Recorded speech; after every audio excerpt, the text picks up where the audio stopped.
taken me a long time to figure out how to make a video about grief, but I hope this will provide a little bit of comfort to those who are grieving. Hello, my tinklings. I've wanted to make this video for a very long time.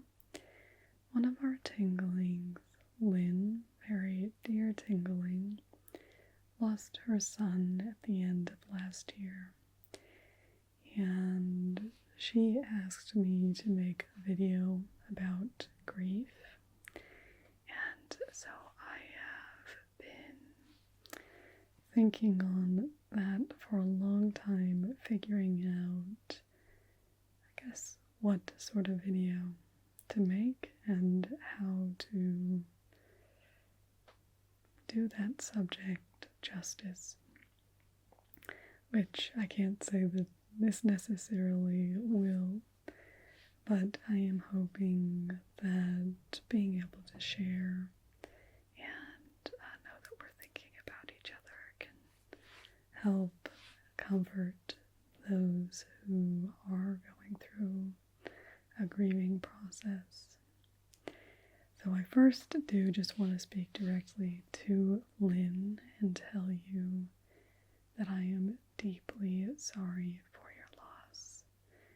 And I know that it's been a fair amount of time since you made this request, but I know that losing your son is probably a pain that will never go away, and I want you to know that I witnessed that and I do care about that,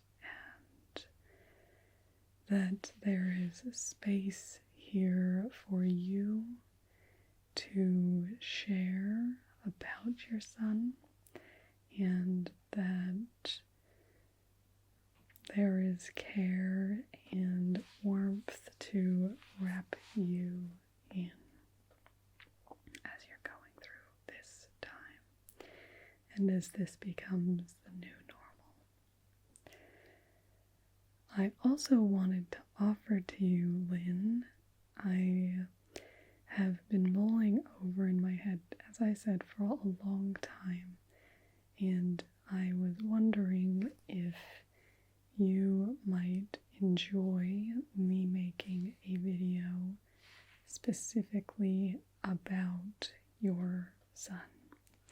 So if you want to put down in the comments if you would like to do that, then I will tell you how to get in contact with me, and I can learn more about your son so that we could make a video specifically about your son and to honor his life and to be able to share that with our Tingledom community so that other people can know about what your amazing son was like. Now,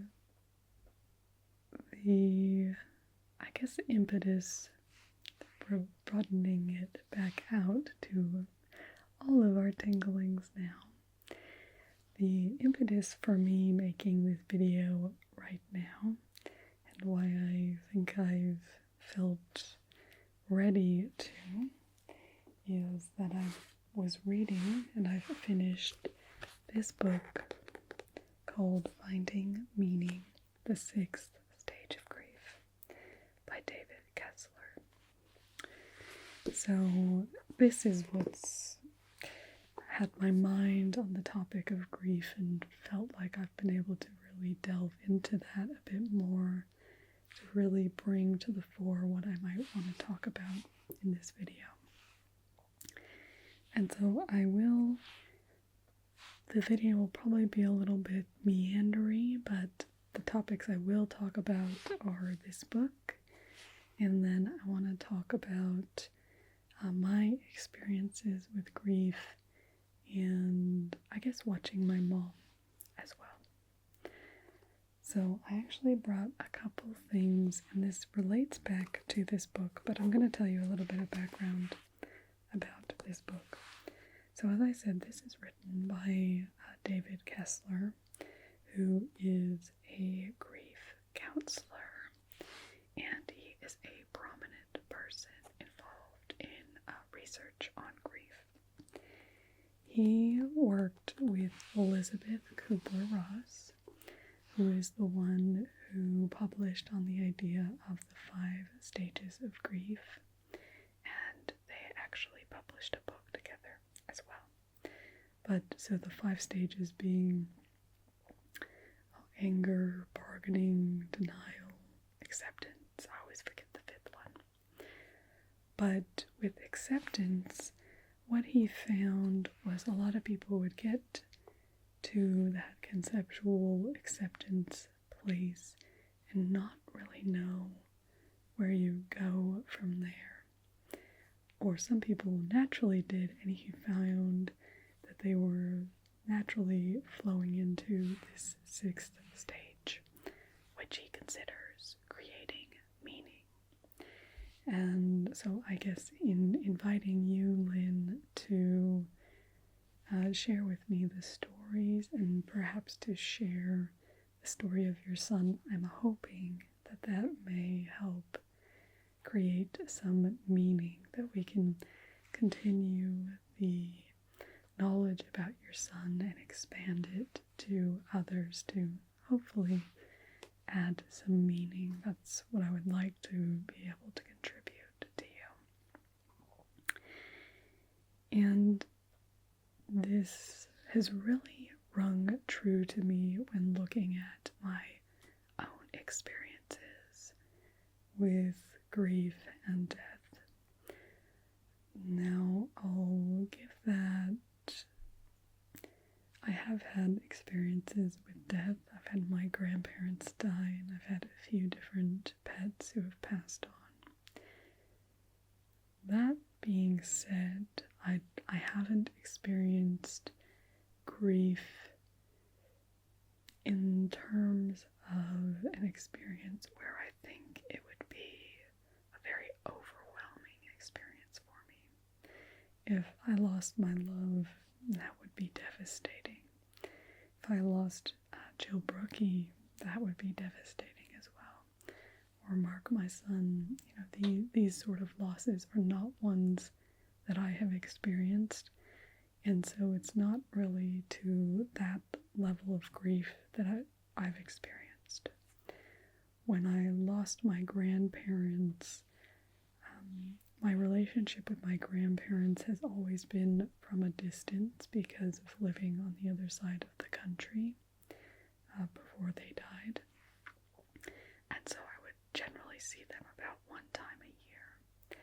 And so while it was a grieving process to lose them and to lose that connection that I had, it wasn't a connection that I felt in my daily, regular part of my life, as it would be when I lose my parents or anything like that. But that being said, those are the probably most significant deaths that I have experienced were my mother's parents.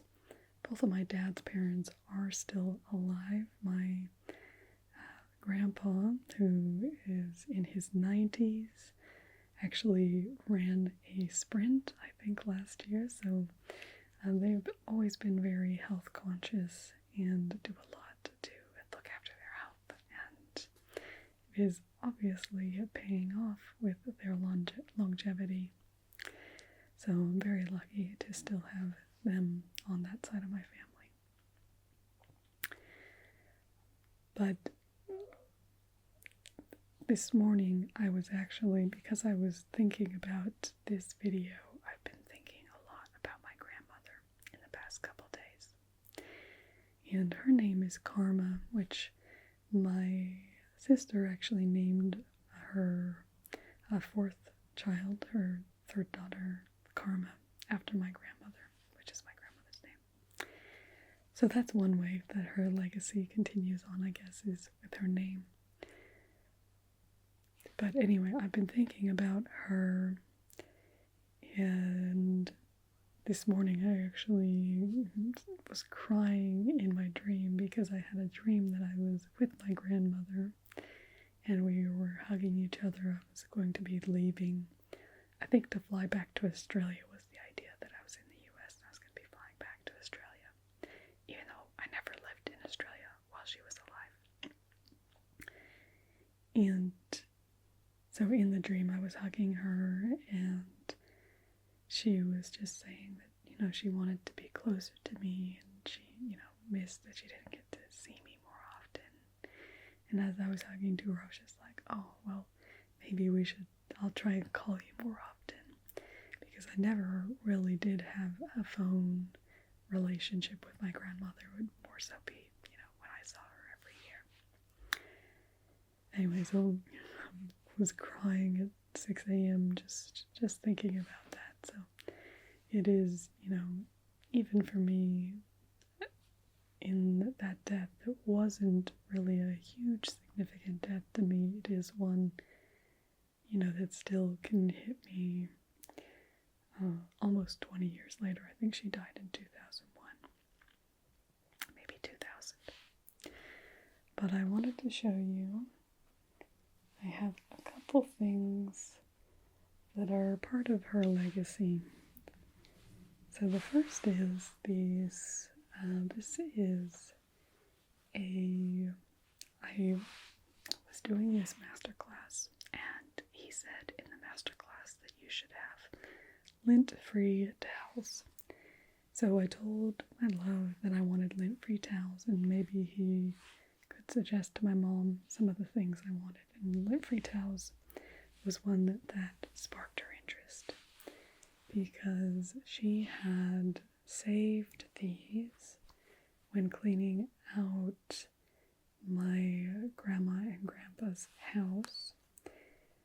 These were flour sacks. They go back to the 60s, and so they're big. They would have been big sacks.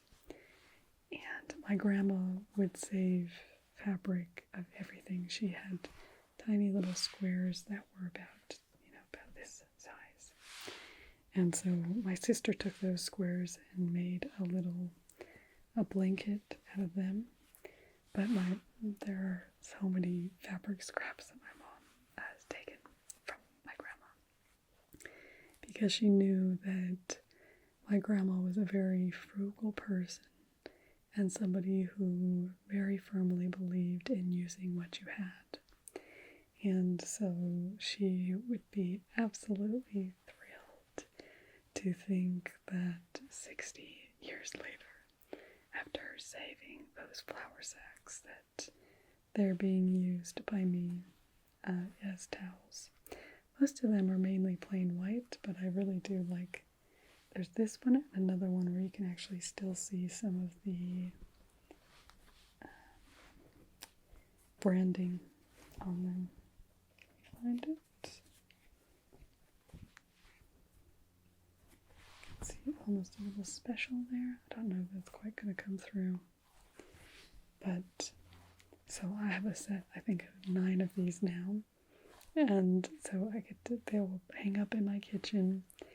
And I do think about my grandma a lot when I'm using these, because she would be so happy with that.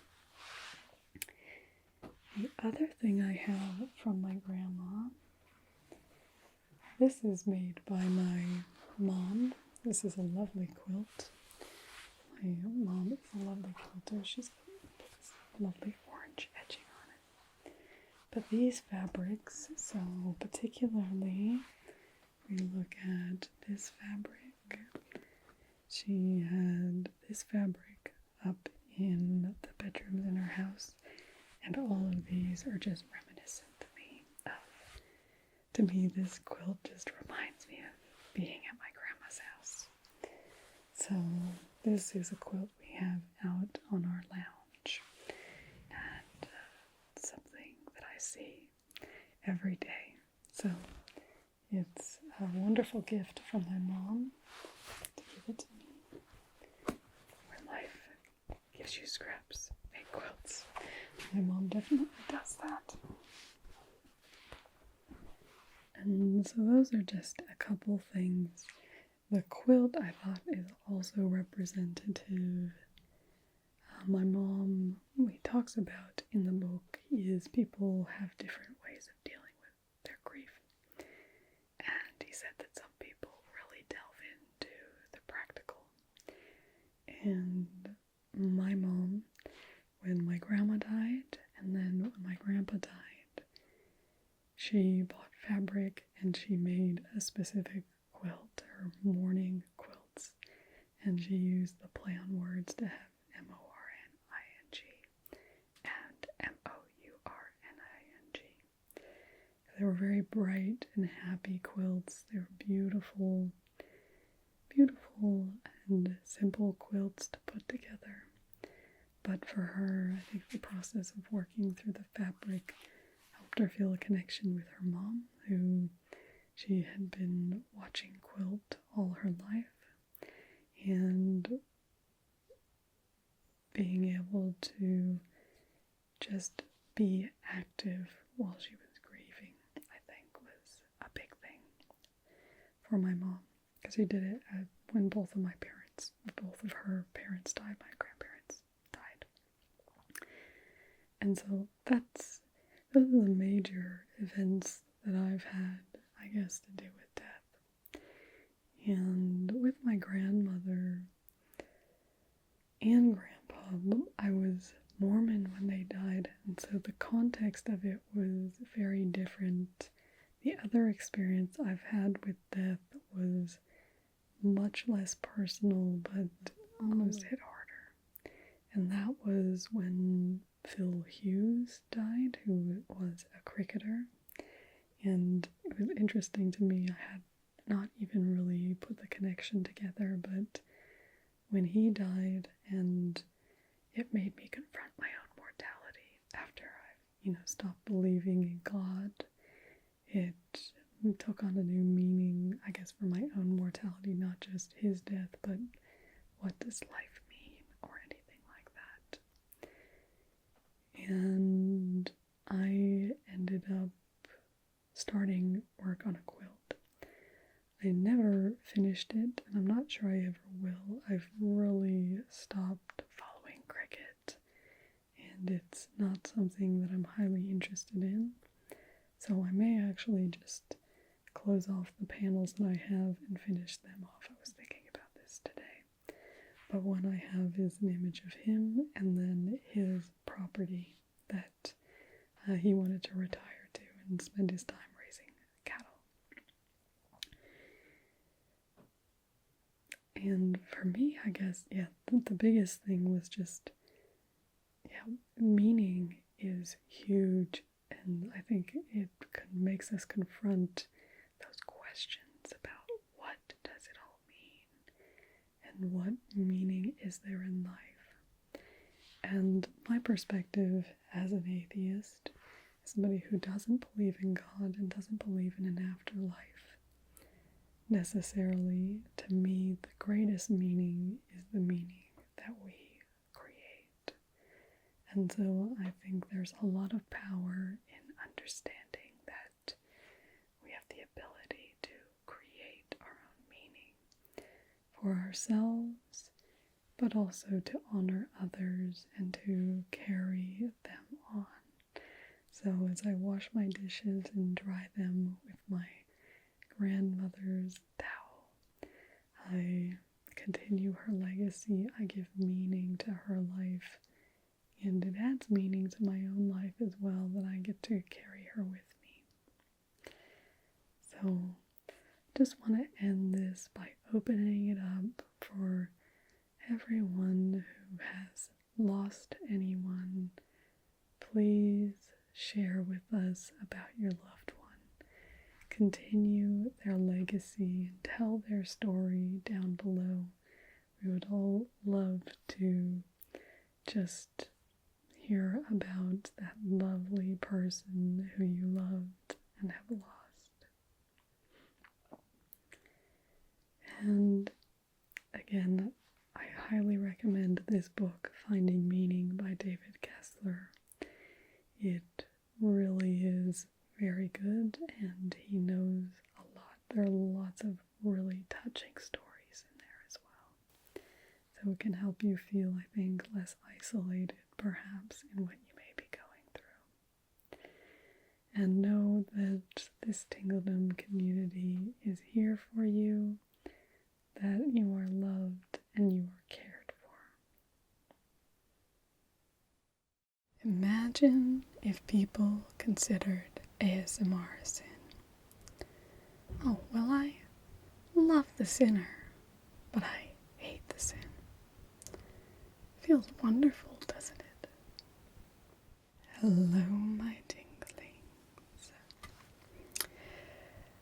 Today we're going to be talking about the problematic nature of the phrase, love the sinner, hate the sin.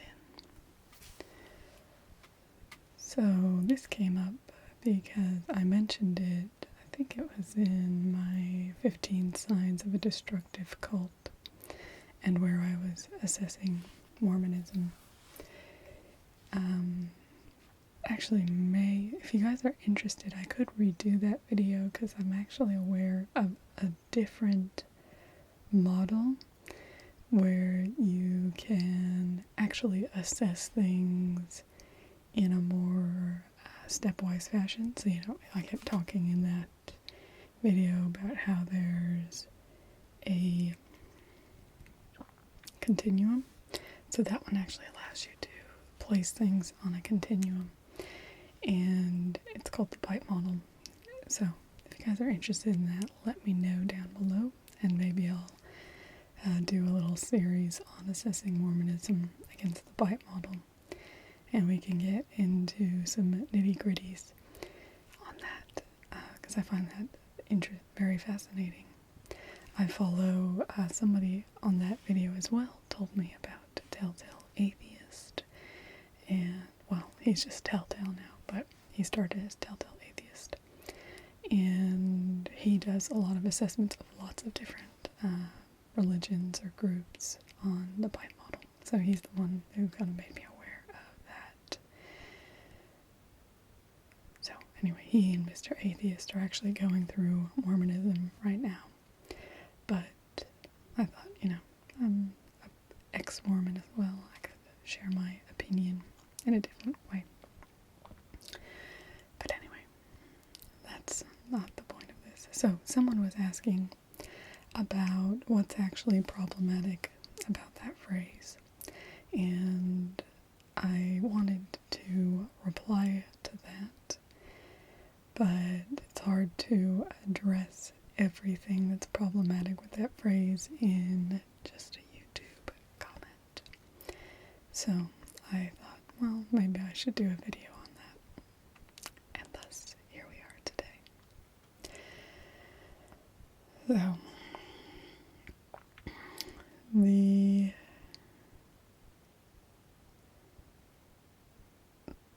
basically, if you look at, there's 4 key words in this phrase. You have love, sinner, hate, sin. So I'm going to go through each of these words and discuss them. So we start out with love, and particularly from a Christian context, loving people is good, you're supposed to love others, that sort of thing. I'm actually now that I'm not Christian, I still obviously really like love. I, love my love and my family and friends.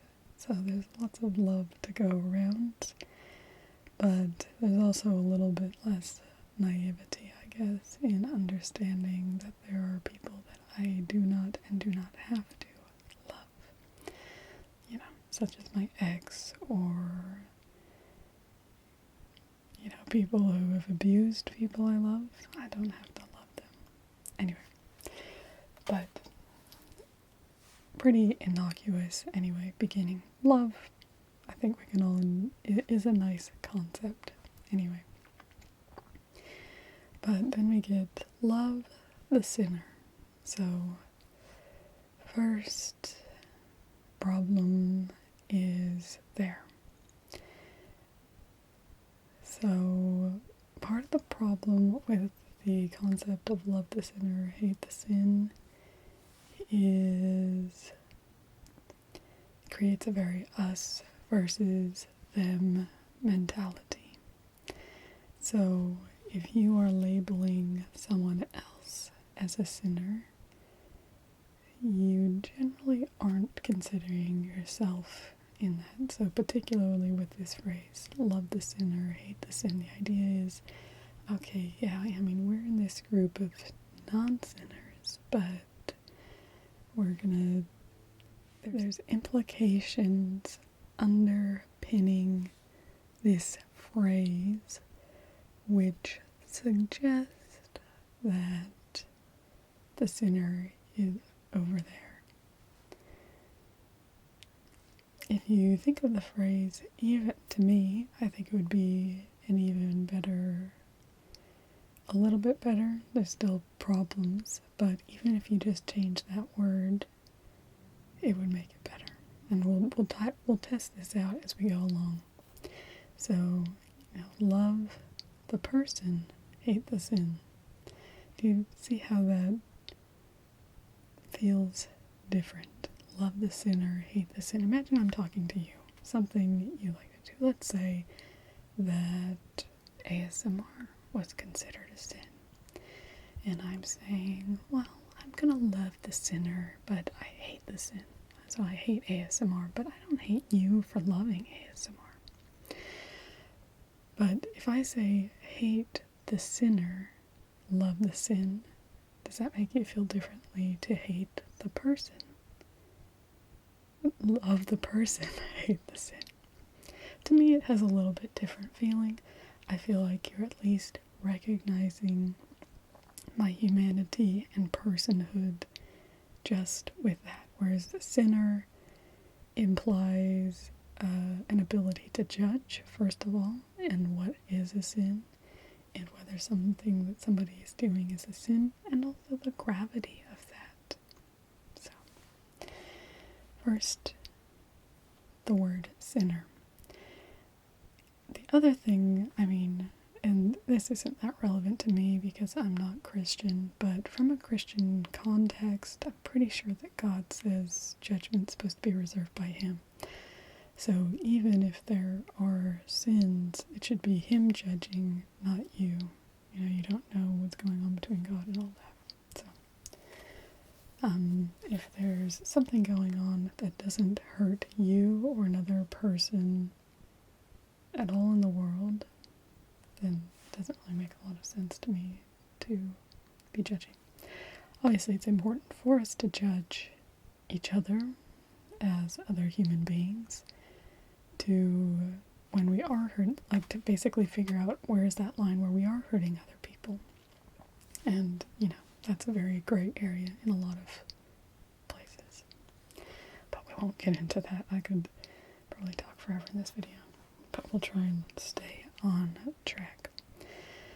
So next, we're going to move on to our next word. So we have love the sinner, hate the sin.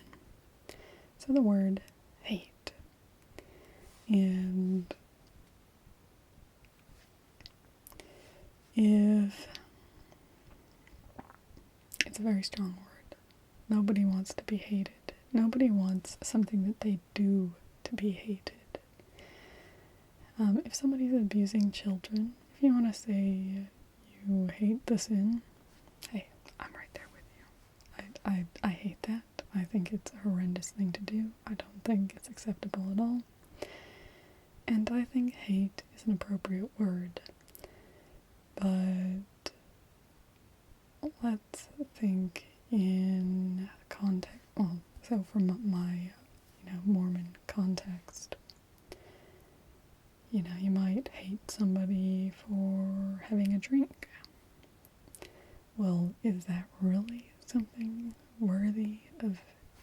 hating. The thing is, you can talk about how you're hating this aspect or this action that someone's taking, but our actions are inextricably linked to ourselves and our concept of ourselves. So someone could be like, let's just not even use a religious context. Oh yeah, I mean, I love Jenny, but I hate that she goes to the footy. Well, do you really love me if you don't? If you hate something that I'm doing? There's a big difference to me between hating and being neutral or just mildly not liking something. This happens a lot in a lot of relationships, you know. I mean, my love does a lot of things that annoy me. He is proclaimed by me the most annoying man in the world. And, you know, sometimes it's funny and humorous, and sometimes it's just straight up annoying. And I dislike some of those things, but I wouldn't say I hate them, because on some level I don't like them, but on some level, well, that's what makes him my love, and so of course I love him, you know?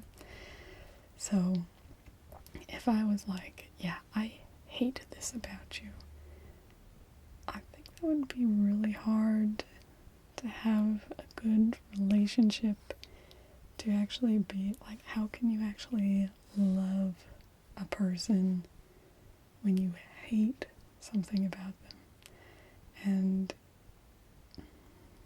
just, if somebody tells me that they hate something I do, particularly, if they hate something I wear, it's a little different. But if you're hating an action very linked to who I am, you know, my actions are chosen by me, so it's my choices. That's strongly linked to my identity. So hating my actions, to me, it's asynchronous with being able to love me. It's that I don't think it actually even works. And a really good example of this to me is one of the places that you hear this phrase used a lot, which is in terms of gay marriage or, you know, gay relationships.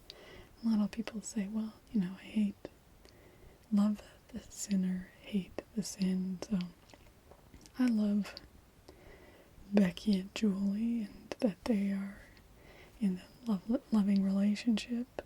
Well, I don't though, because I actually hate that they're in a relationship. Do you see how it's even hard? How can you say you love these two people if you hate that they're making each other happy?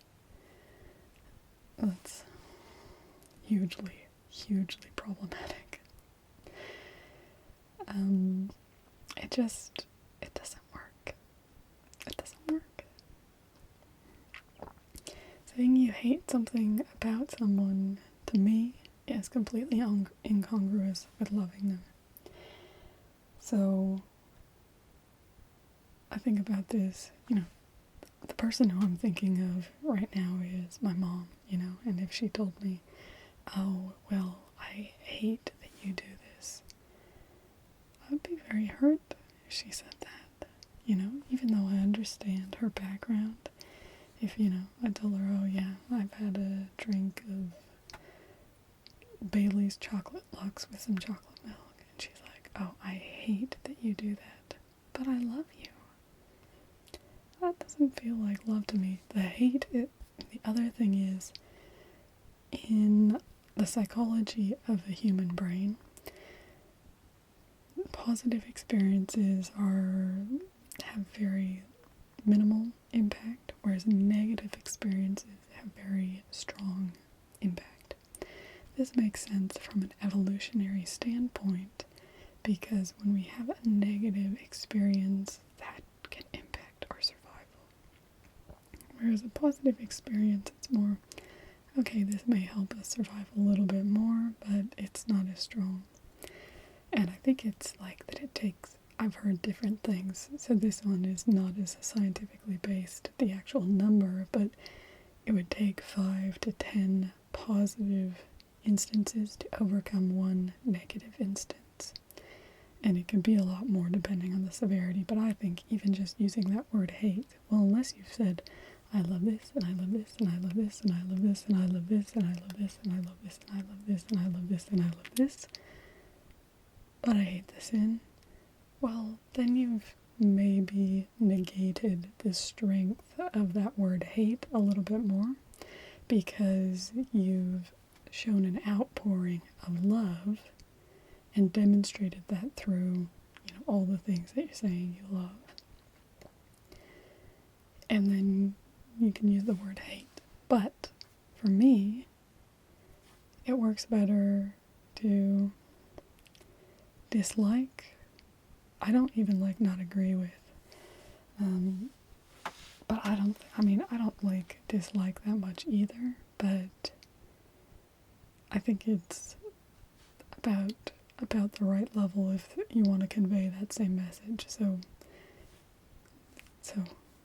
go with me here. So we've got love the person, dislike the sin.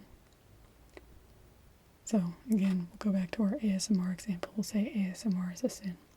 So if I'm telling you I love the person, I dislike the sin of you watching ASMR. Well, to me, I'm kind of like, okay, you don't like that. I can accept that, It's a lot easier to not have this visceral and strong reaction of negativity. Now, that being said, lots of people, particularly in vulnerable positions, will still be strongly impacted by the word dislike. And so it's not like I'm not saying at all that this is ideal. I think the best thing is if you love someone, you love them for what they are. And then if you don't like a particular action they're taking that impacts you, then those are the things you're allowed to have an opinion on. But if you just dislike something that they do that has nothing to do with you, I just think you gotta suck it up, basically. Anyway, so dislike, I think, is a better word, but I'm not saying that's the perfect word. Person, I think, is good in the beginning. I'm a strong supporter of love the person, dislike the sin, and then we'll get to the last word in the phrase, which is sin. And part of the problem with the word sin is when you're talking about it about someone else, you're projecting your morality onto them. And this can happen even if you think you share a similar religion and background, because what one person feels in themselves as and how they relate to your religion or that sort of thing may not be the same as you. And so calling something a sin, if you hear them call it a sin, okay, that's fine. But if they haven't called it a sin, you're then telling them what that action should mean to them. That to me is a problem. So if someone tells me, oh, drinking is a sin, and I'm thinking, well, no, it's not. It doesn't, not for me. I mean, I don't even know how to respond to that because it's just not that relevant to me. And so if you dislike a particular action, perhaps you could call it an action, but then it's also then getting more personalized. It's getting to you actually having a thought for yourself, which to me is one of the biggest things here, is some institution telling people that something's wrong and then them just parroting that, to me, is very highly problematic.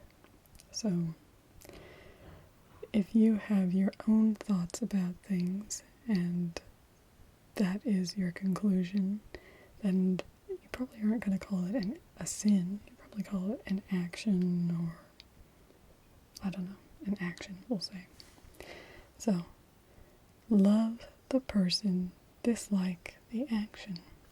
And to me, that's something I can jump on board with. It's a purely secular phrase as well.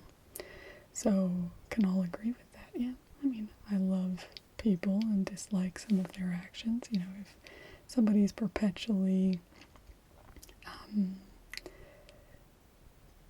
making plans with me and then, you know, changing them at the last minute, well, I still love the person, but I do dislike that particular action. And so that's more universal, and it's something concrete and specific. I think I can jump on board with that. So, if you want to talk about how you don't like something, that's the phrase I would use. But I think inherent in that phrase is it should be your own thoughts based on your own understanding of the world, not that somebody else has given to you. I think that's super important. We all need to go through our own thought processes and determine our own morality, not just to export that to someone else.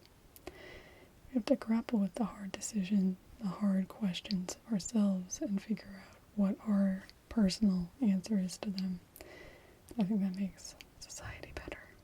So, if you must talk about something that you disagree with or don't like, love the person, dislike the action.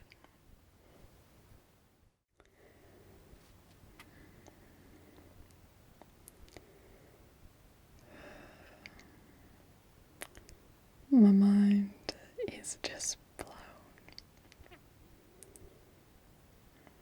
8 years out, and I can still be surprised.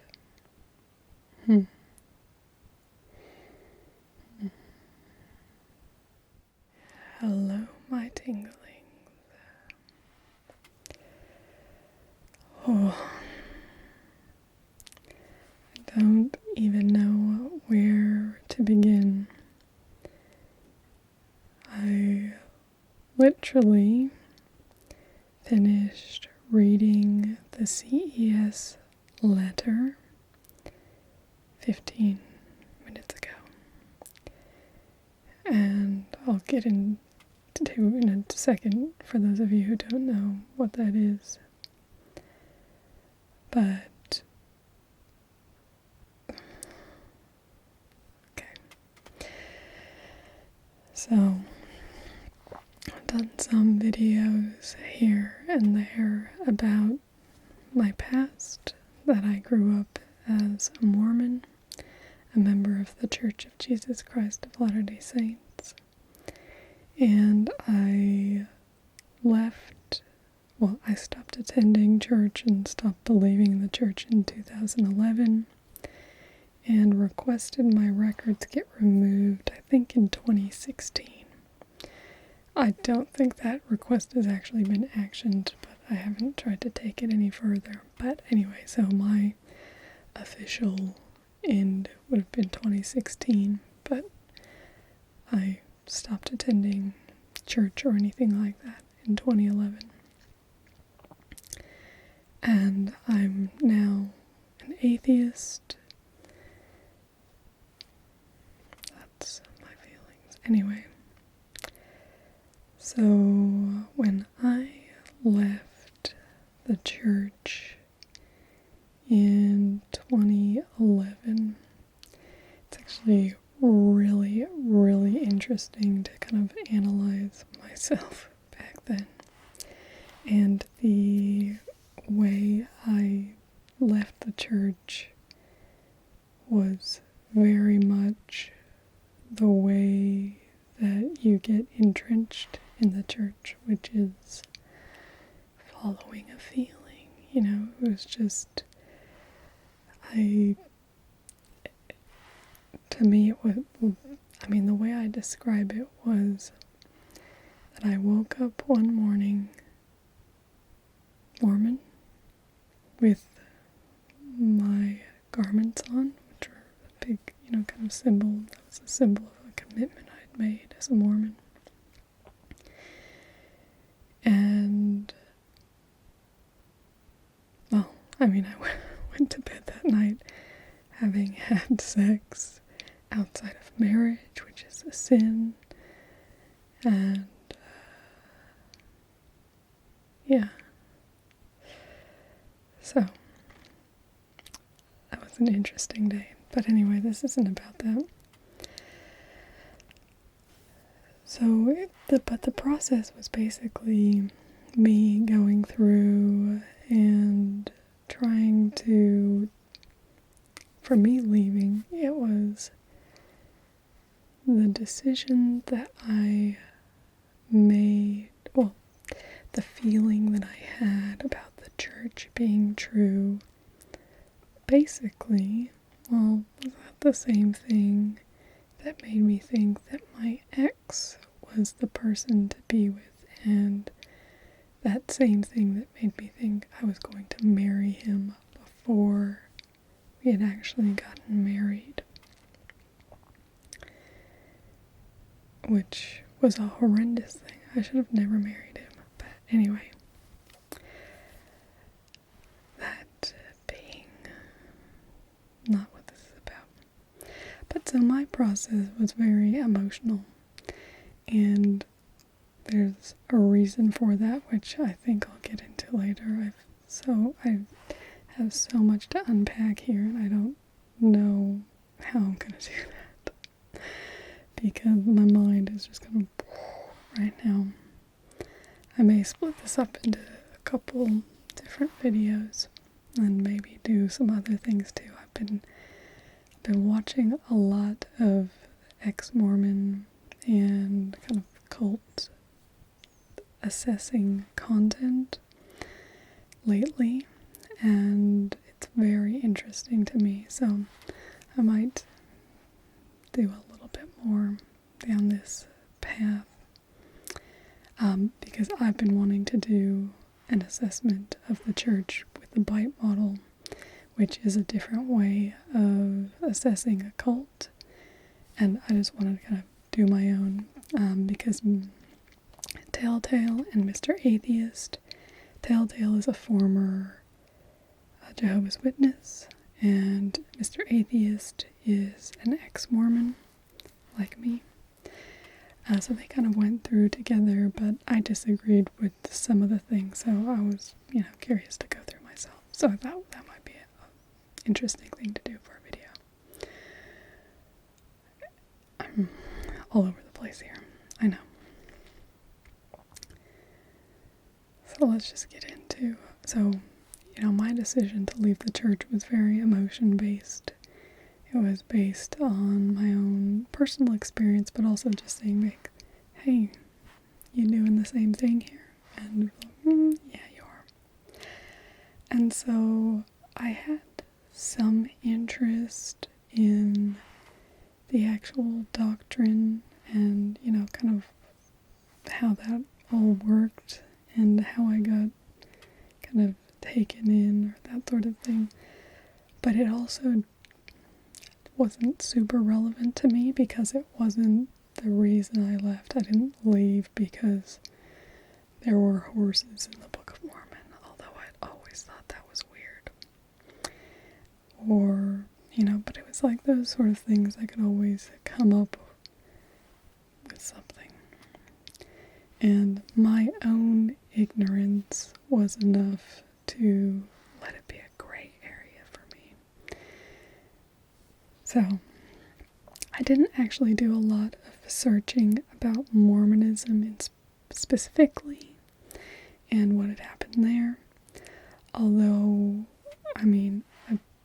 my basic opinion on Mormonism was that Joseph Smith is a con man who basically got something going, and then, people have carried that through. But and I kind of thought, well, I think even the leaders of the church today are kind of taken in by that original con from Joseph Smith.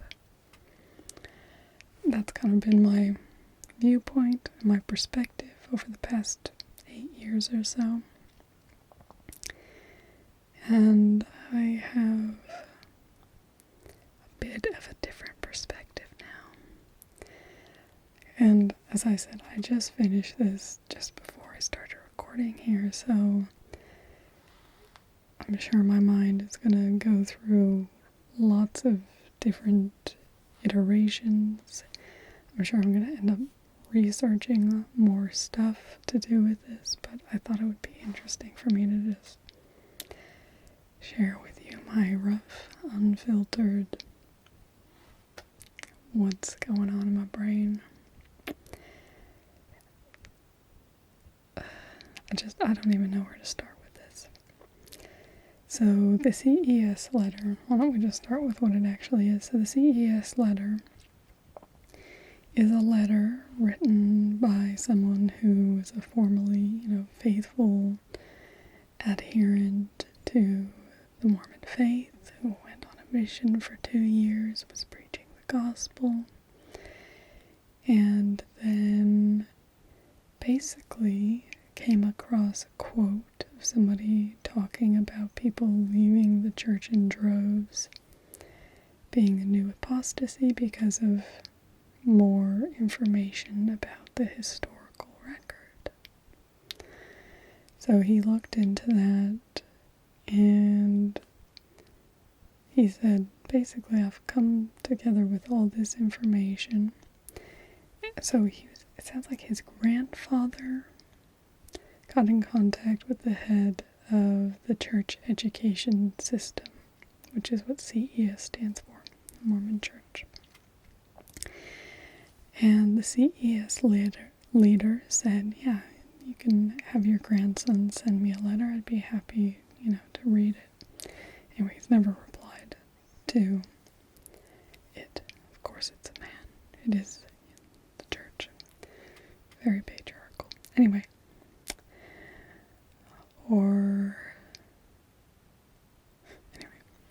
Benevolent feminism, which is also destructive. Won't go into that. I can't go into everything that is going to come into my brain right now. But we could probably do a video on each of those things.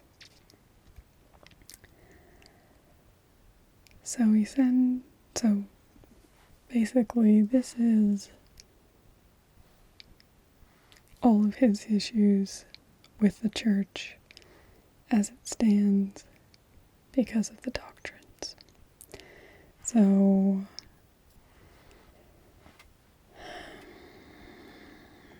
one of the first ones, it's one that I wasn't that aware of on kind of an image level. I kind of figured there was something that happened like this, but I didn't know that it's actually recorded what actually did happen, and that this is the only thing that did happen. And it's funny because I'd actually heard about this before, but it's interesting to actually feel in my brain how that information hits me differently when I'm not trying to believe in the church. It's really interesting because I can actually feel that difference in my head, like comparing it to my past and my present. So the thing that I have in my head right now is there's a picture of Joseph Smith, who's the first prophet of the church, and he has his head in a hat. So through all my growing up and throughout the church, throughout the world, there's pictures that you'll see of Joseph Smith sitting at a table, gold plates on there, and then there's a curtain between him and Oliver Cowdery, who's writing down the translation, longhand in a quill or whatever they use then.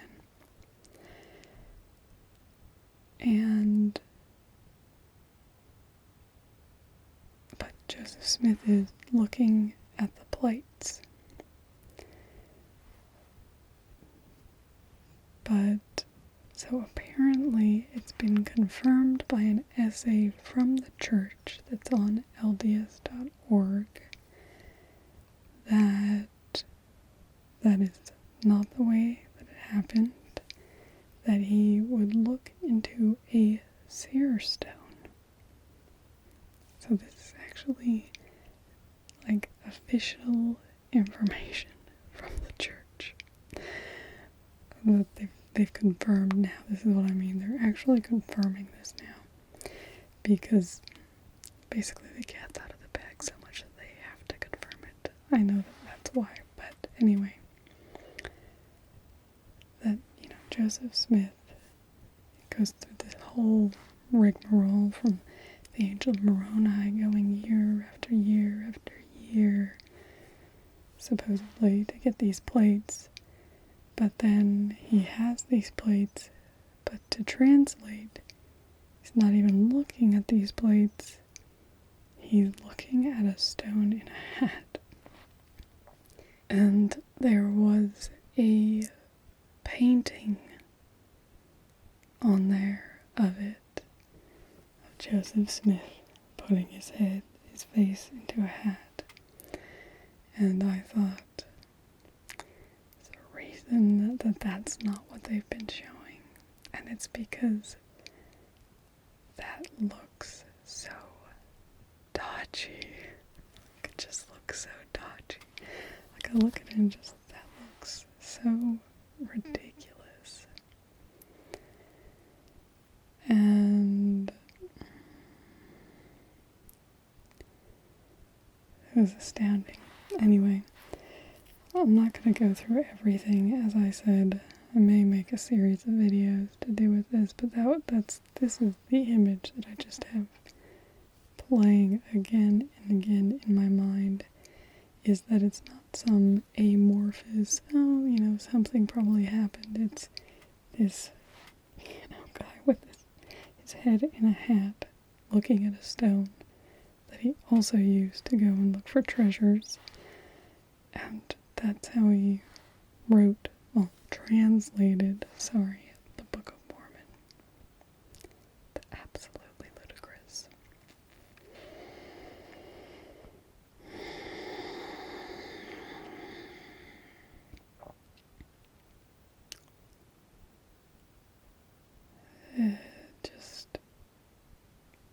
I have no words. I have no words. I don't even know what to say about that. Because I just think about everything. Anyway, so that was the one, that's the thing that keeps coming back to me. But then the other thing was these quotes. He really breaks it down in a very logical way about how it doesn't really make sense that you'd have a prophet, seer, and revelator who is in touch with God and how everything is in the present day, but then have all these things that have changed through time. And then there were two things that made me, probably the biggest one is the church's stance on tithing, which is interesting because it was the stance on tithing that my love saw, that he was then talking. He watched that, he really thought that was weird.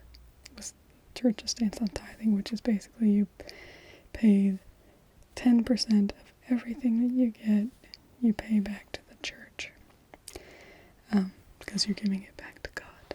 And he's like, well, why would God need money? But anyway. So,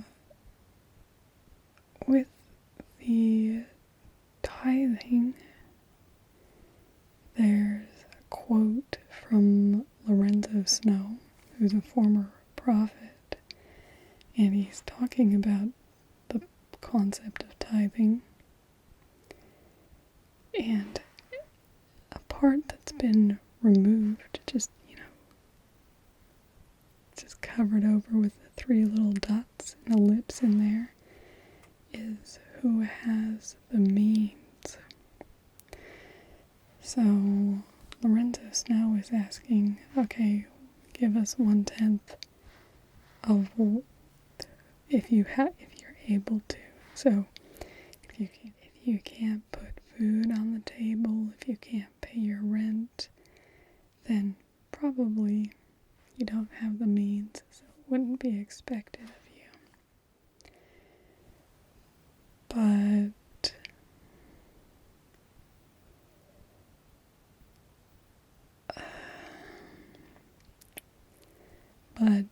there's, I was told again and again and again as a child to basically pay the Lord first, and He'll take care of you. So if you have all these bills to pay your tithing, and then everything will work out. Which is basically, there's a bishop's storehouse, so the church can go and use the money you just gave them to give you food. So it's so bizarre. But I never knew that original wording actually existed. That word from the prophet, which is, sacrosanct in the Mormon church, said, who has means. I'd never known that. So that was fascinating. And then the other thing he talks about was something I'd heard about before, which is that the church spent $1.5 billion on a mega mall, when malls were kind of, malls are much less big than they were in the 90s. A lot more online shopping, I guess, that sort of thing. But so they invested $1.5 billion in a mega mall. And over that, I think it was from the 80s, anyway, I'm not going to quote the numbers, but he was comparing it to a period of time where all of the humanitarian aid that had been given equaled $1.4 billion. That was really stark, just seeing that comparison and thinking, yeah, really, if the Church of Christ, so if Jesus Christ, if this is supposed to be his church, is that really how he would allocate his funds? And, you guys know I don't believe in Jesus Christ. Some of the atheists don't believe in anything. But, based on the New Testament understanding of who Jesus is as a person, would probably be a bit more giving than that. Just saying. So, that was pretty astounding.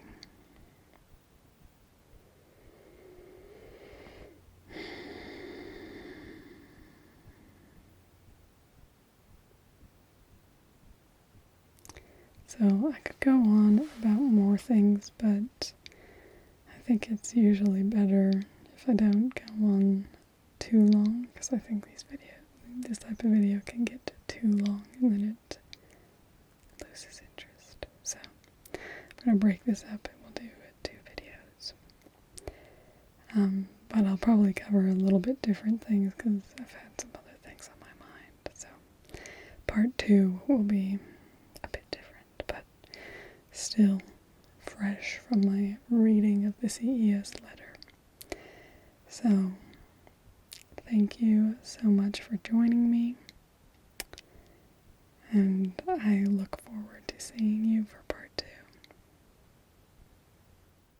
Just hum your favorite hymn, sing out with vigor and vim, and you will find it clears your mind. Hum your favorite hymn. And thus all thoughts can be banished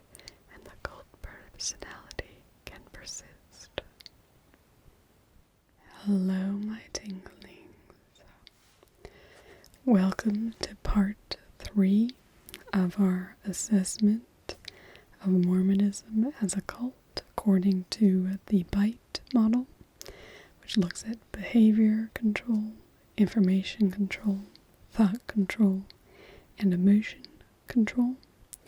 This is our third part in the series, so we'll be looking at thought control. For those of you who are new, just a short synopsis of my history.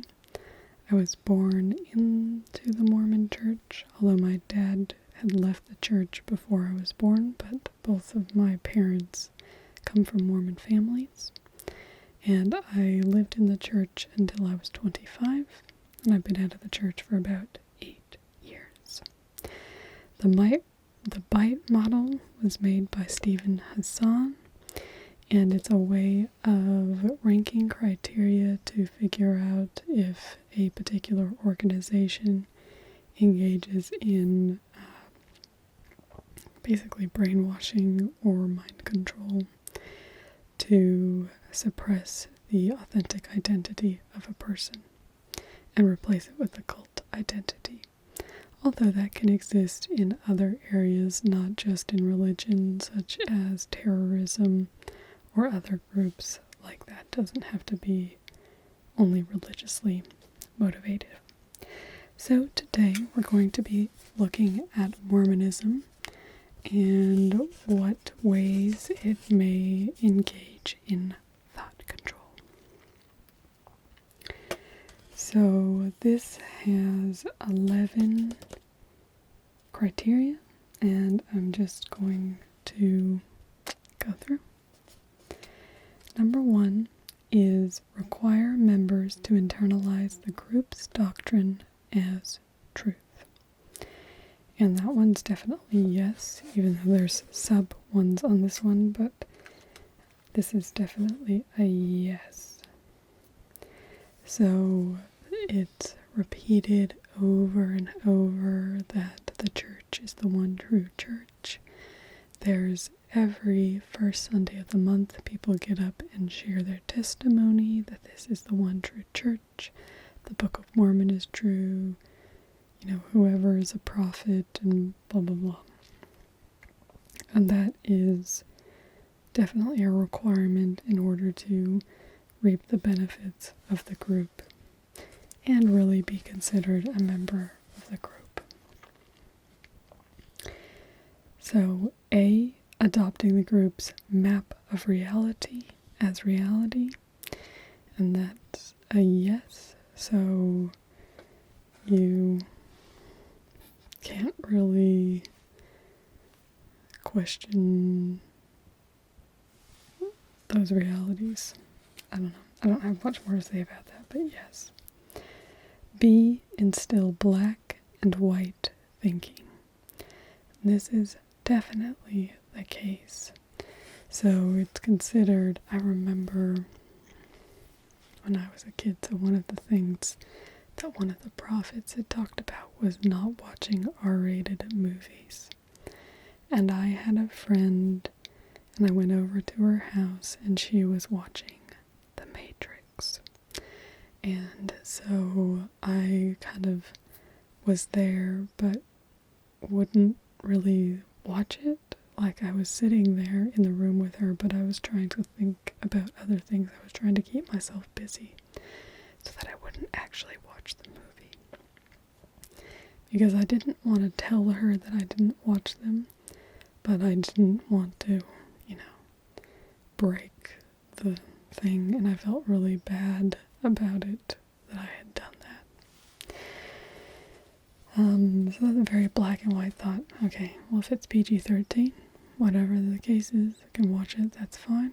If it's a rated R movie, that's bad. And that's the sort of thinking that was instilled in me through Mormonism. That's just one example, but it definitely is there in other ways as well. C is decide between good and evil. And this is definitely the case as well, where it's considered that, something could be good or evil. and it's not talking about just, murder or that sort of thing. It can be, anyway, it's just, there's not really a good example, but definitely there's good and evil. I mean, there's not a good idea coming to mind, but you definitely have that. And then organize people into us versus them. And this is definitely encouraged in the church. There's a big persecution complex within the church. So there's a lot that's made about what happened in the early history of the church, with Mormons being persecuted and being driven from here to there and all of that. And so there's a big persecution complex, even though there's no real persecution that happens on any sort of large scale at all. But there is a big persecution complex, and so, but there's also this, Latter-day Saints, and we're kind of a special people, and we have a special calling to deliver the message to the rest of the world. So it's kind of, it turns everyone else into potential converts rather than, real genuine people who you could just meet with and be friends with. So yeah, definitely organizes into us versus them. It's so strong. I remember when I was a teenager and I was talking to my best friend about how I just didn't see how we were going to be friends when we were adults, because our lives were going to, take these such different paths, because she wasn't Mormon. And anyway, the friendship survived, and my Mormonism has not. Change the person's name and identity. And this is going to be more or less severe based on who it is. And I'll tell you what I mean that. But first we'll address the name issue. So I would say no, but when I listen to Telltale, he always says that using, Brother Jones or Sister Jones is kind of a way of giving you a different name. But to me, it's not overly different from Mr. and Mrs., so I don't necessarily agree with that. I just think it's a different way. So I don't necessarily agree with that. You're still using your regular name. But you do get a new name in the temple, which is supposed to be a name that you'll remember and be called in the celestial kingdom. I don't remember exactly what it's for, but that's kind of a secret name. So you kind of do, but it's not very major, is what I would say. And for identity, that can be quite strong. And I definitely think it changes your identity to be Mormon. Because it becomes a huge part of your identity is one thing. And the other one that I was thinking of before we even got to this is your sexual identity. So if you're basically anything but a 0 or a 1 on the Kinsey scale, is going to be very not possible for you to find freedom of expression and freedom to express that identity. And even if you're, in that, but not necessarily strictly monogamous, polyamory and that sort of thing isn't something you can explore in that context. So, definitely would say yes to changing identity. 3, use of loaded language and cliches which constrict knowledge, stop critical thought, and reduce complexities into platitudinous buzzwords. And it was really funny, actually, listening. So I had a couple sister missionaries who stopped by my house when I first moved to Australia. I haven't seen any missionaries at this house, and one of them just kept talking about how the Lord works in mysterious ways. And that's what we call a thought-terminating cliche. So basically, if you come upon a question that's difficult, that's, problematic, that may chip at your beliefs, well, you just basically whack a thought-terminating cliche on there, and it kind of gives you this resolution because it stops your thoughts from going any further. It's like, oh, well, if the Lord works in mysterious ways, then I don't have to think about this anymore. I just know, oh yeah, it's kind of mysterious. Which doesn't really tell you anything. It's just saying nothing. Yeah, so there definitely is that. There are more examples than that too, but that's the one that jumps to my mind. Number 4, encourage only good and proper thoughts. Yes, controlling your thoughts is a big thing. So, he who looketh on a man to do whatever is the same as the one who's committed the sin. That sort of thinking. So you are supposed to only have good thoughts. You're not supposed to have bad thoughts. And you're supposed to regulate your thoughts and control your thoughts.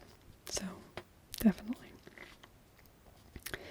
Number 5 is hypnotic techniques are used to alter mental states, undermine critical thinking, and even to age regress the member.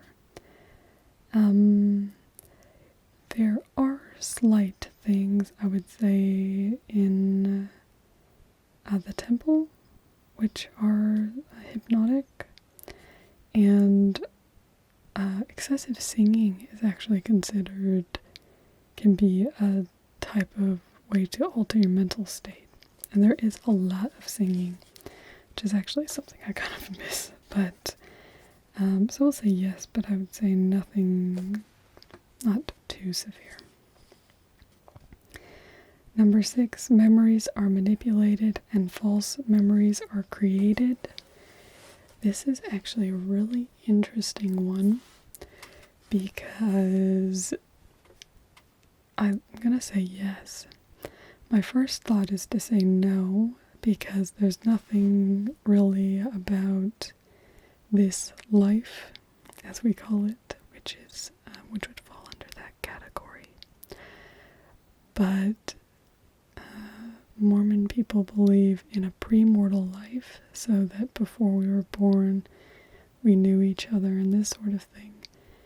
And so people can then have memories of what happened in this premortal life, which are going to be false memories in my opinion. I mean, if you're in the group, I guess you think they're real, but, so yeah, I'm going to say yes to that.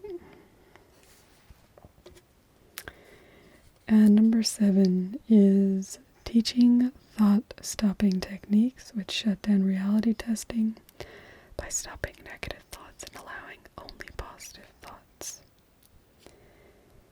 including denial, rationalization, justification, wishful thinking, probably to a certain extent. B, chanting, not really much chanting, or C, meditating, not as much. If you include a reading, I guess meditating, reading the scriptures could be the same. That's definitely the case.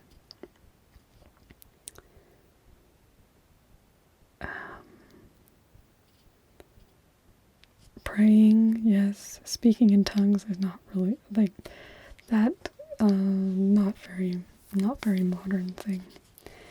And singing or humming, definitely. There's actually a song. It's, if on occasion you should find something that comes into mind, just hum your favorite hymn. Hum your favorite hymn. Sing out with vigor and vim, and you will find it clear. and that's taught to children. So it's basically, if you have a bad thought, then just hum your favorite hymn and it will stop that thought. And you are also encouraged to pray and read your scriptures. So I'm going to put a big fat old yes next to that and everything in there.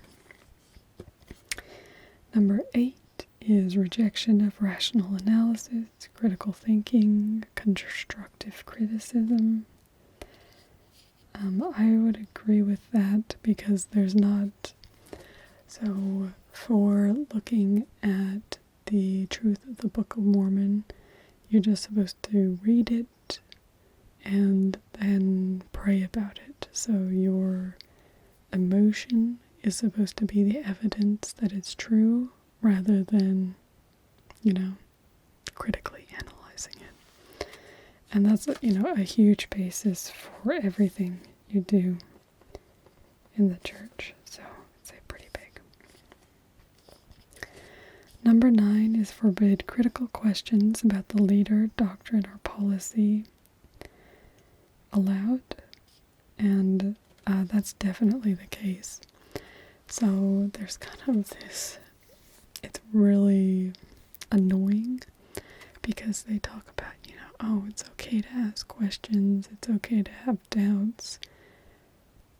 But anytime somebody has very well-researched, informed doubts and questions, then, like the guy who came up with the CES letter, he's saying, okay, here's this information. Do you have more information to tell me? What is the answer to this? Got no answer, and then a couple of years later, he's, got into excommunication proceedings. And it's so you're not actually okay with critical questions. So, yeah, you definitely can't. It's kind of an unwritten rule.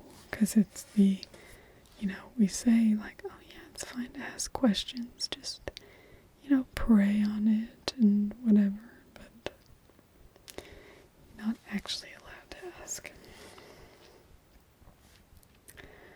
Number 10, labeling alternative belief systems as illegitimate, evil, or not useful. And they call themselves the One True Church. And basically imply that, every other one is not correct. So some are more evil, I guess, than the others, but they're all considered not useful and don't have the true and saving ordinances of the church. So, definite yes on that one. And then finally, instill a new map of reality, which definitely comparing my reality now to when I was growing up and within the church, yes, it's so massive, it's really even hard for me to understand what I was thinking. Well, I guess I had a cult personality, which is a really bizarre thing to think about yourself. But I can definitely feel that my identity was being kind of papered over by this cult identity. And it happened more as I got older, and then that's when it kind of came to a head, and then obviously that's when I broke free, which has been wonderful. My life has been so much better after leaving the church, which is nothing like what they tell you it would be like. But anyway, so out of 11 we have 1, 2, 3, 4, 5, 6, 7, 8, 9, 10, 11. Okay, so they really like to hit home on thought control, getting yes for all of those. Number 7, it's not all of them, but about half of them. So, but that's yes for that particular type of thing.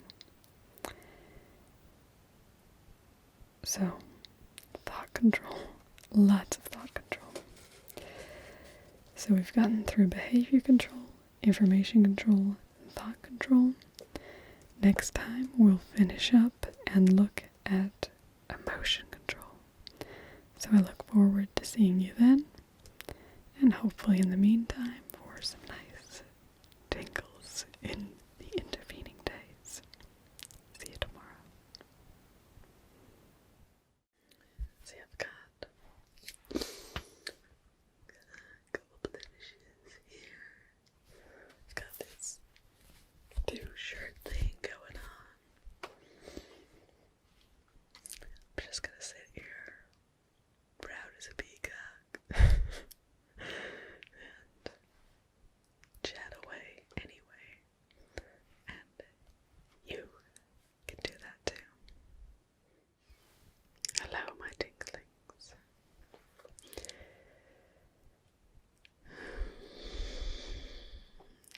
So happy to see you today. Just as you are right now. This is a topic that I guess I wanted to tackle to remind myself kind of what I believe and think, and yeah, I guess to share it as well. So I have, you'll notice in lots of my videos that my appearance can probably vary a bit in how I look. You know, you'll see pimples on my face sometimes, that sort of thing. Or, what else do I mean? Oh, you know, my hands can be scratched from my possum. And I think it's important to me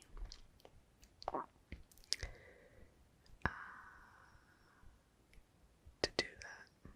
And I think I need to do that a little bit more rather than just, you know, kind of avoiding things, because I do avoid recording my face if my face is looking really bad or whatever. But I think from now on we're just gonna roll right through.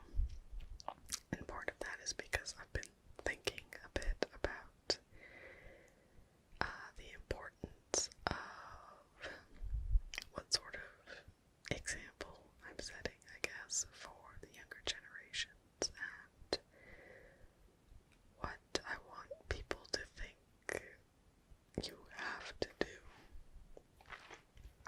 Because when I'm going out in the world, I don't do anything different. So I think it's really important, you know, in our Instagram society, but really it happened before Instagram as well. You know, it used to be in magazines, you see flawless, retouched photos, and every person that you see in, you know, these positions always has some makeup done, or they've got concealer or whatever on, you know, the normal flaws that happen to everyone day to day. And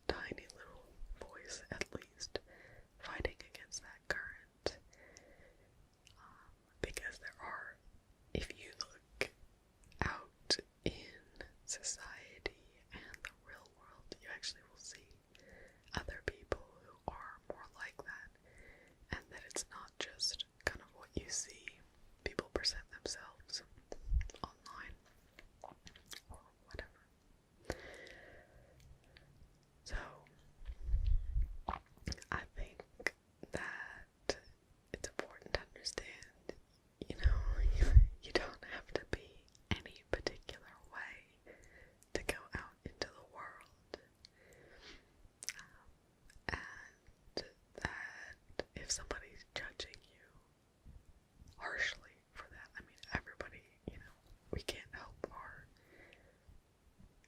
judgments in some ways, but if they're taking any notice of that judgment, that's their problem, not yours. So this extends to, a few different things that you probably notice about my appearance in different forms or another. So, the other thing that I have been doing, so when I first started my channel, I used to record some videos with my hair still wet.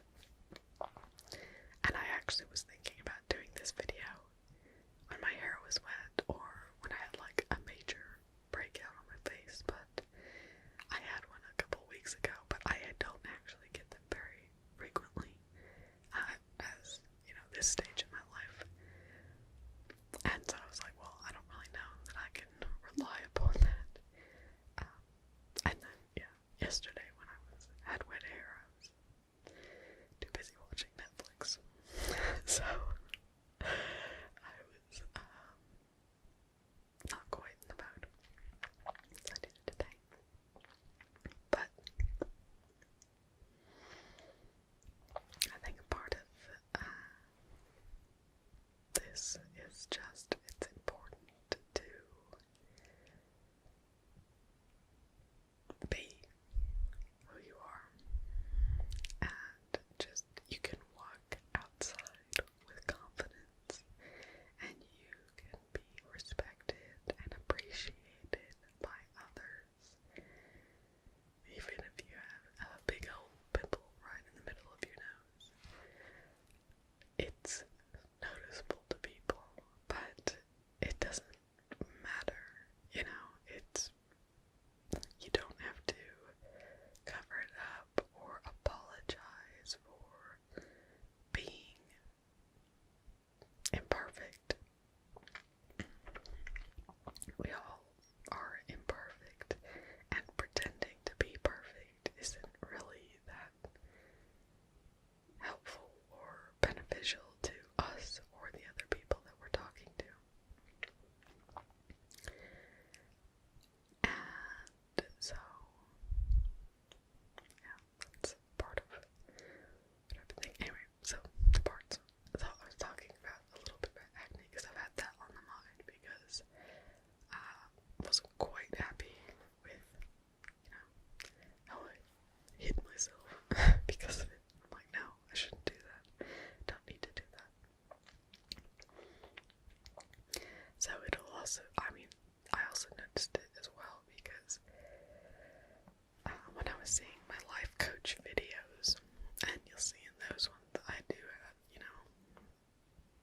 a blemish on my chin or whatever. And so blemishes, obviously my lovely eyebrows, my armpits that I don't shave,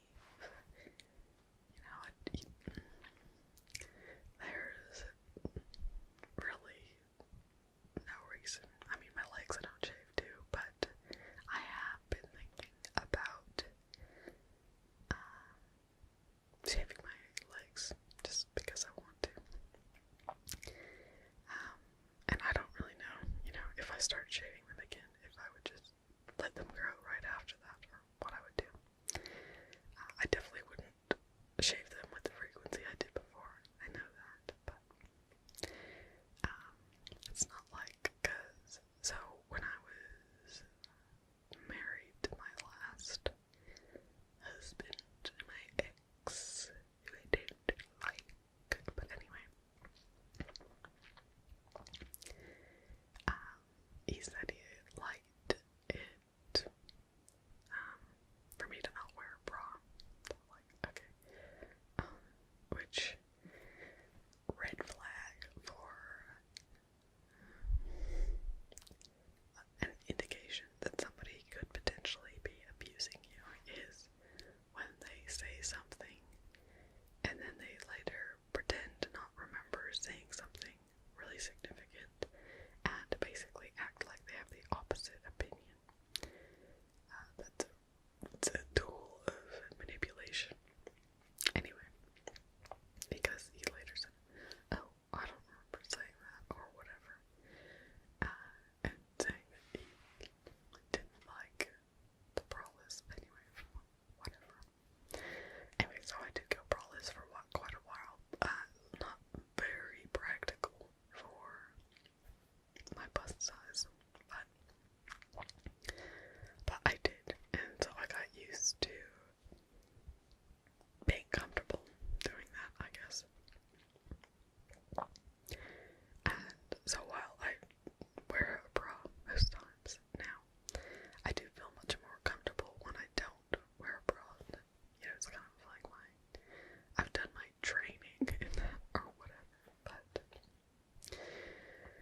is good for that, to kind of make me feel like a different person. But when, for, 99% of my life, I just want to be me, so why would I want to look like someone else? But that's just me. I don't really judge, I don't say to other people that you don't look like yourself because you're wearing makeup. It's more, that's a very internal thing. So, partially, I don't wear makeup.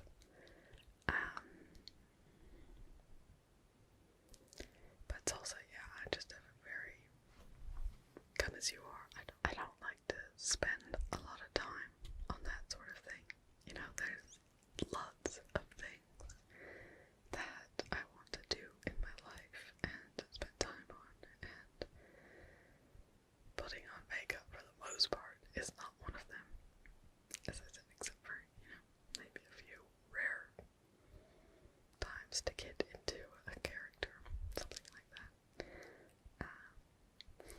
Which obviously, if I wanted to do that much, I'd need to practice in it more, because I wasn't really happy with how my makeup came out. But I mean, it is my first time doing. When is the last time I would have done makeup like that? Well, I mean, I've never used foundation before. I love, I can pretty much name every instance of me wearing makeup. So, back in 2010, my friend came over and she did my makeup to go into work. And I remember one of our friends saying, "Oh, Jenny, you look so bomb. Why don't you do that every day?" And I just said, "Doesn't feel like me." I thought it looked alright, but I just didn't. I had no desire to do it again and again. But anyway, and then before that, so I would occasionally, when I was in high school, wear mascara. Just, that extra darkness on my eyelashes. And that's pretty much the only thing I would wear in high school.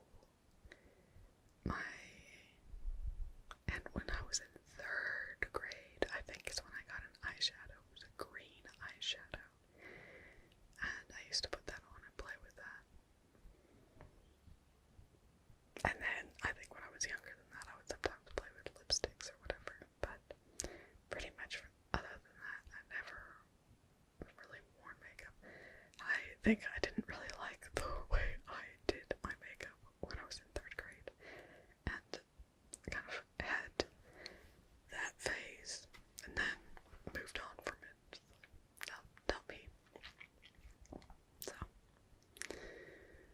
yeah, but I'm very comfortable flowing on through life. I don't feel a need to be attached to a previous way that I thought, and if I've said this, then I must adhere to that. I think we're much more fluid as humans than that, so I'm very comfortable being fluid. So, wearing occasional makeup, although I won't wear makeup out. I would feel very weird wearing makeup out. Unless maybe I was going out for something I don't normally do, I guess. If I was going out to a club or something, then maybe I would, just to be like, yeah, I'm having a different night. Anyway, whatever. So, I guess the whole thing I wanted to talk about with this is, first of all, it's just to establish for myself that I'm going to adhere to my own internal desires and not just not try and chase the YouTube clicks, I guess, because it's like, I get more clicks if I wear lipstick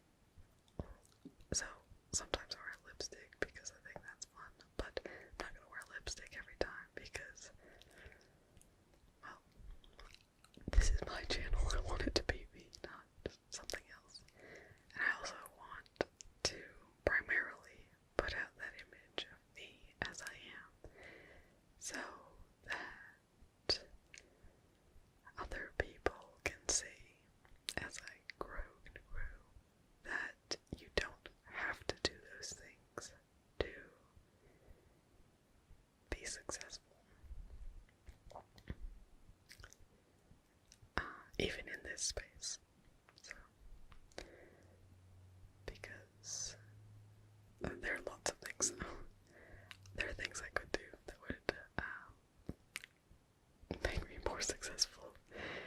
Not just the image things. I'm pretty stubborn on a lot of them. But anyway, like trying to make unique content all the time makes it hard for people to find you because it's not necessarily the most searchable. But I'm trying to find a balance with that of, maybe trying some things that I think would be more searchable so that people can find me, but so they can find the nuggets that only I provide.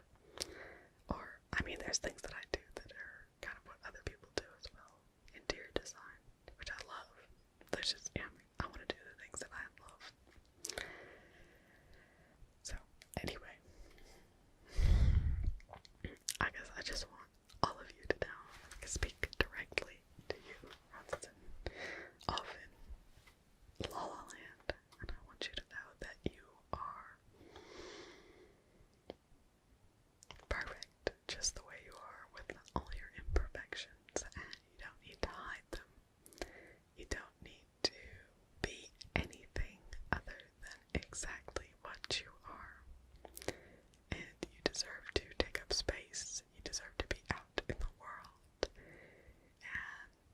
you don't need to change your appearance for anyone. Like, there's a big difference between grooming and changing your appearance, but sometimes it's a little less fine line than I think. But, obviously I'm not saying rock up to an interview in,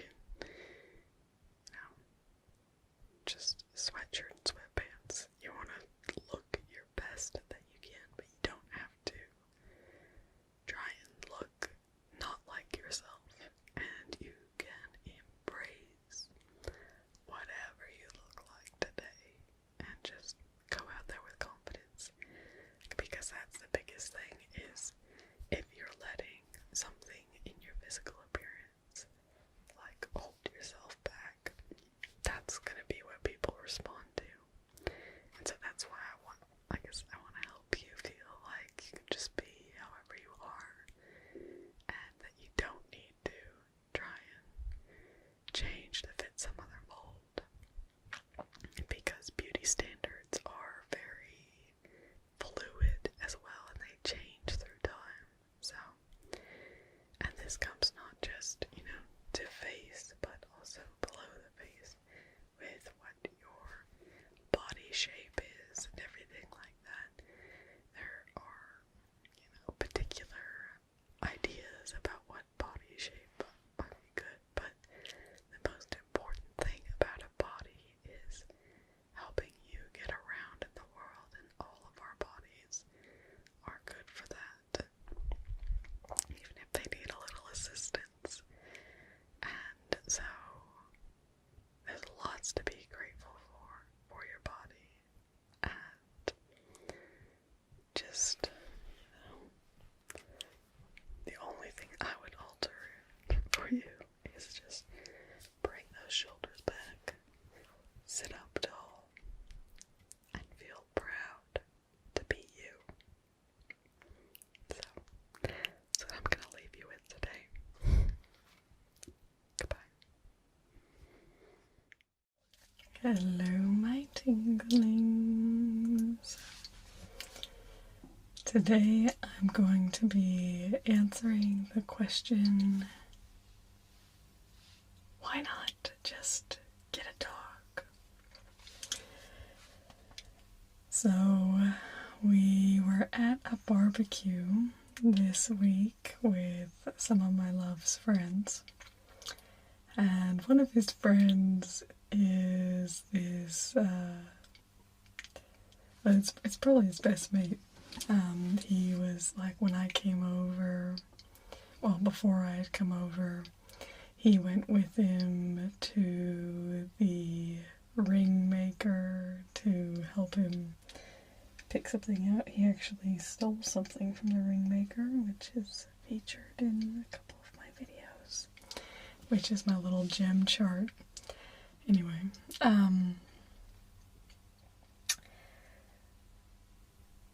so, but he's they always whenever it comes to ideological discussions, they always end up on kind of different sides of the fence. But so my love and I we talked a few months ago about getting a pet, and both of us are really against getting a cat, which is what we had before, mainly because they are super bad for the environment, particularly here.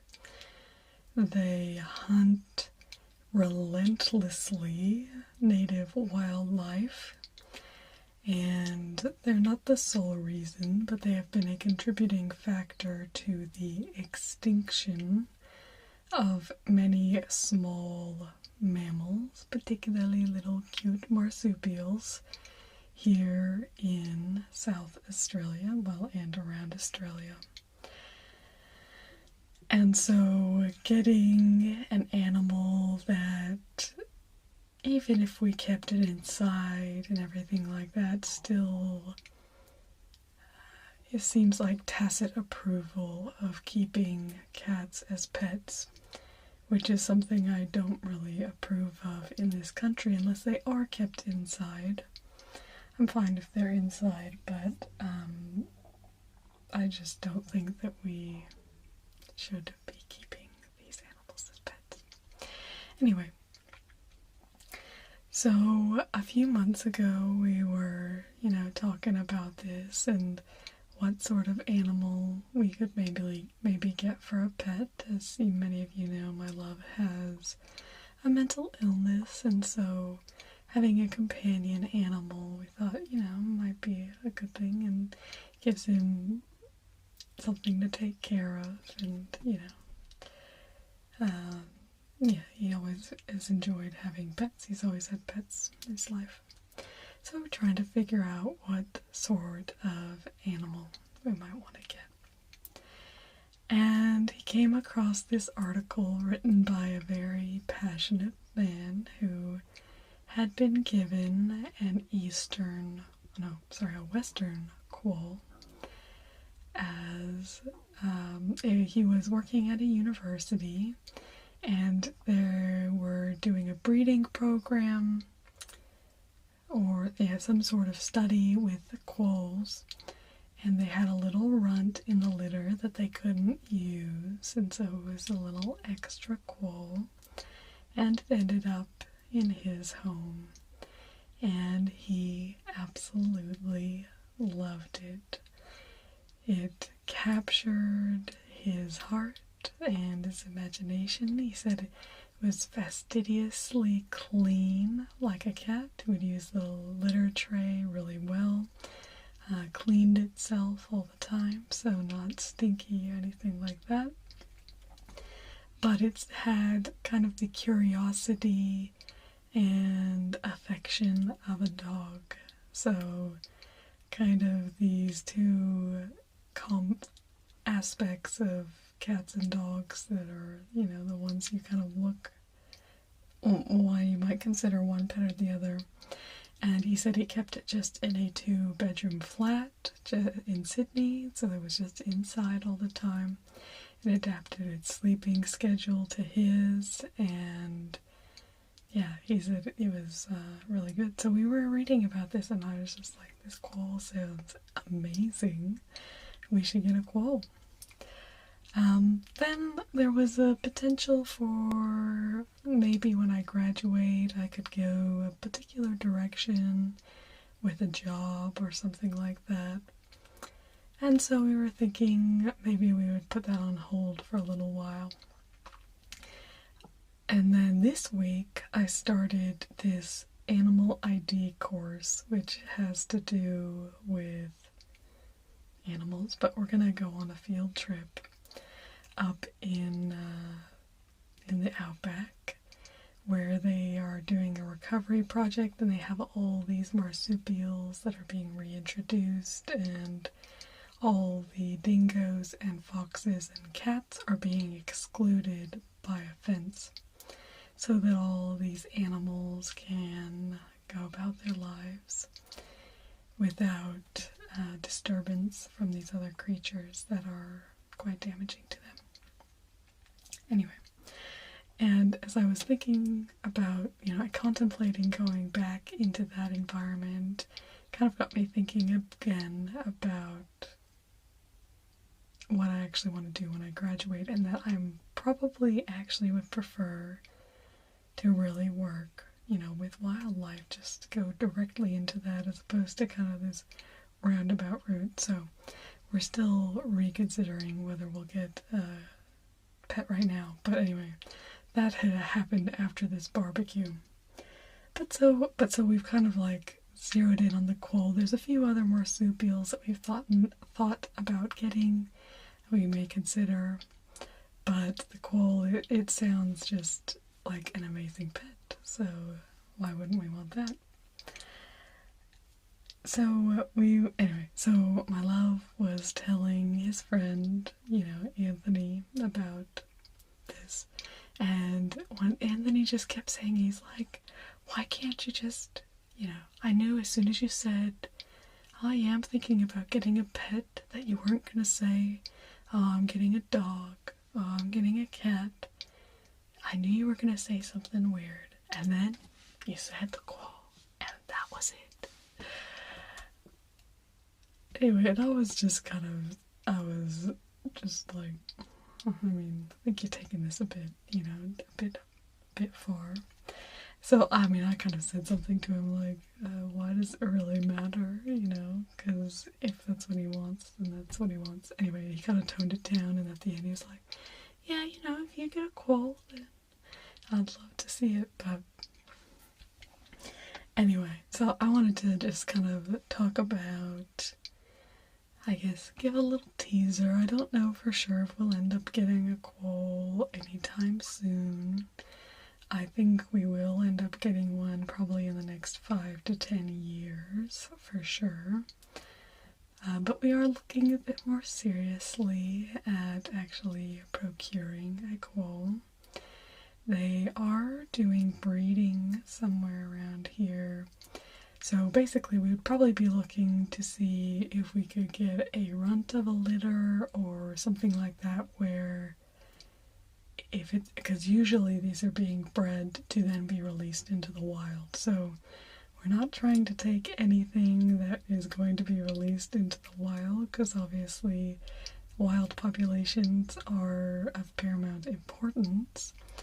So this would be more so if there are any stranded joeys that need extra care and would just basically just get snatched up in the wild, or, anything like that we can kind of take in and care for.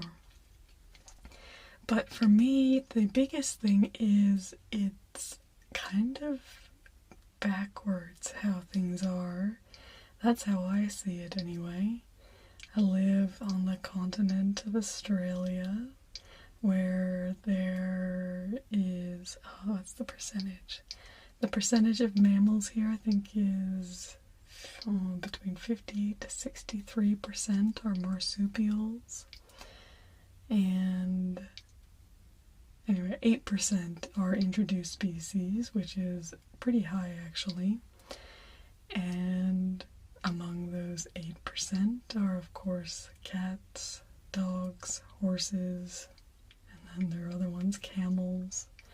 Oh, rabbits are another big one, because somebody wanted to be able to hunt rabbits here. Anyway, so there are actually lots of really, really amazing marsupials that have been pushed to the edge of extinction by competing with these other animals. And, little side note here, I'm a budding scientist, so I always have to tell you all the little details behind this, that part of the reason that invasive species actually do so well in a new environment is not necessarily because they are better or well adapted or anything like that. It's generally because they are removed from their natural predators. So, for example, you might have let's say rabbits, maybe even cats. Cats in their natural territory probably predate on things, but they would also have something that predates on them that controls their abundance in that area.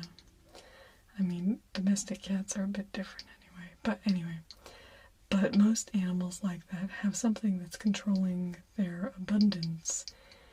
And so when you then release them to have free reign with nothing that is a natural predator to them, then they can explode in population because there's nothing keeping their numbers down. Anyway, and this is kind of how populations go completely out of whack. There are certain I'm really going down an ecology vein here. I'm sure you all will appreciate this. There are actually certain animals that do have a really, where they do have really explosive population growth, and then they tend to bust right afterwards. They're kind of a boom and bust.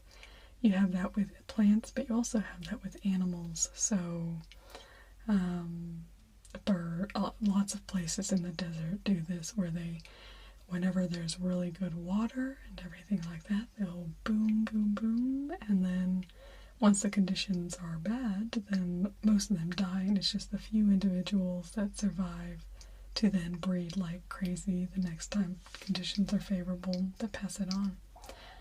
A lot of invertebrates are like that as well, actually. That's why you see a lot of activity in the summer, because it's really warm. I won't go into the biology of that. We can go into lots of biology here, but anyway. Basic idea, where am I going? Oh, is that, anyway, because it was one of the points that he made, was like, oh, well, it just means cats are better. But it doesn't actually mean anything like that. It just means that the system is favoring the cat, even if the cat isn't as favored in its natural environment, like the system that it's come from. I don't even think of an example. So the other thing, we're all pie in the sky at this point right now, just thinking like what the possibilities could be. Because for me, I think that not just should there be more, well, I don't want to, obviously we don't want to have a cat, but I also am like, well, I don't want it to end with us, like we get our hands on a quoll and then that's it.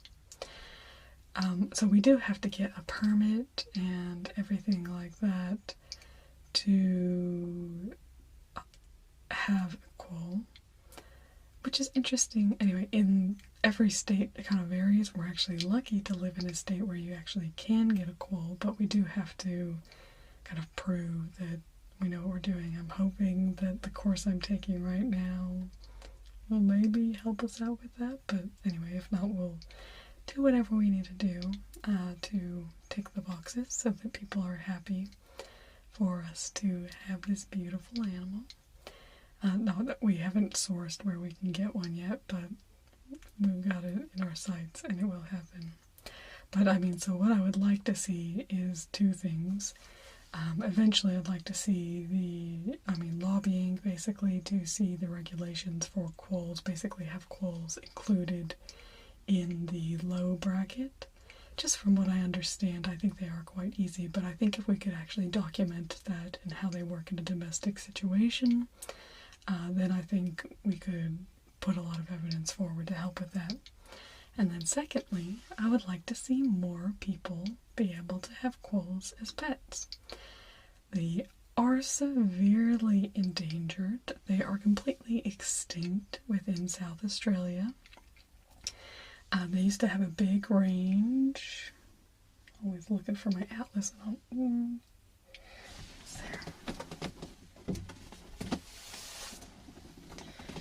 There. They used to have, let's need the all-over map of Australia. So they used to have a range kind of like that, and now they're only around here with where they're wild populations, except that they have reintroduced some back into South Australia in the Flinders Ranges National Park, which is actually where I did a video, Outback Show and Tell, I think something like that, if you look that up, where I took video of yellow-footed rock wallabies, which have a cool striped tail. They're so cool. Anyway, but apparently they have quolls up there, but we didn't see any quolls where they're. I don't think they have high numbers. But those were reintroduced, and they're actually going quite well. The cat management is going pretty well within that park, so that's pretty good. But anyway, I don't know what. But when we were telling my love's mates all about this, none of them had even heard of a quoll before, and these creatures are just not present. They're not in people's psyches. So that's something else that I mean, these are kind of the three things that I would want to do, with an animal like that. Obviously, lobby for more people to have it as pets. Oh, my second thing was I'd like to breed them. So if we go really well, basically with the first one, this would kind of be, 5 or 10 years down the road, or I don't know, whenever. I don't know what the time frame is for us to feel comfortable. But then at that point, if we feel comfortable, then I would like to get a breeding pair and then breed animals for pets. So basically just have pets that we could do. If we got a male the first time, I would probably get it desexed so that it could not mate, because I think they do spray. I think they're like cats in that way, that they may spray at sexual maturity for males. But if we could, anyway, so we'd worry about that when we get a breeding pair. Otherwise, we'd probably get a little snip. But number 3, the thing I was thinking about today, I was like, well, it would be great to just go around to local primary schools, even secondary schools, and maybe just do, a little 20-minute talk and show people our quoll, like let them actually see our quoll. And, teach them about the quoll and everything that's going on with that. Because this is an animal that people around here would have used to see. Probably going out around at night. They are nocturnal in the wild.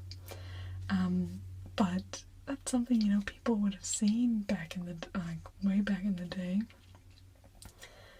And now they're gone and people don't even know that they were here. That's the saddest part. And they're amazing creatures. They're beautiful.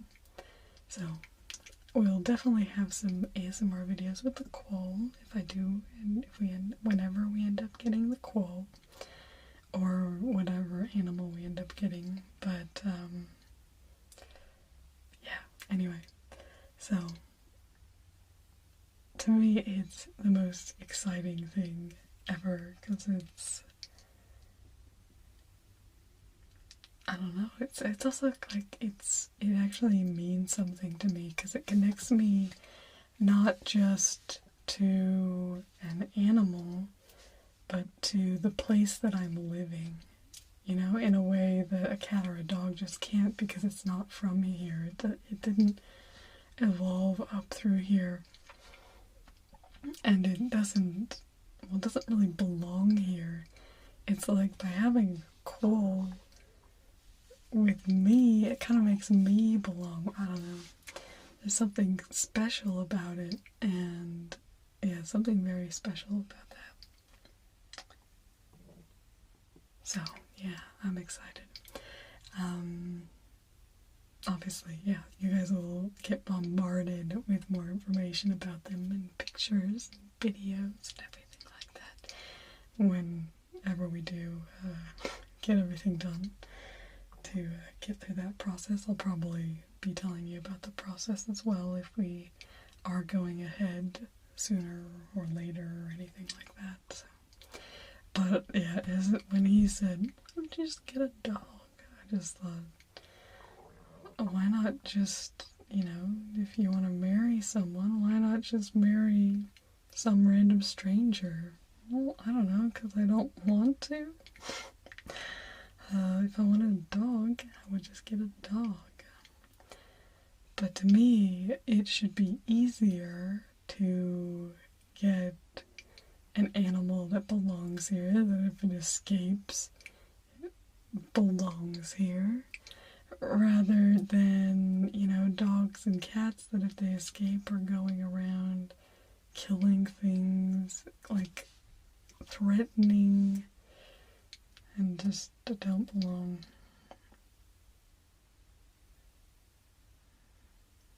But it's kind of like us, we don't really belong here either. Invasion. I do have kind of mixed feelings about that, but I don't know what that was. But there was a Ghana elder who did a talk. He didn't actually do a welcome to country, but he did a talk at my citizenship ceremony, so if Uncle Lewis is okay with me being here, then I am happy with that. But I still would like to, I don't know, somehow make it official with the Ghana people. Because that was more set up by the Australian government. I think it'd be nice to have something where I could do what I should do. Anyway, I'm really going off here. But one day, I think I will try and chase that up too. And if you have a quoll, opens all the doors, doesn't it? Anyway, so, quolls are cute. Hopefully you'll be seeing one within a year. That'd be so good. But we'll see. We'll see what happens. But I'm excited. It'll be a journey, but it'll be good. So, that's all I have for you. If you own a quoll and it has babies, let me know. I want your babies. Your quoll babies. You probably don't. I still care about you, even if you don't have quoll babies. But I am desperate for a quoll baby, so if you know anybody with a quoll baby, let me know. And, I also gotta get my permit together. So, we'll do that too. But I don't expect anybody else to do that for me. So, there you go.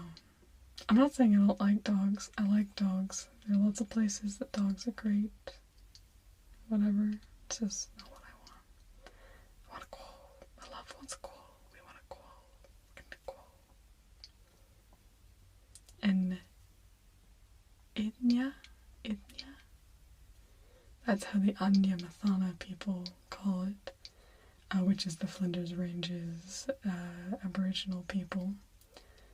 Idnya, I think that's the name. I have to learn it for sure.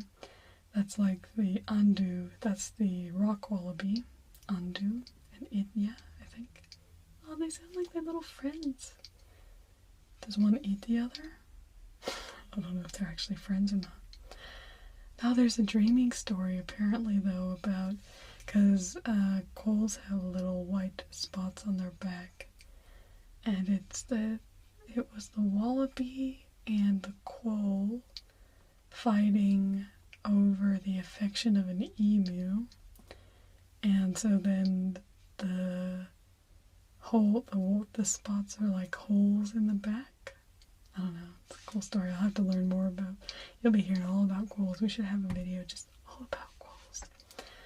But it'd be cute if we have a little quoll to show you while I do that video, so I might have to do it for a little while. When I get my hand on that quoll though, you guys are gonna be, well, you won't get tired of it because it's gonna be amazing. It'll be my quoll. Okay, anyway. Thank you for watching, sticking with me, staying with me through all my rambling and education as well. I always like to keep it educational.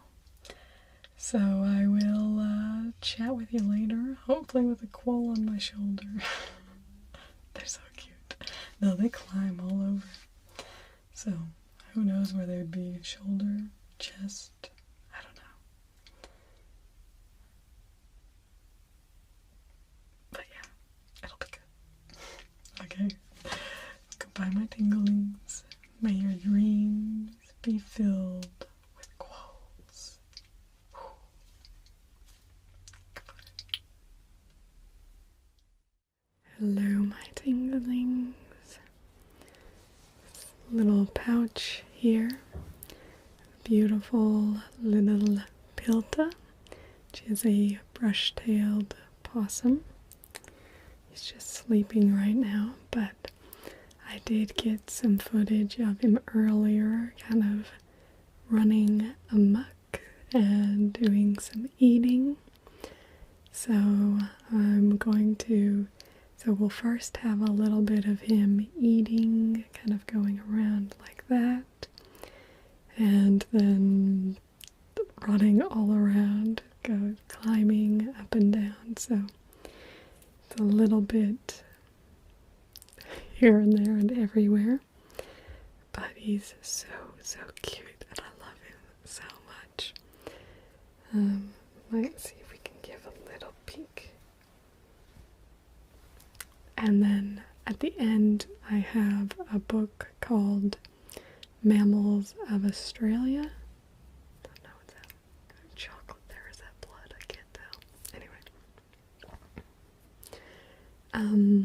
And so I'm going to read you out the description for the brush-tailed possum from there. So that's what we're doing, but see if he'll give you just a little peek at him before we send you to see him running amok.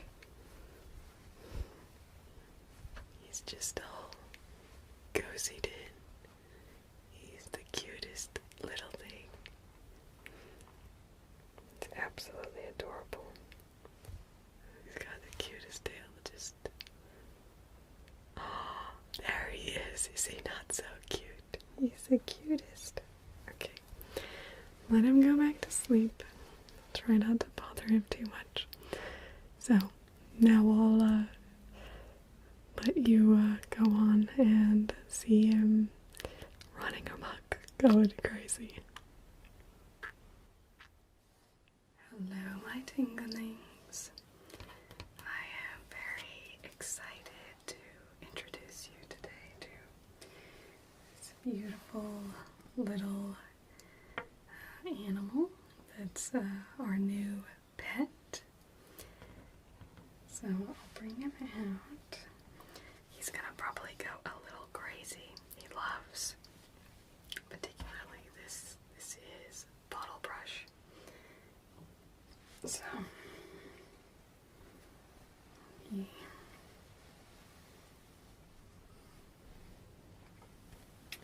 stays in a little pouch. He's still quite young, and so set him back here, and he'll probably smell what's going on and want to come out. Pull you up a little.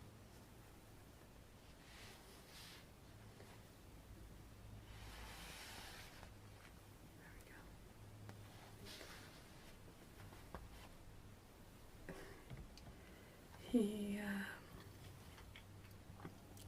So he was about 280 grams when we got him, which puts him at, oh, you can see him sneaking out.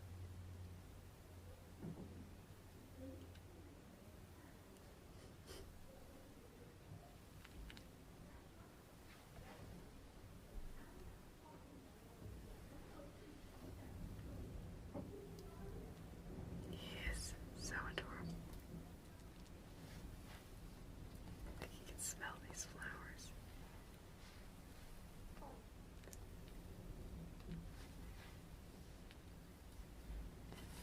You can smell.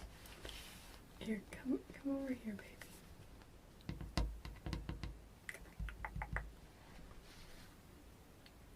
I think you can smell something under him because I think I put something under there, so he thinks he's gonna get something in his bag.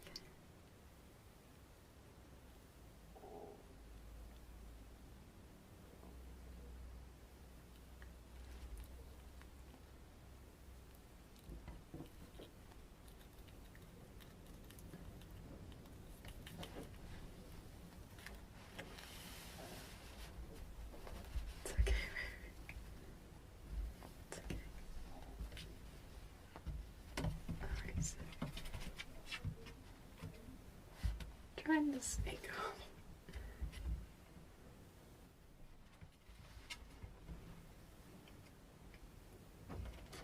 Did you drop your carrot, baby?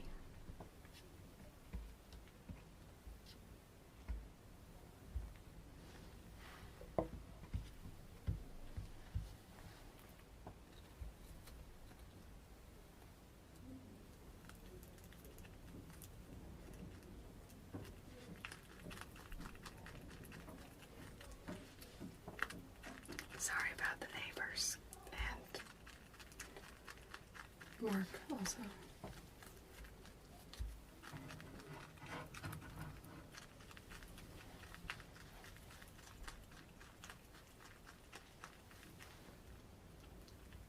He loves his carrots though.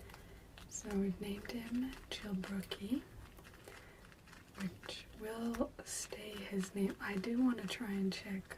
So we've named him for an important figure in a Ghana dreaming ceremony, not a dreaming story. But I want to check with the elders to make sure that's not a bad thing to do. So he may get a new name if that's the case, but otherwise he's Chilbrookie. Because there's a trail that goes through the Adelaide area. It's called the Chilbrookie Trail. It talks about the path he went on, basically.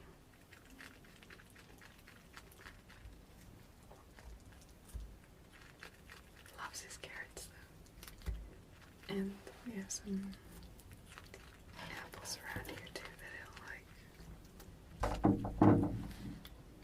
Sorry, baby. Sorry, baby. He's still quite small.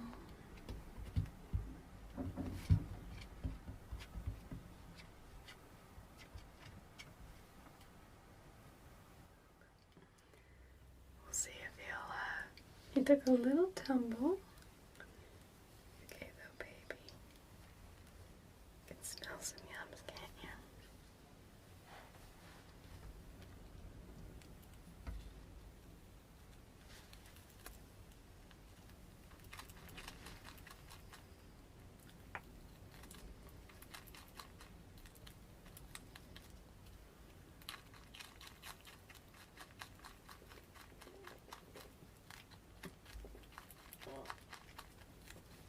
When he finds these, he'll go actually. When he finds these little bottle brush, he absolutely loves those.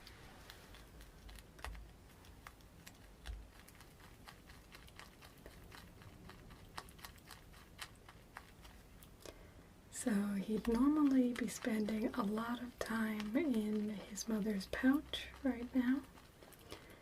So his mom got sick and died. So he got taken into this woman who does wildlife rescue, and my love had put out a little request saying we were looking for a brush-tailed possum for a pet. And so then she contacted us saying that she had one. So we've got him now.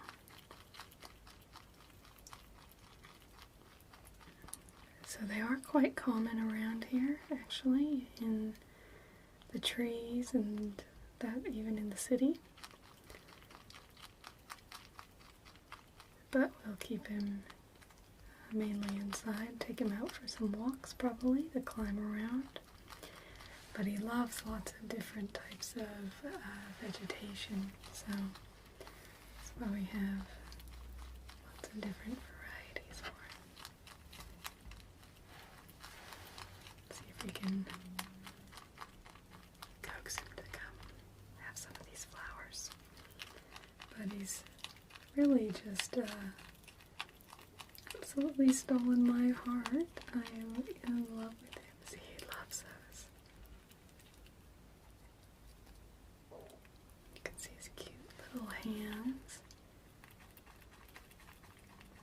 So he has 5 fingers on his hands, but none of them are opposable, but he actually has an opposable first finger on his foot, or toe, I guess. These flowers. So he's come in at a good time since they're just going into flower right now. And we have a plant right across the street from us.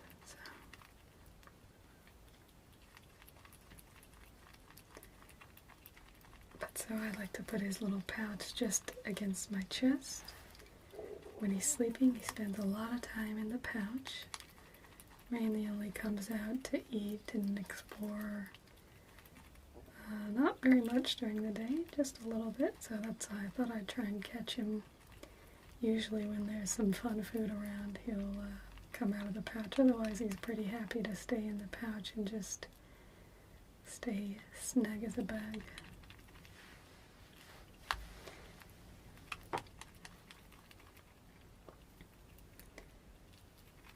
So I know we had talked about getting a quoll. The lady we went to get him from, we told her we had been interested in a quoll, and she's like, oh, you won't get a quoll. Which I still think we will get a quoll, and told her, well, I didn't tell her that, but afterwards I was talking about, well, we'll prove her wrong on that. But,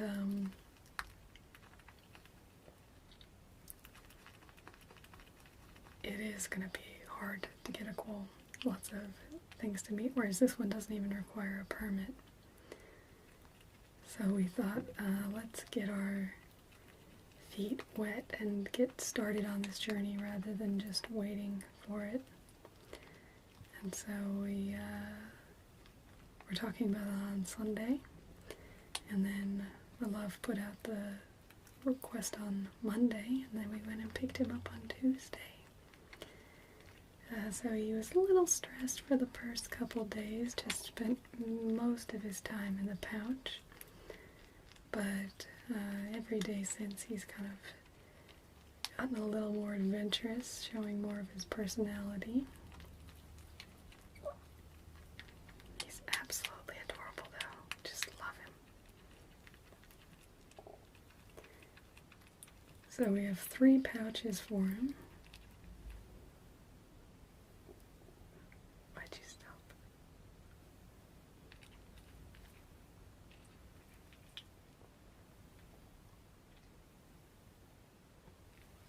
Apple. That's an apple. Don't bite me, don't bite me.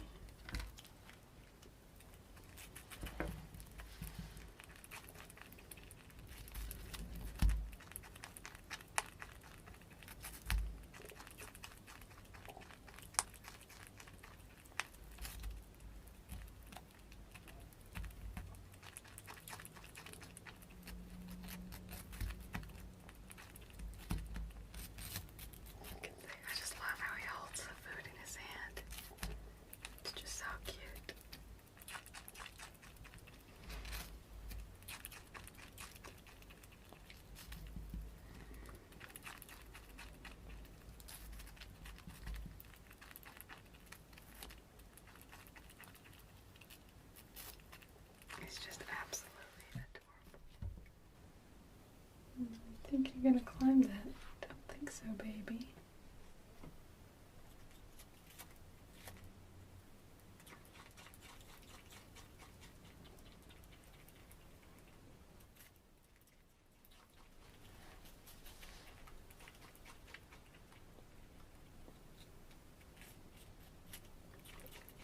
Loves his apple though. Loves apple, carrot.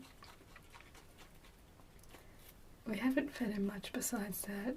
Kind of waiting till he's a little older. Those are the things that we were reading recommended for when he's quite young.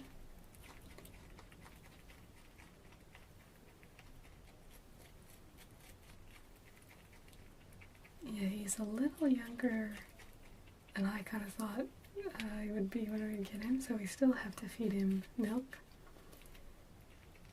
So we have a special possum milk that we feed him. The first couple days he wasn't able to kind of lap it up out of a bowl, and so we were putting it into a little syringe, not with a pointy end, obviously, and so you kind of push it out and he licks at it, because they don't actually suckle, they kind of probe their mother, and then the milk comes out and they look at it. But now he's able to drink it out of a bowl, which is much easier for us. So that's nice. It's got beautiful coloring though. I can see this beautiful color. It's got a caramel color across his ears.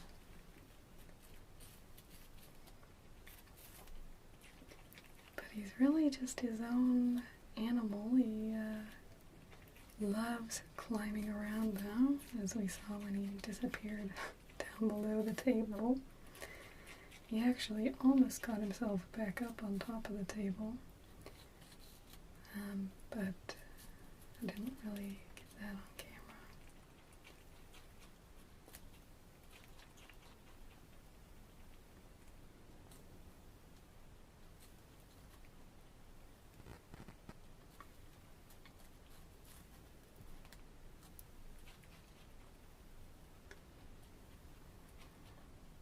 But yeah, so spends a lot of time just in his pouch. So we have 3 of these pouches. They're made out of polar fleece.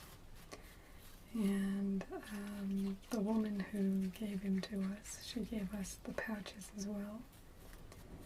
So that was really nice of her, because she didn't want us to pay anything for him.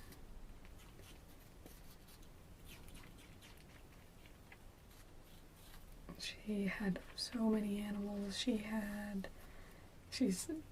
When she first took us in, she was showing us a kangaroo and was calling it a she, and we were a bit confused because she'd said, we're coming up to pick up a possum and it's a male. And she's like, oh, here she is, or whatever. And we're like, that looks like a kangaroo. And it was very big. It was still a baby kangaroo, but very big.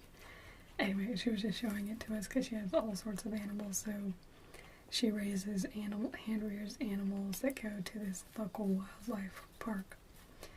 And so she said she had 4 joeys, and then, so this was the one that was left.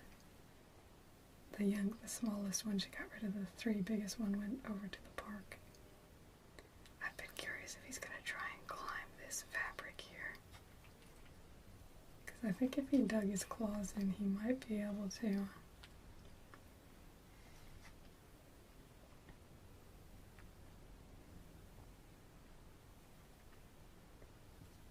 They've apparently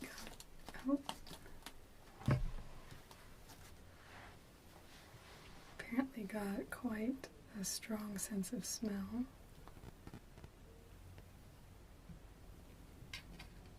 Oh, you want fresh carrot?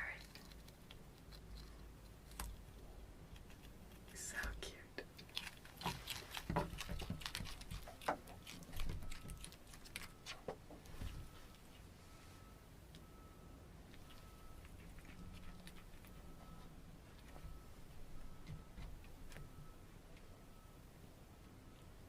Sorry about the background noise. Just gonna leave it in because I want to try and give you as much footage of him as I can.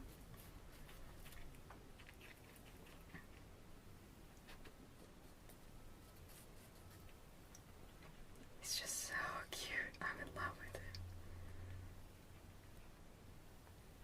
him. If I'll eat any of the leaves. Ooh, found a new piece of apple.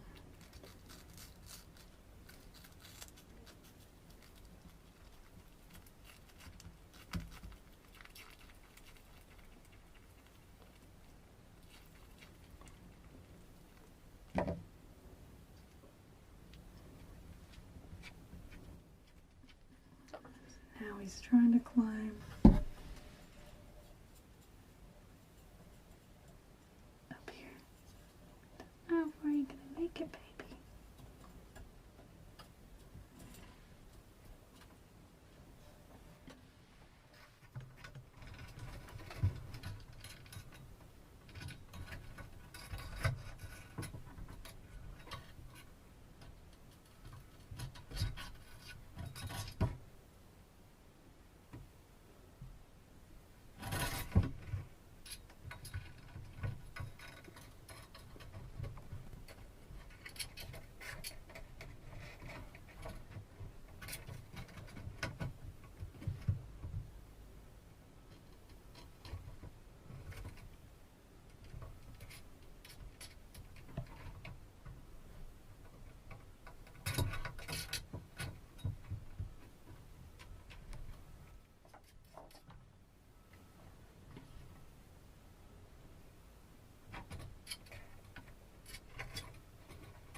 Don't jump down, don't jump down.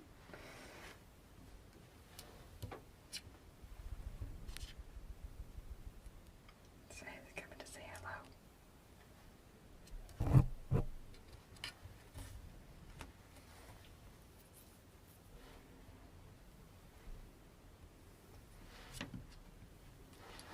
Stay up.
You're obsessed with going down there.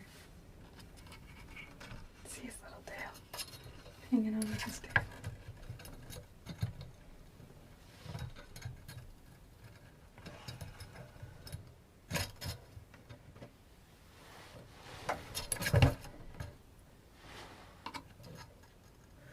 Very stiff.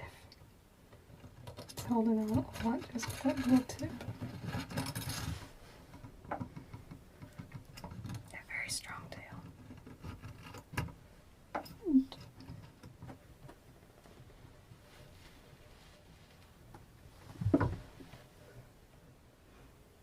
think we need to get him some rope to climb.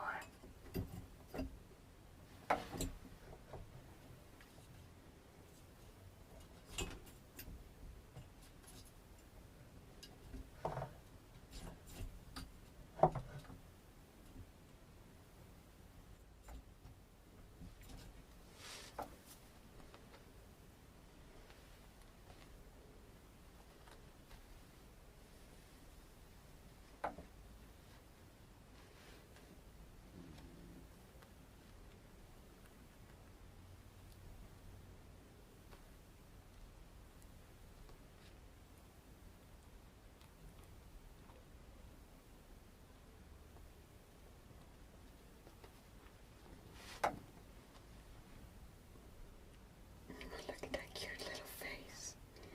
Just has the cutest little face. Now it's just climbing up my arm.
He's going down again.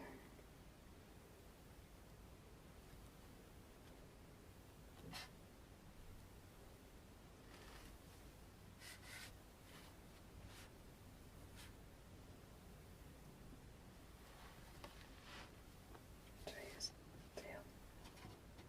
It's looking good.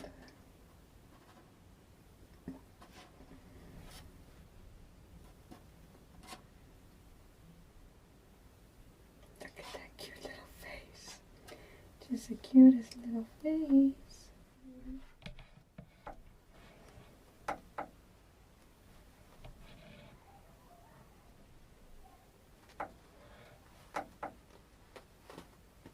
You trying to drop yourself? Trying to come underneath.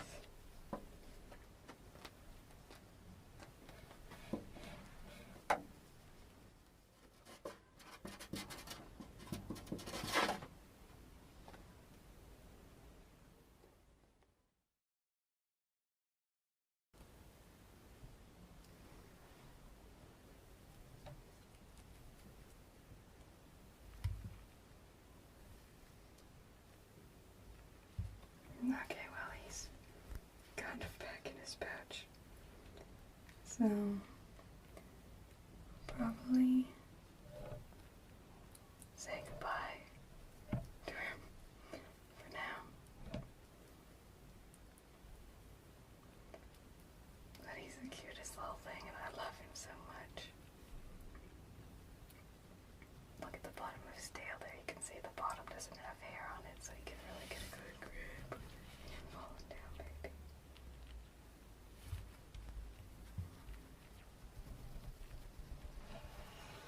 you gonna say goodbye, baby? Say goodbye. You can smell the food.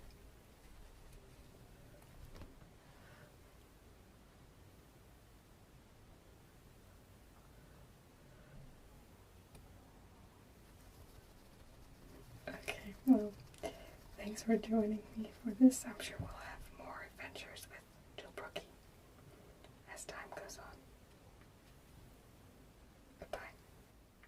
I know I said goodbye earlier, but I just had to show you him all snug in. So I've put his pouch down my shirt here. And he's just, I don't think he's too happy that I'm trying to show him off. It's okay, baby. He's really trying to be tucked in. Oh, look at him. Is he not the cutest little thing? I'm sorry it's so bright, baby. So cute.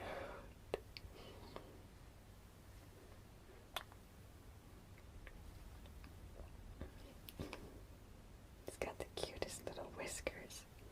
But so this is how he spends a lot of his time, is just kind of bundled in with the pouch actually closed over him. But he's just absolutely precious. Let him go back in. We'll see if he might come up a little bit. But I actually, I have this book. Actually, maybe I'll move this over. So I've got this book. It's called The Mammals of Australia, which I actually got from the library before we got him. But I thought now that I have him, I could show you his little entry. This is a different possum, but he should be okay. So here we have the common brush-tail possum. So this is probably what he'll look like. A bit different coloring, but like that when he gets older. And so they actually have quite a big distribution. This dark blue is their current distribution. The light blue is their pre-European distribution. And then these little slots are where they've found fossil evidence of them. So there's a few different color morphs that you can see. It's probably closest to this color morph, but beautiful caramel coloring around his face, which that one doesn't have, but not really like those ones. So, very cute.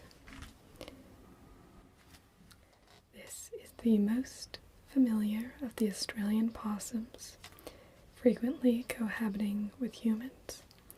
Over its extensive range, it manifests considerable variation in size and color. In the tropical closed forest of central eastern Queensland, there's a short-haired copper-colored form. The larger, more woolly Tasmanian form has a blackish as well as a grey phase. Males are generally larger than females and have rufous fur on the shoulders. Northern form was briefly treated as a separate species. Its abundance varies significantly throughout its range. It is most common in cities, in Tasmania, and in New Zealand. Yeah, so it was actually introduced in New Zealand in the 1840s so that they could have a fur trapping industry. And now it's considered a bit of a pest because they have exceptionally high numbers. So there's actually a couple videos on YouTube of a lady in New Zealand who keeps a brush-tailed possum as a pet as well, because her husband was out hunting and he killed the mother, and then he saw the little baby and couldn't kill the baby, so they brought it home and became their pet. So the brush-tailed possum generally occurs where there are trees, especially It's a nocturnal animal. It spends its day in the den of a hollow of a dead branch, tree trunk, fallen log, rock cavity, or even hollowed termite mound. So, from what we've read, they'll generally adapt their schedule to your schedule. So we have noticed that already, even just within the first week, he's starting to come out more during the day rather than at night, because he realizes that's when we're up to play. In urban areas, almost any dark recess may be utilized, the space between a ceiling and roof being commonly favored.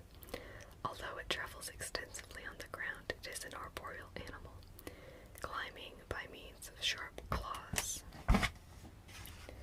The opposable first toe on the hind foot. So on their top hand, it's just kind of forward and then like a fifth like that, so not opposable. But they have quite interesting feet. I'll try. Do I dare? Let's take him out and see if I can pull his legs out. See if I can show you his feet. I don't know if he's going to be too happy. Okay, where are you, baby? Okay. Keep his head covered because then he's a little bit more chilled out. But you can see here, it's got beautiful little feet, so you can see this little opposing toe, but quite grippy pads on the bottom of his feet. And then this tail, which I was trying to show you before, is amazing. The other day I had him in his pouch. Okay, I gotta put it back in. He's not too happy with me.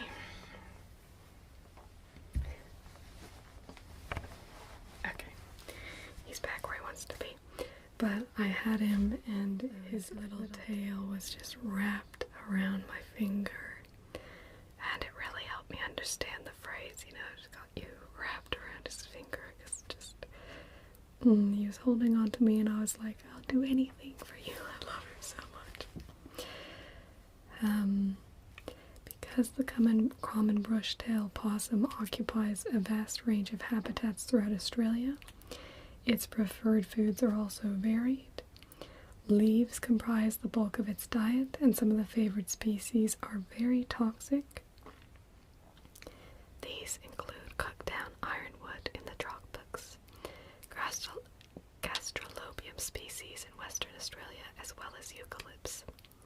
The choice of leaves is determined mainly by their nutrient and fiber content and demonstrates a remarkable tolerance to plant toxins. Flowers and fruits form an important component of the diet, particularly in the arid and tropical areas where these foods are essential to successful breeding. Meat may be consumed by captive animals and offered, but is eaten only very occasionally in the wild. So from what I've read, they'll eat maybe baby birds or little bird eggs if they come across them, but generally don't eat much other meat besides maybe some insects. So he may be our own little pest control within the house. Most populations have an autumn and a minor spring breeding season, but some, including those in the tropics and arid regions, breed continuously if required food supplies are available. Females usually begin to reproduce when about 1 year old. When breeding is seasonal, over 90% of the females breed annually, and in some populations 50% may breed in both seasons. A single young is born 16 to 18 days after copulation. And that's very altricial, so that's very common for marsupials to have very altricial young, so very short gestation times. So he'd be tiny, tiny, tiny when he's born. It spends 4 to 5 months in the well-developed pouch attached to one of 2 teats and developing rapidly. A further 1 to 2 months are spent in suckling and riding on the mother's back before weaning is complete. depleted. See, writing on the back. Few young die in the pouch, but considerable mortality can occur at 6 to 18 months of age when juveniles are dispersing from the area of their birth in an endeavor to establish home ranges. The home ranges of individuals vary between sexes and between habitats and are related to the population density, which varies from 0.2 to 4 individuals per hectare. Densities twice as high as this have been recorded in New Zealand, where there is a large introduced population. Communication is by sound and scent. Deep guttural coughs and sharp hisses are frequent, particularly in the breeding season, and extensive use is made of glands under the chin, on the chest, and near the anus to mark areas and define occupancy. The reddish secretion from the chest gland of an adult male stains the surrounding fur. So that is something. He will have some developed scent glands on it, but from what I've read, it sounds like the scent isn't really too strong. They do have quite well-developed sense of smell, so other possums would probably smell it more than humans. In some populations, male may establish territories, but vocal and olfactory signs are usually sufficient to establish den ownership and to maintain sufficient inter-individual distances. Just giving him a little bit. I think I knocked him with my tripod. Just a little knock, nothing. Ooh, he's grabbing just at his pouch. But vocal and olfactory signs are usually sufficient to establish den ownership and to maintain sufficient inter-individual distances to minimize direct aggression. The dingo, cat, and fox, large pythons, and large monitors are known to prey on the common brushtail and can significantly affect numbers when population size is low. So we have a local cat that sometimes gets into our house. So we've been super careful with this baby around to make sure it doesn't get introduced to the cat while he's very young. Longevity is usually less than 11 years, but one individual is known to have lived for 13 years. These population characteristics and their substantial variability allow the common brushtail to use a variety of habitats and to rapidly colonize suitable new areas and build up its numbers. In Australia, it can cause damage to pine plantations, and in New Zealand, it has become a major pest and a host to bovine tuberculosis. Not known to have that in Australia here. In most Australian states, large numbers were once killed for the pelts, but the species is now protected on the mainland and partly protected in Tasmania. In some parts of the mainland, the range is contracting, many populations having disappeared and others become vulnerable. So, and then there's just a few statistics here. Size is 350 to 550 millimeters, which is 35 to 55 centimeters for head and body. Tail length is 25 to 40 centimeters. Weight is 1,200 to 3,500 grams for females and 1,300 to 4,500 grams for males. So 1.3 to 4.5 kilos. So he'll be a decently sized boy when he grows up. And then just their identification. Generally silver gray above, white to pale gray below. Long oval ears. Tail varies from being bushy to sparsely furred with short terminal naked underneath. And so in the Ghana language, which is the indigenous land on which I live, it's called a pilta, which is spelled P-I-L-T-A, so that's what they call the brushtail possum, is the pilta. So you'll probably hear me call him a pilta The Linnaean name for him is Trichoceros vepeluca? No, Vulpecula. Vulpecula. Which means little fox-like hairy tail. But I'll call him a little bilta, or the common brush-tail possum. So, he's super cute. I might bring him out one more time just to say one more goodbye.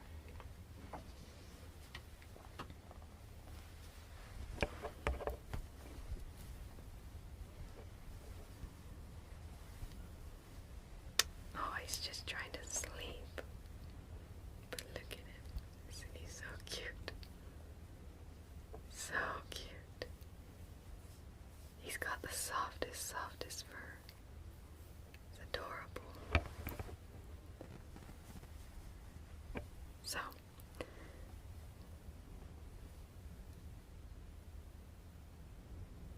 thanks for joining us for the little introduction of this beautiful little bilta, or little brush-tail possum. And I'll probably let him go back to sleep now.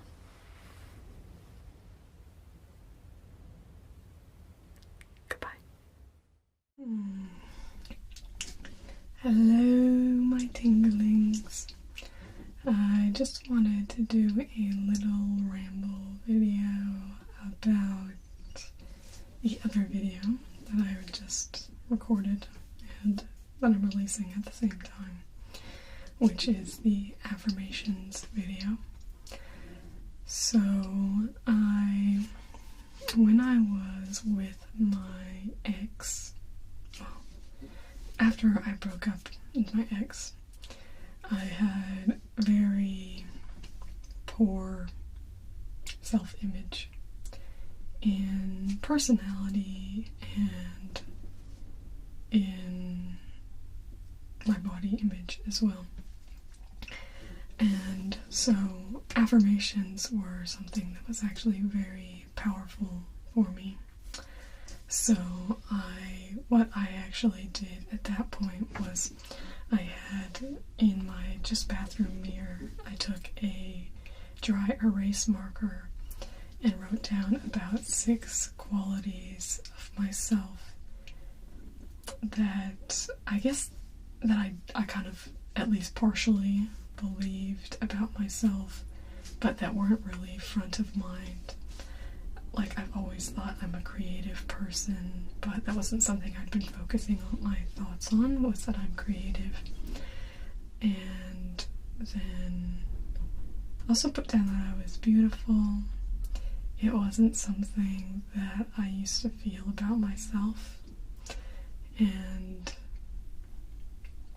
it was actually when I was talking to Mark, my son, obviously, and this was when we were first starting to talk, like when I first was getting to know him, and I just, called him beautiful all the time, because I just thought he was a beautiful, amazing person, and I just wanted to tell him that, and he used to kind of mirror that back to me and call me beautiful, and I think that was so that gave me the beginning of belief, I guess, in that.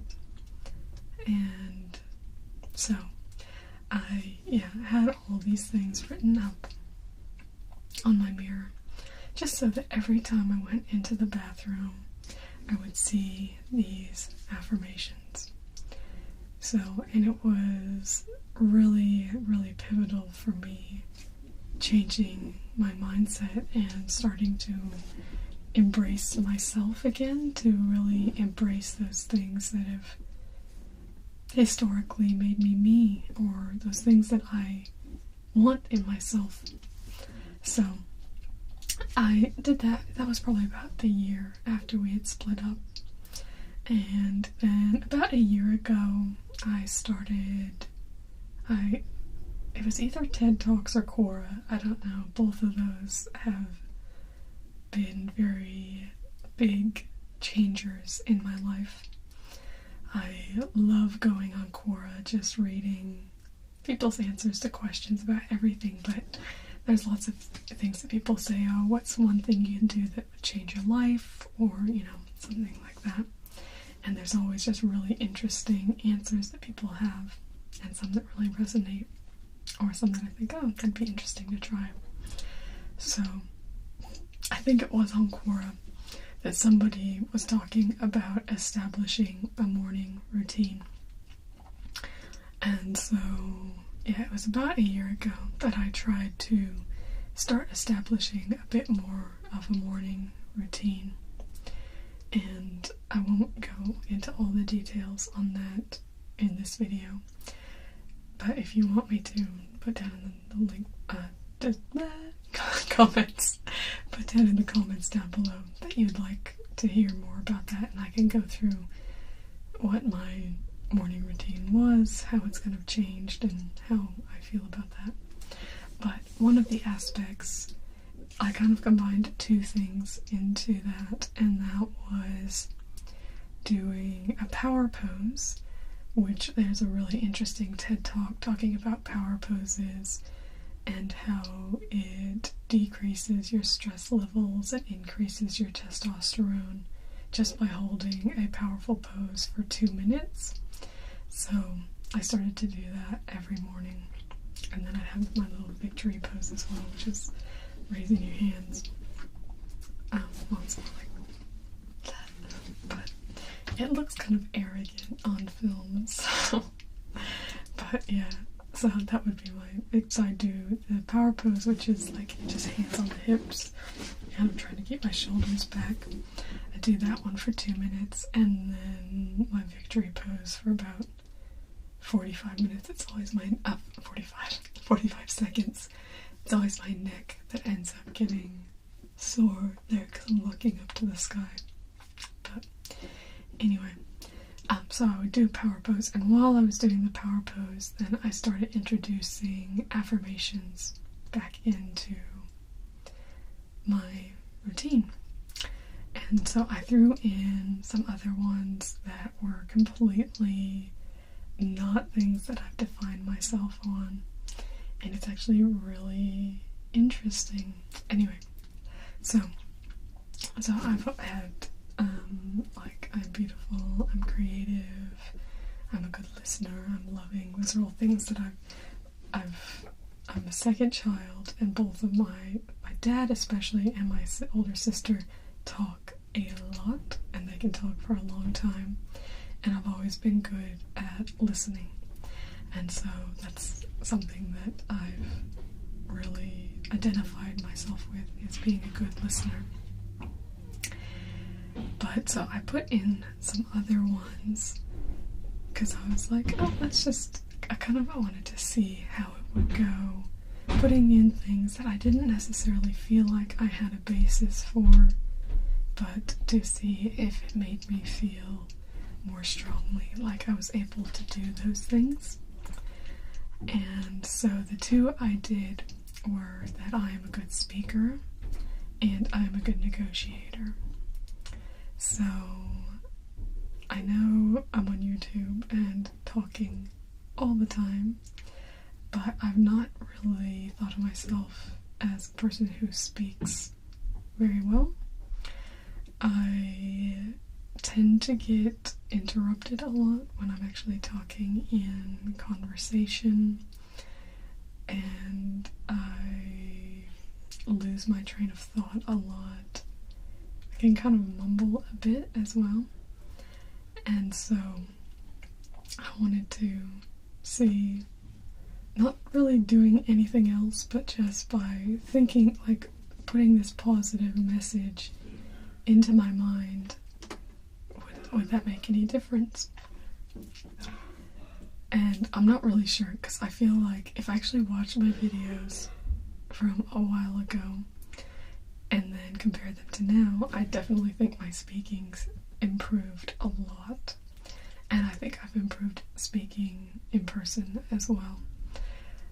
But I'm not sure if that's just kind of more practice or the affirmation, but, you know, it doesn't hurt. But the negotiator one is actually really interesting because it just made me really, I'm not in situations a lot where I'm actually negotiating a lot really in that way. But I had a situation where somebody was trying to get me to play D&D with them, because I used to, well, it wasn't D&D, but anyway, a game like D&D, because I used to play, and my schedule's a bit, so I kind of had all these things, and I was like, well, I'll do it if it's like this. But I think because I'd been saying that, I just felt very confident in just, okay, this is what I want, this is what I want, this is what I want, this is what I want. And I mean, we didn't end up playing, but I didn't end up getting myself into a situation where I'd half agreed because I'm kind of interested. I just put it out there that this was what I wanted, and anyway, then, you know, they didn't end up doing those things. The other one was with my landlord. So my landlord said that they were going to increase the rent, and so we were saying, okay, we'll probably move out then. So then she came back and she's like, oh, well, if we keep the rent, would you guys sign a contract for another 12 months? And I was like, instead of just saying okay, because it is what we wanted, but instead of just saying okay, I was thinking more in a negotiation framework, I guess, because I've been putting that in my mind. And so I told her, yeah, we'll sign the new contract, but we need you to fix these two things that she hasn't fixed since we moved in. And so now we're paying the same amount. She hasn't fixed the things, but we're also not locked into a contract. So anyway, so that was something that ended up working well for us, because if we got the things fixed, then that would be good, and then we'd be in the contract. Now we're not locked into a contract, but we're still paying the lesser amount, so it's pretty good. But what I wanted to say about the affirmations is, so I've been feeling a little bit of stagnation with my kind of getting back into, so I was sick in January, and since then I've been having a real hard time getting back into like the swing of my life. And so instead of just speaking my affirmations, I thought it might be better to have something to listen to. So I was planning on recording just my affirmations for myself, and then I thought, well, if I'm recording it, I may as well put it out to my lovely viewers to see if it could benefit you as well.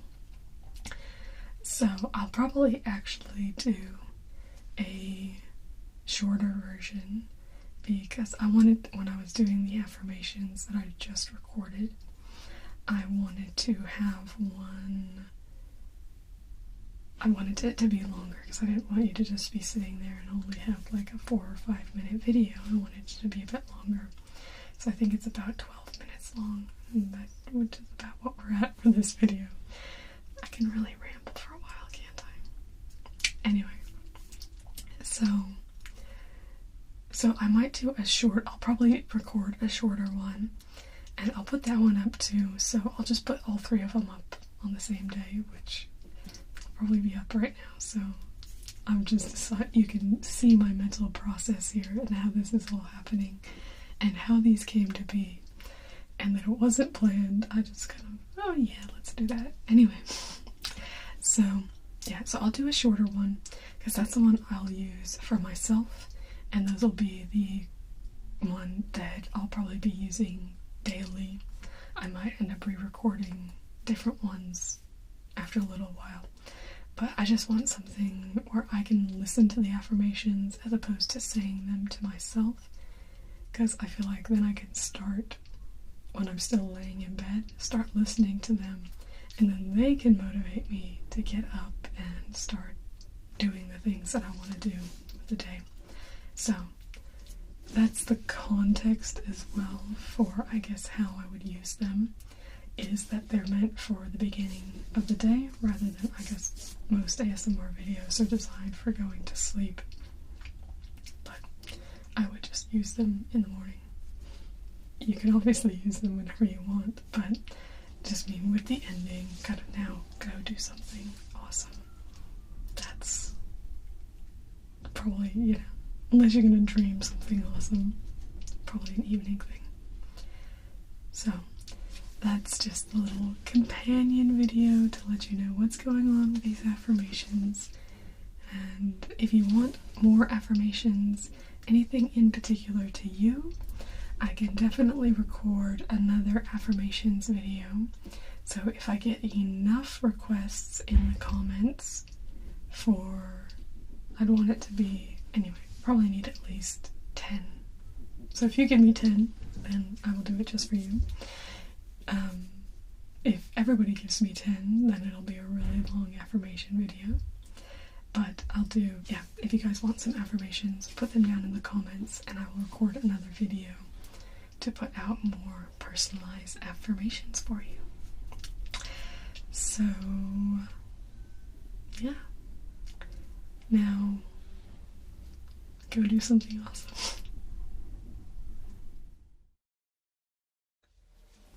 Hello to all my tinglings. I have a little ramble video for you today. I know I have a request to tell me and my love's story, so don't worry, I will do that at some point. So probably expect to see that in March. I do have another ramble video coming out, which will be a cricket one, and a little show and tell on my quilt that I've worked on because I finished one panel, not completely, but kind of the first little part. Anyway, so I did a little show and tell on that, so I'll have that one coming out. This one I've moved up in the recording schedule because I am just really excited and it's very topical right now. And the topic is women's footy. So I am so excited. I just watched the first ever AFL women's footy match between Collingwood and Carlton, and it was a really enjoyable game. And there was, I think they said about 25,000 people at the game. They had to turn people away because they didn't have, like, for safety reasons. So there was lots of excitement and lots of popularity. And so that was really fun to watch. Really, it looked like a really great atmosphere. And just, the girls just went in so hard, which is just so great. We were just talking about how we would like them to teach the men how to go in to tackle, because the tackling was just really, there were slipped tackles, but the tackling was just so much intent and really just a lot of ferocity. So it was so good. But I'm also really excited because tomorrow is the Crows, which, if you're new to my channel, you probably won't go too long without hearing about the Crows, because I am absolutely in love with the Crows. So our first women's game is tomorrow, so I'm not sure if I'll put this out on Saturday or Sunday, but anyway, so it's a Saturday, depending on, this is before or after the game that this will come out. And I've actually, so I signed up for a Crows Foundation membership. So they had only 500 memberships that they put out, and I was early enough to get in that I got to be one of the foundation members. So I also have a role play coming up that's kind of coming into member services and me talking you through the items of the membership pack for the Crows Women's. I did the men's earlier because that's the membership pack I got first, and now that I have the women's, I have that one video for that one coming out as well. So I'm excited about that. I feel bad because I don't actually know the players' names, but I'm sure after this season I'll know the players' names a lot better. It's just hard when you haven't watched them at all. But anyway, so they had a little bit of a drawing to go and be in the Guard of Honor at this first Crows Women's match tomorrow. And so they put it out to the Foundation's members. So I entered myself in the draw, and then this week I got an email telling me that I had been selected and that I will be in the Guard of Honor for the game tomorrow. So for those of you who don't know, so when the players come out from the change rooms at the beginning of the game, they walk through, you kind of have these, just a flank of players, not players, but a flank of whoever. Sometimes it's a junior club, sometimes it's just different supporters, or they have different people who might be in the Guard of Honor. But so they kind of go out, and it's the people you walk through, or they usually run through, to start the game and kind of pump you up. So I am so excited, and I'm just feeling so much empowerment, I guess, with all of this going on. And also with my little ramble video on my eyebrows and talking about everything going on there. So I'm excited. I'm gonna wear shorts. I could be televised. I don't know. Well, I mean, the game is televised. I mean, I could be on television, and so I could show off my unshaven legs. Anyway, I'm just really excited. Now, I guess it's my way of, because people are breaking down barriers, obviously, by playing footy, everything like that. And I want to show my own solidarity with breaking down barriers and just doing things a bit different, doing what you really feel strongly about. So, very, very excited. I'm a little nervous because the teams that played tonight were really, really intense. They were very hard at it, and it was so good to watch. Like, I was talking about this with Mark, my son, and Andrew, my love, and we were just talking about how we had high expectations, thought we would enjoy it, but it was just so much better than we even thought it would be. Because I know, well, a lot of these women, they might have played footy up until they were around 11 or 12, and then told, now you can't play with the boys anymore, so you can't play. And so then they would go off and do other things and couldn't play footy, so obviously their skill level can't be as good as the men. But there was just such desire. And that is one of my favorite things about footy, is that structures matter, everything, like your skills matter, everything like that, but just your pure desire, your tenacity, and your pure just putting your will out there, it makes such a huge impact on the game. And that is basically purely what it was. There were some really good skills, and it was great to see some good skills. There were lots of average skills, which obviously will improve as people get more practice and everything like that. But the desire was just so immense, and it was just so overwhelming and so inspiring. And just absolutely loved it. So I'm really excited for tomorrow, and just gonna be going out there, being my hairy self, and just loving it. So I'm really looking forward to it. And I just wanted to say a big thank you to everyone for all your lovely comments on my eyebrow video. I've been myself. I'm always going to be myself, but obviously I am a human, and human connection does matter to me and is important to me as well. And I like being able to do things with solidarity and not in spite of it, if you know what I mean.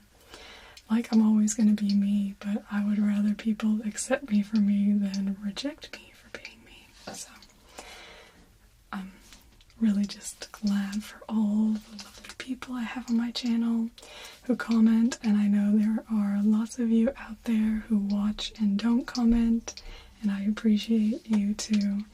I am really bad at commenting on other videos, so don't feel guilty if you don't comment that often, but I do love hearing from everybody, and just, it's just great to connect.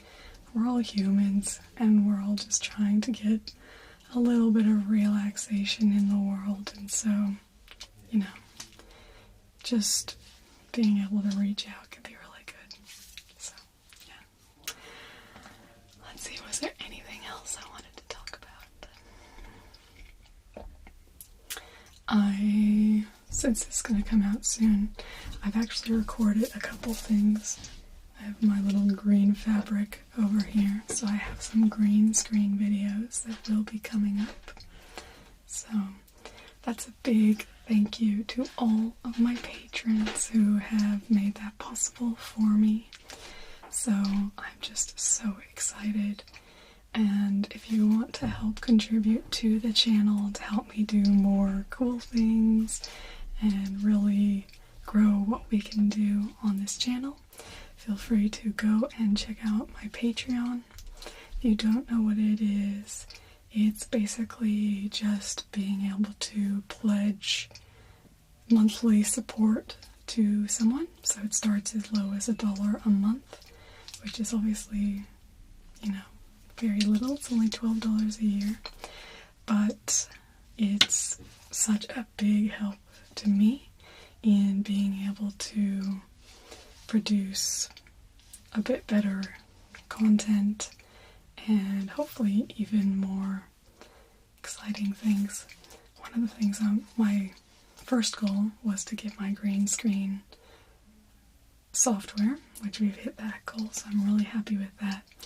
But my third goal is $200 a month, and I know it's a lot more than what I'm on right now, but with that one, I would be able to actually go to an actual hotel for just the express purpose of recording.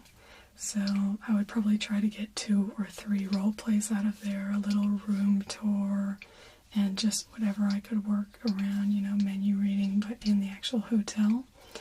And so I could do that probably bi-monthly, like that. So that's, anyway, one of my little far-off dreams. But if you want to help me do that, then just go over. Remember, every little bit counts. So even if you wanted to do under $1, 50 cents, $1 is the lowest kind of reward level that I have. But you can actually pledge anything. You could pledge 1 cent. You could pledge 50 cents. You can do whatever you want. Anyway, so just go check it out, see if there's anything you might be interested in. And I also have a little bit of behind the scenes content there. So it's a bit of fun, and you get to see things early if you want to give more feedback on, because I kind of put some things there that are a bit iffy that I feel like, and so it's really helpful for me for getting feedback. So if you're interested in helping with that, then be sure to check that out. So it's my little talk about Patreon, just because I'm so excited about my green screen, and so just grateful for my patrons and that they're making that possible for all of us. So, what else did I want to say? I mainly was just thinking about footy because I love footy so much. I love it. Anyway, probably have to say goodnight. I'm really tired. I have to get up early. So, good night, my tinglings. Sleep well.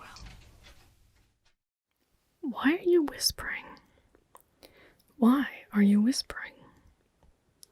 Why are you whispering? Why are you whispering? I can hear you. Hello, my tinklings. So, I've made a couple posts on my community tab on YouTube recently, just sharing a couple comments that I've gotten that I thought were kind of funny, where people didn't really get that I was doing ASMR. And a couple of you requested that I do a video on that. And I thought, oh, I don't really know that I have enough content to do that, because I get some comments like that, but not necessarily a lot of them. And then, oh my god, I had this person come onto my channel and comment the craziest things. So this is going to be, I'm going to start off with when they don't get ASMR, and then I'm going to move into just kind of some hilarious comments that I've gotten on my channel. So this should be fun. So I am going to read these comments as written, so there will be some swearing, just so you know. If that's not your thing, then look away, or click away, I guess. Okay, so we're going to start. This, I believe, was on my very first eye doctor video. And he says, she is speak like a zombie, lack of expression. Well, yeah, I'm trying to keep it quiet here. And let's see, on my how to plate spaghetti video. Girl, please stop. This is so disturbing.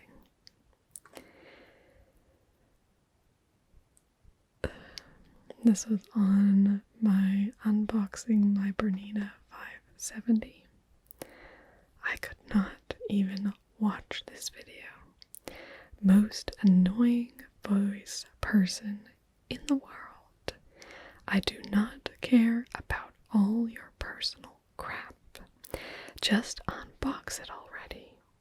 You might actually, you might try actually speaking as well.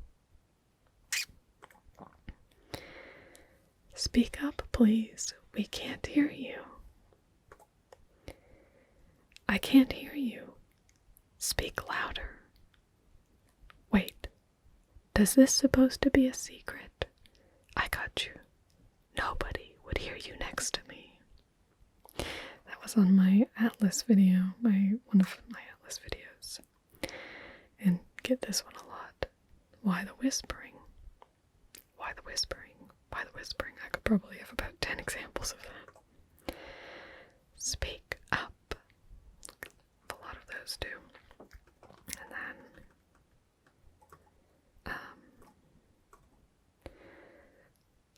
and some people are a little less polite in their requests about why I'm whispering. Why in the fuck are you whispering? Fucking annoying. And I replied, do you know what ASMR is? It's done in a soft-spoken or whisper to be relaxing to people, usually watched as they go to sleep. And he says, didn't relax me, it grated on my nerves. Why would anyone watch YouTube as they go to sleep? I was watching for food tips and recipes. It was my Super Bowl food video. And then this was on one of my early sign language videos. How can this be ASMR unless you can actually hear? The movements usually don't relax people if they can't hear. Maybe some. It's for understanding, and that's what they focus on. No hate, though. And then so these two are people who get ASMR, but don't get what I'm doing. The only request, this is ASMR, respectively. Would you remove these two loud sounds in your voice and leave only a whisper? Thanks. P.S. Sorry for my English. So obviously some people don't get that soft-spoken can be a part of ASMR. So that was those. And okay, I'm gonna start with the other ones because this person, she's too funny. I've been holding on to these. These have been in my spam folder for a long time, and they were just so funny that I couldn't get rid of them, but now that I'm reading them to you, I can probably get rid of them. So this was on my Easter Bilby video with the chocolate. Oh my Lord, what has our world come to? This is not what I thought 2019 would be like. I thought maybe we would make a little progress, you know? You look like a coke addict that just came out from under the bridge with all the homeless people. I can't take this anymore. Emoji. I'm sorry, but I can't. Crying emoji. I'm actually crying. Don't know what the problem with me selling chocolate is. Then on my Cracker Barrel video. What is wrong with this creepy, idiotic woman? I will have nightmares for weeks. Oh, so sad for her. I don't think I have seen anyone this annoying in my life. I was going to eat at Cracker Barrel today, but am not going, as to her creep factor. But I'm not going to, as her creep factor has taken away my appetite.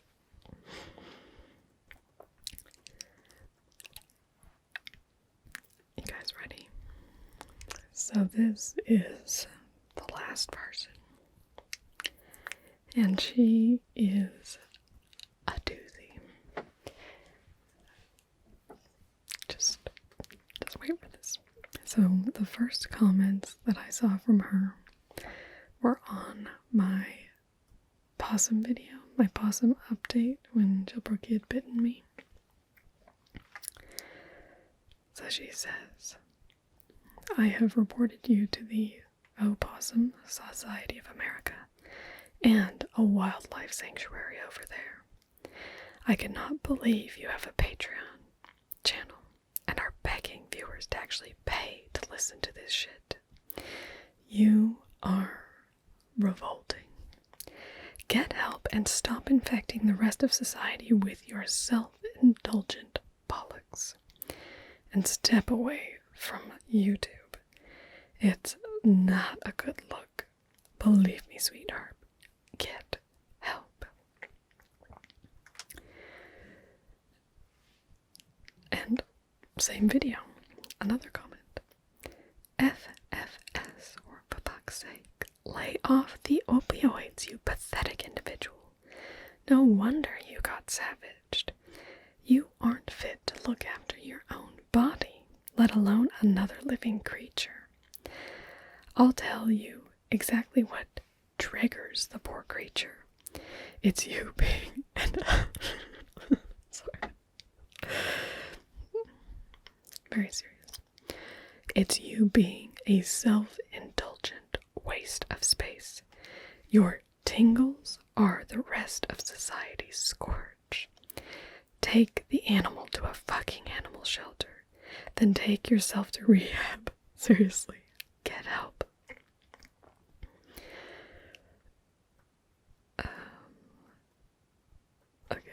have something else on. And then she was replying to other people's comments on that video as well.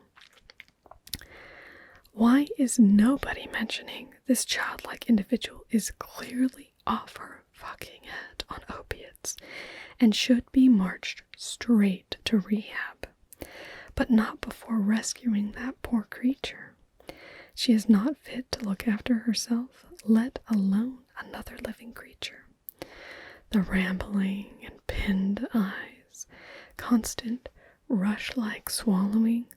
Get real, people. She's an addict, not a responsible human being. And then she also said, OMG, I am shuddering at the idea you might actually have the capacity to procreate. It's you that needs desexing, my dear, not helpless animals. She's an addict. She's absolutely off her trolley in this video. I can't believe you can't tell.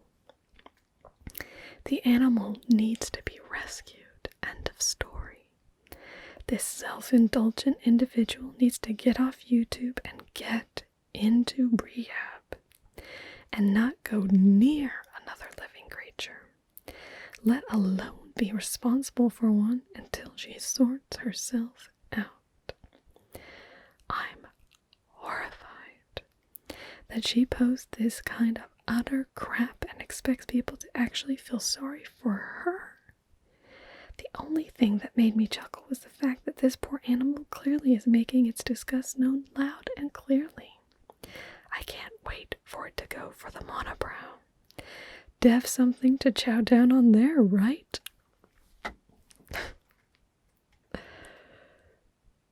Okay, now that was all on the possum video. On here. So she watched this stuff. She just keeps going. Okay. So next, no, we still have more. For the comments on that video, get help. Stop indulging yourself. You horrify me, DBH. Get off the smack, then consider if you're capable of actually looking after a living creature. This video is deeply worrying, and I intend to report you. There are lots not living with a freaking self-indulgent junkie with disconcertingly annoying eyebrows and beige teeth. I think the poor opossum is the one in need of a tetanus shot. She's one skanky bitch with a habit. It's not an opossum. Possum. Anyway. And then really funny is, if any of you know Stephanie Adams, one of my tinklings, she's actually writing a book on her experience with being addicted to drugs and getting off of them, and just all sorts of crazy stuff she went through, human trafficking, that sort of thing. So here's somebody who, was an addict, so would know the signs. And then this woman replies, she is an addict. Can you not tell? She's off her face on opiates and is not capable of looking after this poor creature. What's funny is that I've never done a drug in my life. But anyway. Then on one of my yoga videos, what was really funny is that these comments were coming. I kept refreshing because I was reading them out to my love and to my son, and we were just cracking it listening to me read them. But I kept refreshing to see if she was going to have more comments, but it seemed like she was actually watching like the whole length of the video because it was a long time in between. So anyway, in my yoga video, she said, doing yoga when you're off your face on opiates is always awesome. And then she has a few comments on my color analysis video. and someone said that they, always wanted to know their colors. And then she says, yeah, absolutely. There's just not enough Junkie Does Color Me Beautiful videos out there in the world. And then this, because it was Sophie who I did the colors for in this particular video, and so she was very appreciative.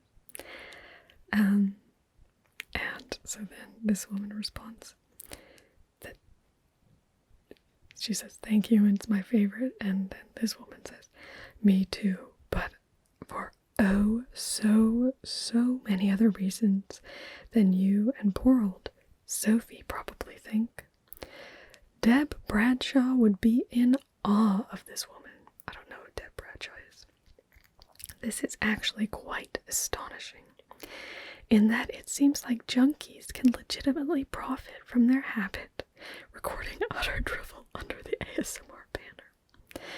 Sophie's color analysis is a gift we get for free. If I slip into a coma, this is what I need to hear. Not for ASMR crap, but because it's the funniest thing I've ever heard. And then she says, who knew neutral veins were a thing? I bet Sophie is so stoked her skin looks decent. Which, anyway, the funny thing is, because Sophie's one of my patrons, and I kind of made a mistake in something, so I wanted to make it up to her. So that's why I made the video, was to make it up to her, so I would do her colors. So I asked her, in detail, basically what I could do to do her colors, and she told me she had neutral veins, and I hadn't heard of it until Sophie told me.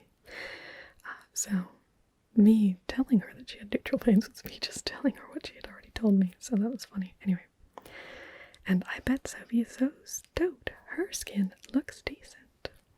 Yeah, she's a real person, so I think she is happy about that. I think the gold and silver test is legit, though.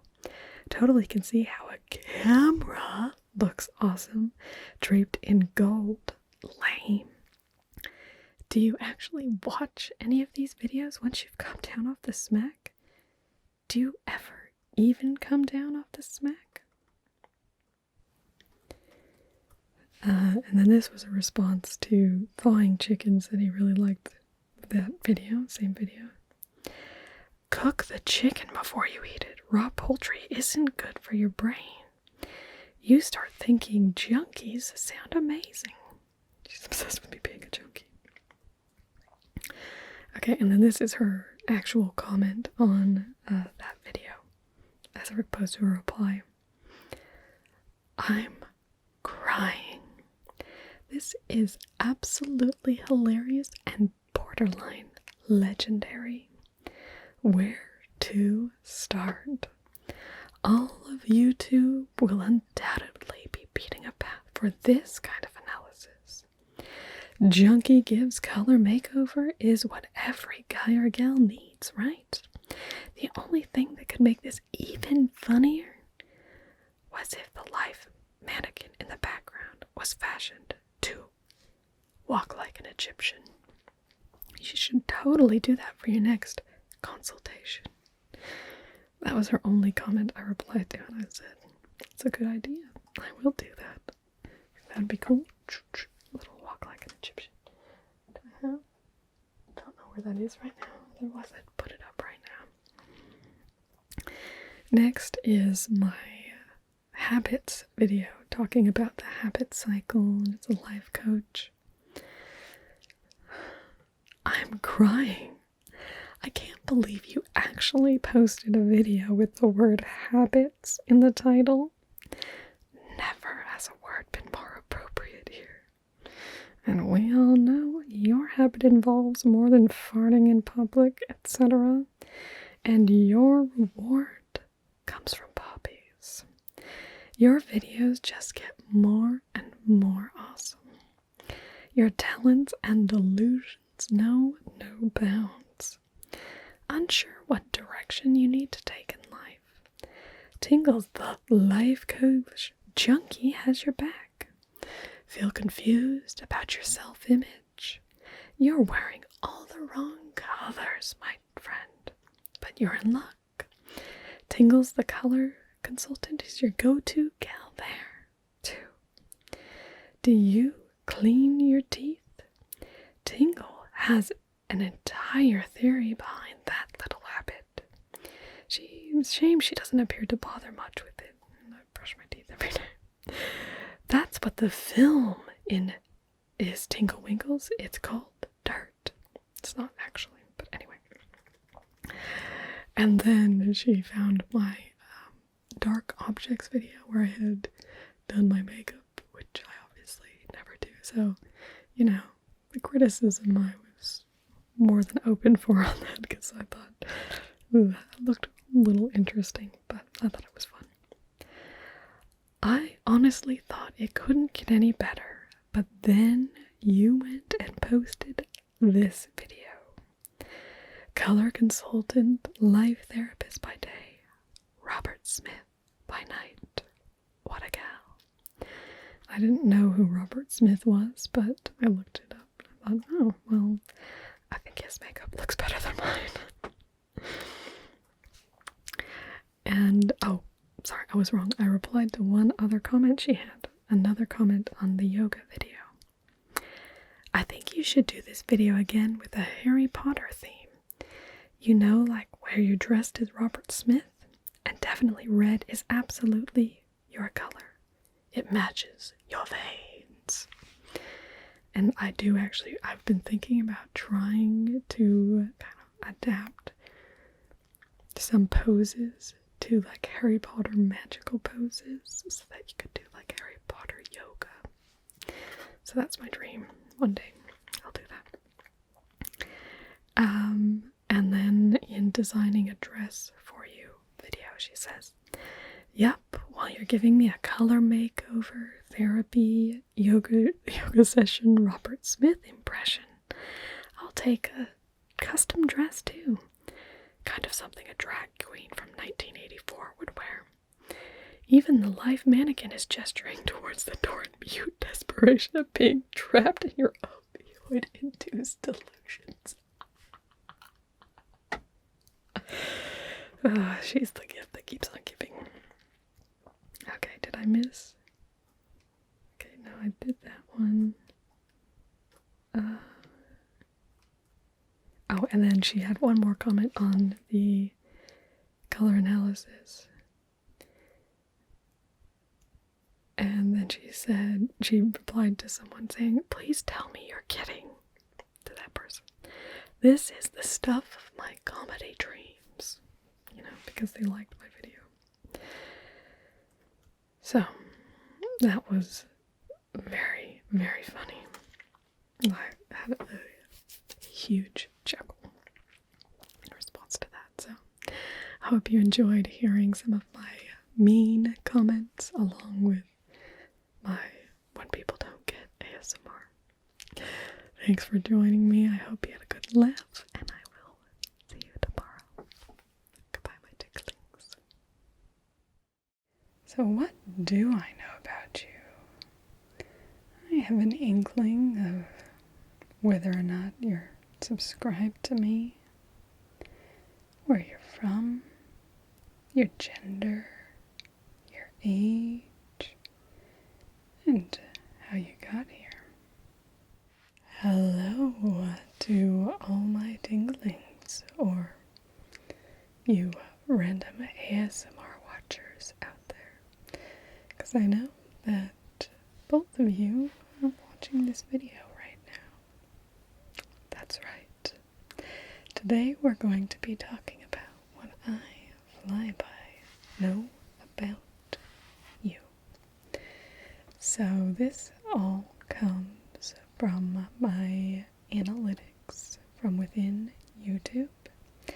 So this is just going to give you a good idea of how much I know about you. Okay, I'll show you a little bit how this is going to work.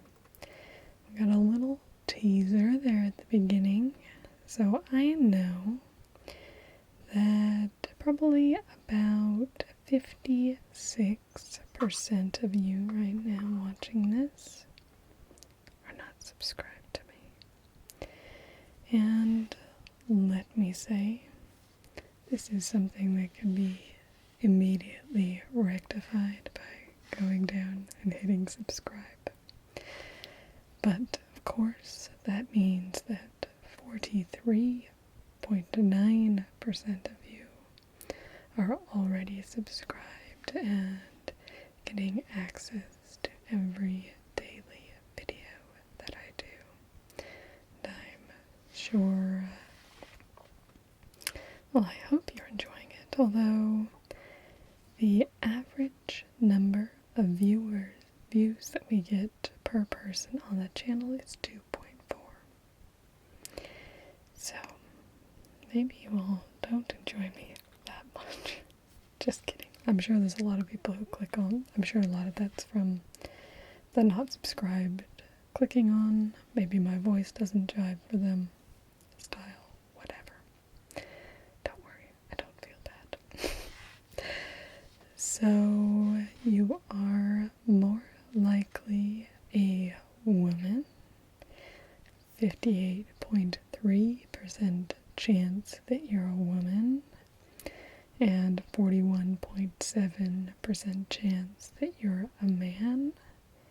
I guess they don't have any other gender designations here because that adds up to 100, but I'm sure that's not quite accurate. Now you are also a very high likelihood of being from the United States. So even though I don't live in the United States, I do have my largest number of viewers back in my homeland where I was born and grew up in the United States. 52.6%. If you're not in the United States, next most likely, you are probably from the United Kingdom. 12.8% of you out there are from the UK, and I love my British viewers. Now, if you're not from the US and you're not from the UK, next most likely, you are from Canada. 6.5% of my viewers are from Canada. Then, if not, we go 2.7 from Australia here. So, my current compatriots, don't know the best word. Anyway, my other Aussies out there, 2.7% of you are watching right now. And then it's, why don't they have the percent? Oh, they do have the percentage here. No, that's average percentage viewed. Anyway, then it's Germany with 2.1%, which is pretty much tied with Brazil as well. And then it goes down from there: Netherlands, Ireland, Sweden, France, Italy, are all around 1%. Russia, 0.7% in Spain, Mexico and Spain, 1.5% in India. I don't know why that's there then. But anyway, we have our Kiwis, Norway, Poland, Belgium, Philippines, Turkey, Indonesia, Israel, Denmark, Croatia, Greece, Hungary, Japan, South Korea, Saudi Arabia. There were 15 views from Saudi Arabia over 28 days. Argentina, Portugal, Romania, Serbia, Austria, Morocco, Sudan. And it shows up on my list as 0 views, 0.0%, but Costa Rica, you show up on my list too. You most likely are not watching this video, because 0% chance isn't that good. So, but our top 5, most likely you're from the US, more than a half would be from the US. Otherwise, UK, Canada, Australia, Germany, and Brazil. And then on from there. I actually know quite a few of you are not from there because you talk to me. And if you talk to me, then I know much more about you. So, now how old are you? Let's see. Most likely I'm going to say you're between 25 and 34 years old. If so, you are among 38.5% in my channel. If you're not quite that old, then most likely you're 18 to 24, which is 32.2% of the viewers on my channel. Then, if you're not that young, maybe you're a little older than the first one, I'm not calling you old, 35 to 44 years old is 16.6%. And then we top out at 45 to 54 years old, 10.6%. And then 2% of you are 13 to 17 years old. But 0% over 55. Need to get some more mature viewers in, don't we? Want my parents' age. Should get them in. Also reveals they haven't been watching it, or they don't have their ages down. It can be unknown. So, do I know anything else here? What about interest viewers? What's this show? Oh, this just shows what the top videos are. See more? Subscription source. Oh, traffic source. Let's look at that. Let's see how you're getting to my videos. So, 26.5% of you most likely got this video through a browse feature, which I think means if it's on your subscription page, I don't actually know what browse features means. 25.2% of you will have come through YouTube search. So I guess you wanted to know something about yourself.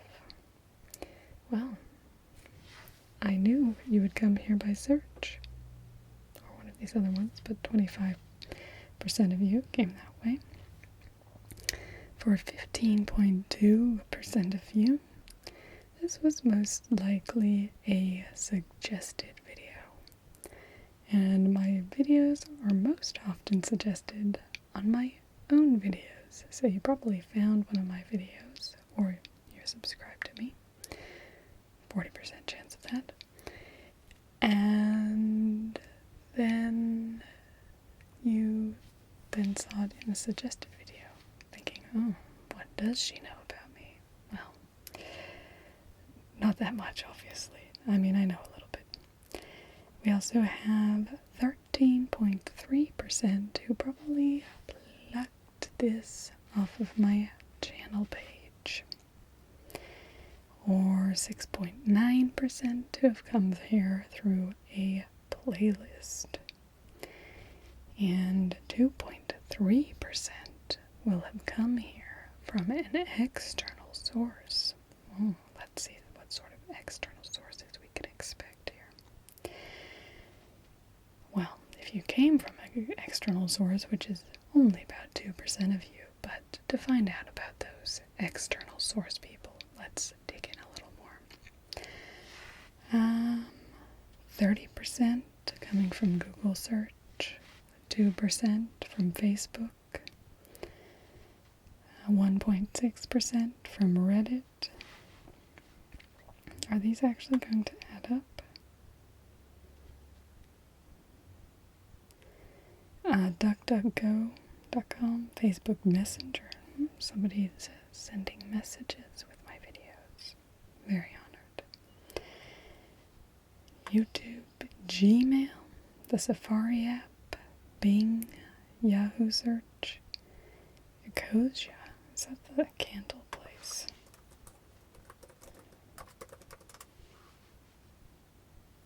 What's Ecosia? Oh, it's a search engine. Okay, Ecosia. Finding me on Ecosia. WhatsApp. I have 4 views from WhatsApp.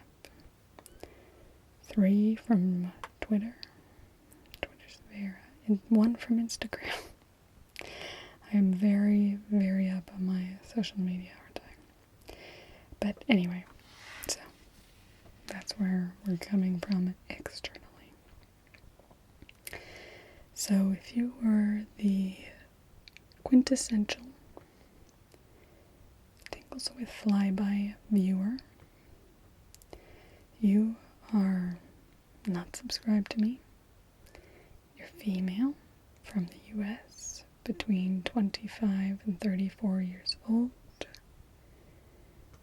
Was there one other thing we were talking about here? You came here through a browse feature, which I don't remember what that means. Yep. You came here through a browse feature, and you're probably going to stay, and during this 28-day period, we'll watch 2.4 videos of mine. So, thanks for stopping by. Great to have you here. And if that matches you, let me know. And if you depart from the normal, let me know too. I love a unique tingling. And I will see you tomorrow. Goodbye, my tinglings and other assorted ASMR people. The truth about ASMR. Let's check it out. Hello, my tinglings. So, I was going to do a different video today, and then there was a bit of background noise around. And so I was just on YouTube, and I've gotten some messages from my aunt who watches my channel and is one of my patrons. And she said that she had seen ASMR Darling on this game show, To Tell the Truth. And she was trying to send me a video that she'd taken of it, and it didn't quite work. So she said maybe I could find it on YouTube. So I was trying to look it up. And I looked up To Tell the Truth. I couldn't find videos on it. So then I looked up To Tell the Truth ASMR. And I didn't find it. But I found this video by Brittany Venti. It's titled Taking Down the Truth About ASMR. And so I clicked on that because I was like, what truth is there here? I was interested to see what she had to say. And where even to start. So at the beginning of the video, she is basically saying that she's annoyed that ASMR hasn't disappeared yet. Basically acting like it's a trend that's gonna fizzle out. And then she also called it autistic ASMR because she was comparing it to fidget spinners, but I also don't know why she was saying autistic, kind of like that would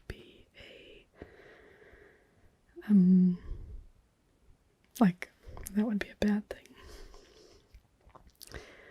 Because, I mean, my son's on the autism spectrum, and, anyway, just saying it's not, anyway, it's just not very nice to say that way. But then she was also talking about fidget spinners, which did kind of become a trend, but it was also, there was legitimate purpose for that because it helps kind of calm or keep an active mind.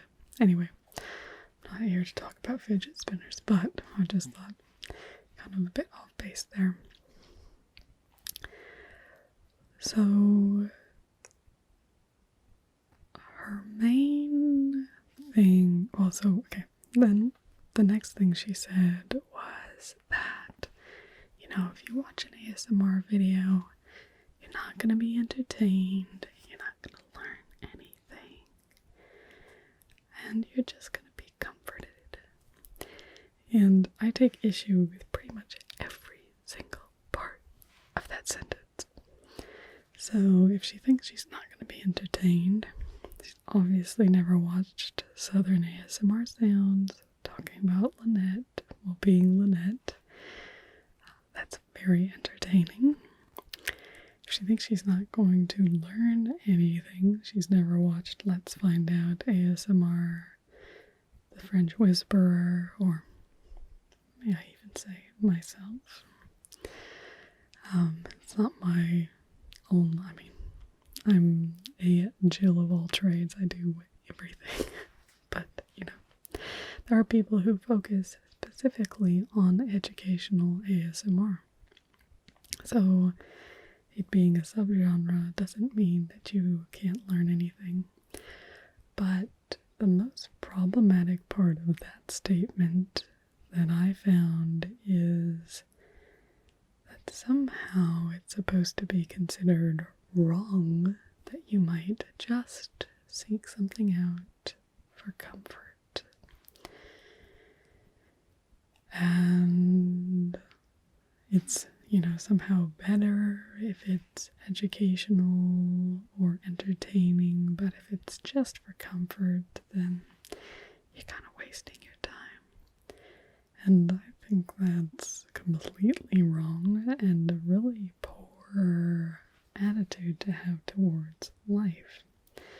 I think that when you're feeling down, when you're feeling low, then seeking comfort is a very good use of time. I think it's a great thing to do because you deserve to have comfort and you deserve to feel better. And if there's something that's going to make you feel better, of course, you should seek that out. But the overall impression I had watching her video is that she doesn't get ASMR. And so I can understand if you don't get ASMR, you're not necessarily, there are certain things that you're going to interpret a particular way.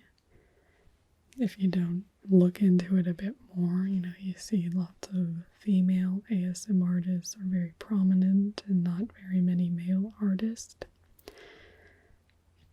But there still are prominent male ASMR artists. But, so she was kind of saying, oh, it's just a fetish and it's just sexual, all the sort of things that are kind of standard when people don't get ASMR.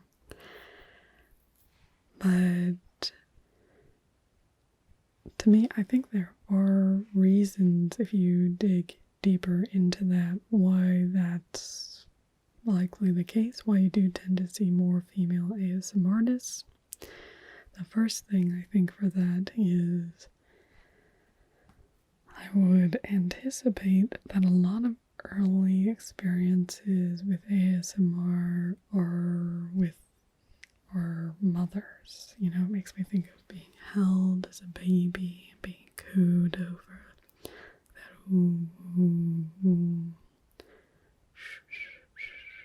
that that sort of sound. And it's that soothing sound, that comforting sound, and so I think it is kind of natural to look for that in a female just because of, mother figures are female. But obviously there are male ASMR artists as well, and I think you can get ASMR just as well from them.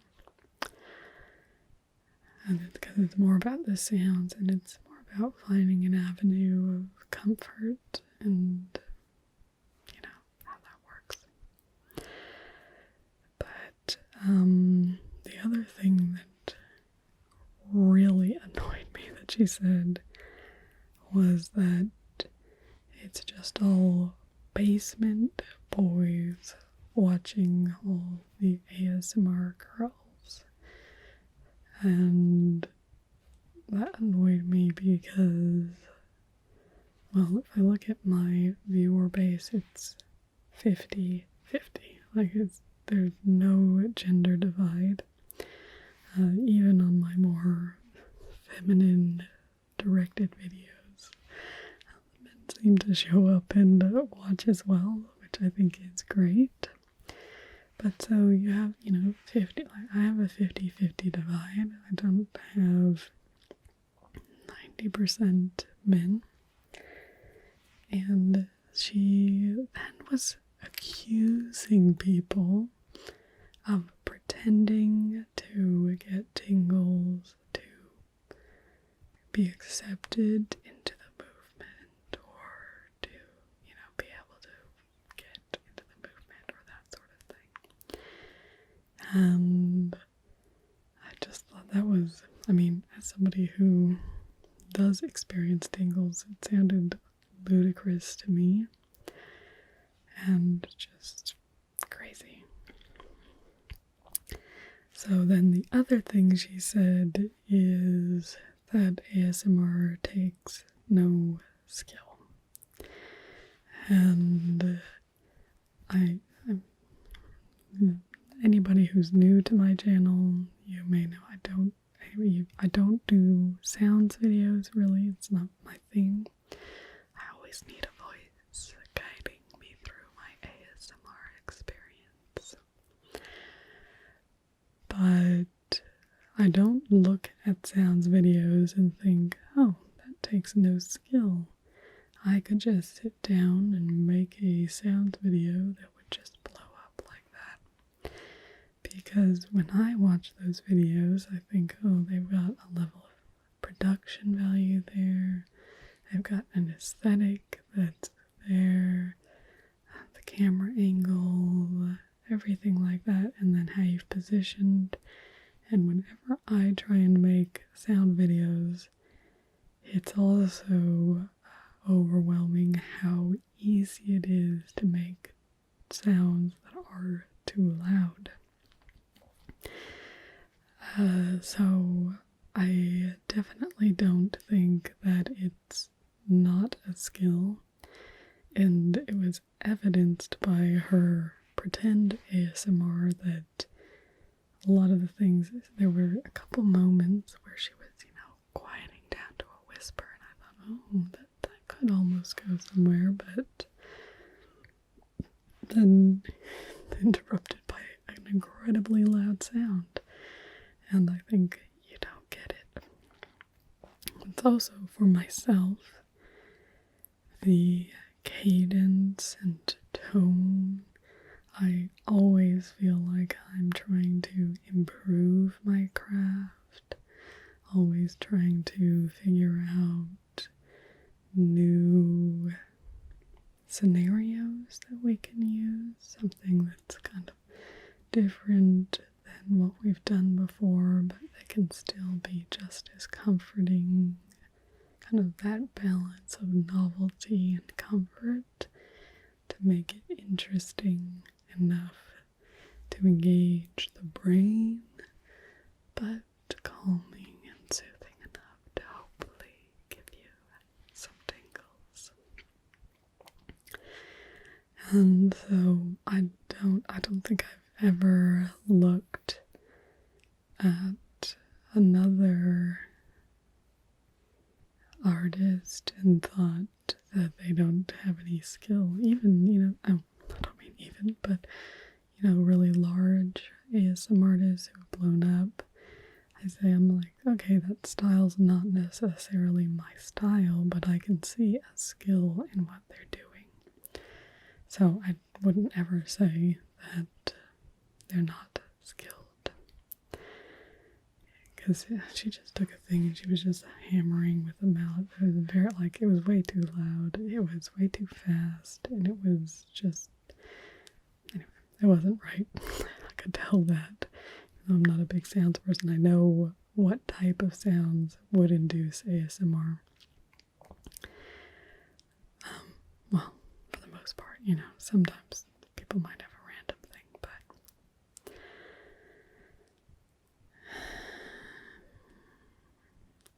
anyway, so that was interesting. Watching her video that she tired of ASMR. And that's the thing that's really interesting to me, is that ASMR isn't something that just exists on YouTube. ASMR is a name for a phenomenon that's been happening for thousands, if not tens of thousands, hundreds of thousands of years. Because you feel that, when you felt it as a child, and you felt the tingles, that, people remember those moments, or you don't remember the moment because you had them so much. That's more what I'm like. I remember having them at church, but I don't remember anything specific. I used to just be like, oh, I would just randomly feel that sometimes, and I thought it was amazing. But it was never something where it stood out that much, except for one thing which I've talked about previously, which was just at a sleepover. We were doing these little games, which was kind of like scratching backs and that sort of thing. So that definitely gave me ASMR. But,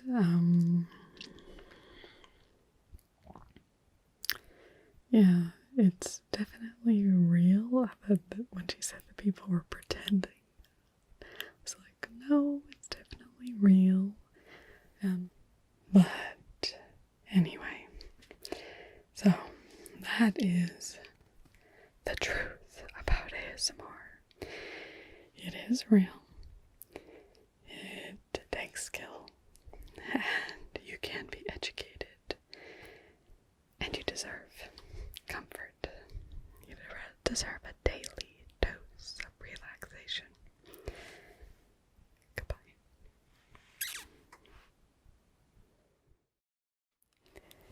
Hello, my tinglings. I've been thinking about doing this video for quite a long time,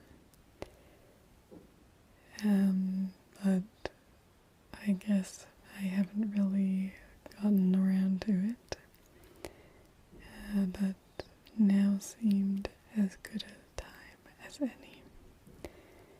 Even though, actually, a lot of times when I think about it is when I've gotten comments where I'm like, people need some etiquette guides for how to not be rude on the internet.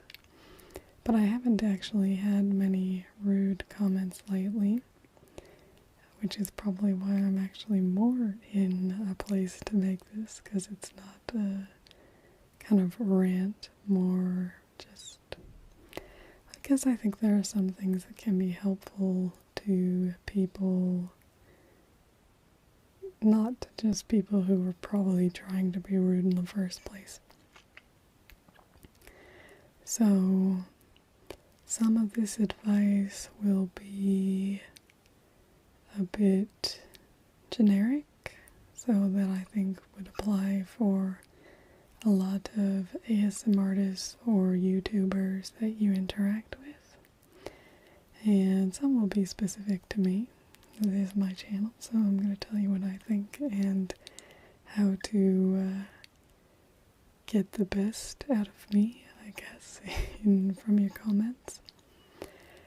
But first, I just want to preface all of this by saying that by and large, and for I'd say 99% of my comments, I just absolutely love the interactions that I have with everyone. And it is a huge motivator for me in doing my channel. So your comments are what keep me going, and I just love interacting with you and hearing what you're doing, and just even engaging in some friendly discussion, even if we disagree. I'm all keen for all of that. It's very enlightening because I find I generally have very thoughtful and intelligent viewers who engage me in some good conversation. So I am grateful to all of you who comment all the time. Now, that being said, just addressing the 1% when there are comments that are a bit annoying or inappropriate or rude. So the first thing that I'll say is that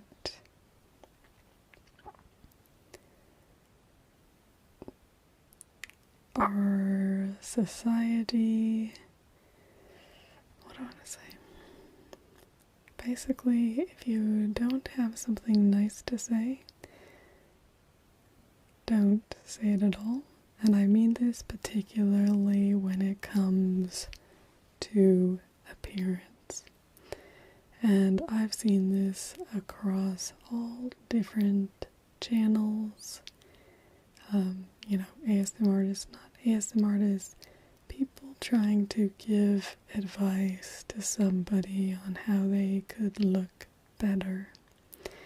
And it can be, I think it's a little bit disingenuous when it's conveyed as a helpful message.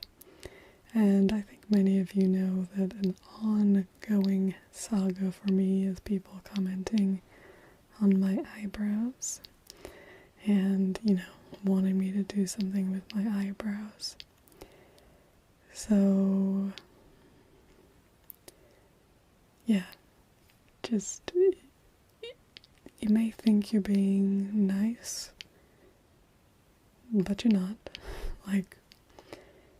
You're basically implying that what someone is doing is not good enough or not acceptable, or it'd be better if they did something else to meet your definition. So, yeah, we'll just leave it as when you're looking at somebody's appearance, if you don't have something nice to say, don't say anything at all. It's an old adage. It's a very good adage, and there's a reason it was invented. If somebody's asking for advice and asking for your input on their looks, then they are seeking that, and of course you can give your honest opinion on that. So I'm not saying that there are no exceptions to that rule, but I'm saying if I'm making a video about being a travel agent, I don't really care what you think about my eyebrows. So, anyway, number 1, if you don't have anything nice to say, don't say anything at all. And I think a lot of people know that. So that's kind of just wanted to get that one out of the way. But the one I'm more interested in addressing is how to actually make a request without annoying the person that you're making a request of. And I think a lot of people get very excited and, you know, they have their own ideas and really want to, you know, share that with a ASM artist or, you know, whoever. I'm going to talk about ASMR since that's what I do.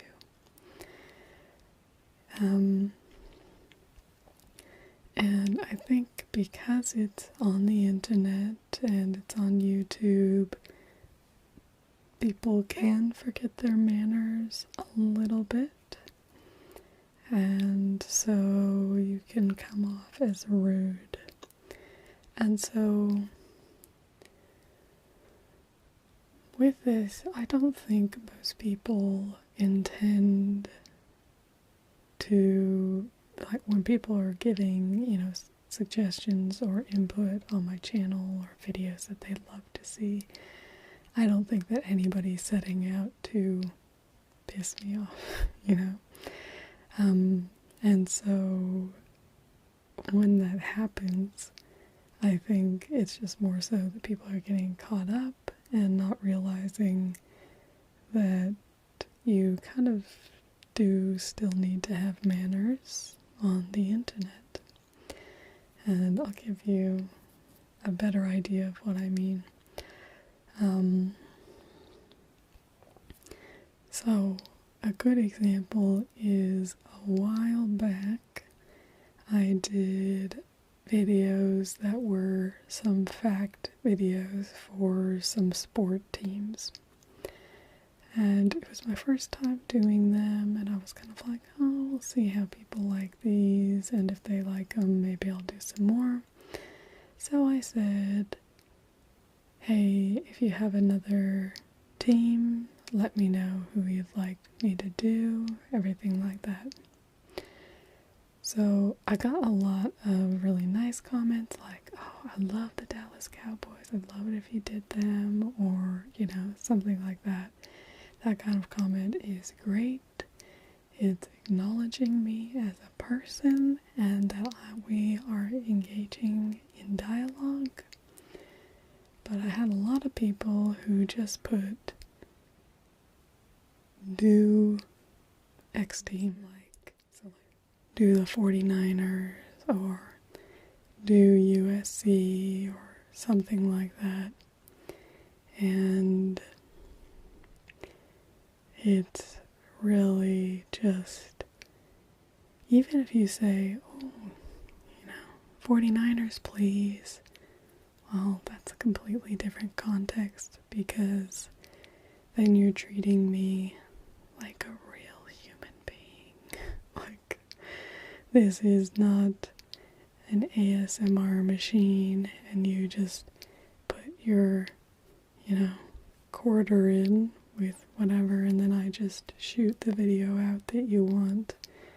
I'm a real human being with real emotions and a real personality and real motivations, and I don't like being told what to do, first of all. So anyway, that's a large part. I know a lot of people have kind of wondered, oh, are you ever going to do more sport fact videos and that sort of thing?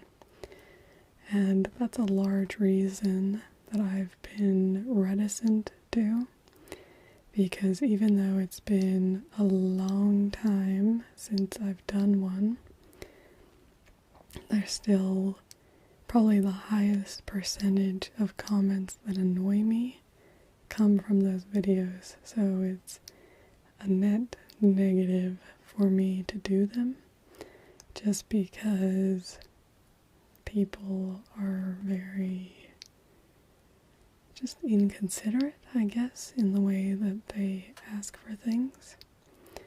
If everyone said, oh man, I'd love it if you did X team, or, oh, I love, you know, I'm a huge whatever fan, it'd mean a lot to me if you did this team, like, lots of comments like that would feel really positive to me, and I would feel like, oh, how could I fit all these teams in, you know? Whereas right now I just feel like people are just like, do this, do this, do this, do this, do this, do this. And I'm like, I'm not here to just be told what to do, you know? And so I think it's important to remember that the person you see on the screen is a real, genuine person with real emotions that will be impacted. And so if you have a question on whether you should be polite or rude or tack a please on the end, tack the please on at the lowest, but this is something that my dad, I guess, was big on, is that we didn't really talk a lot about manners, but I think his basic premise was, like, for his philosophy on life, shall we say. The basic philosophy on life is, rather than, say your please and thank yous, is kind of go the next level deeper. So it doesn't really matter if you say please as long as you have the spirit of please. Like if you say, do the Seattle Seahawks, please, it's not really that polite. Whereas if you say, oh man, I love the Seattle Seahawks, I'd be absolutely, so excited if you did a video about that. You haven't said please at all, but that is super polite, So, anyway, so that's my second thing, is don't tell me what to do. First of all, just don't tell anyone what to do. You can, but the thing is, there's a way of talking that can be polite even if you're like so an example is, you should do a honeymoon getaway video. That would be amazing. Well, you're saying you should do this thing. That's kind of a command. But it's still very couched in very polite language, So it's not really hard and fast rule. It's about the thought underneath. Are you actually looking at the emotional needs of the person that you're talking to, or are you just kind of, here's what I think, do it, and, that's it.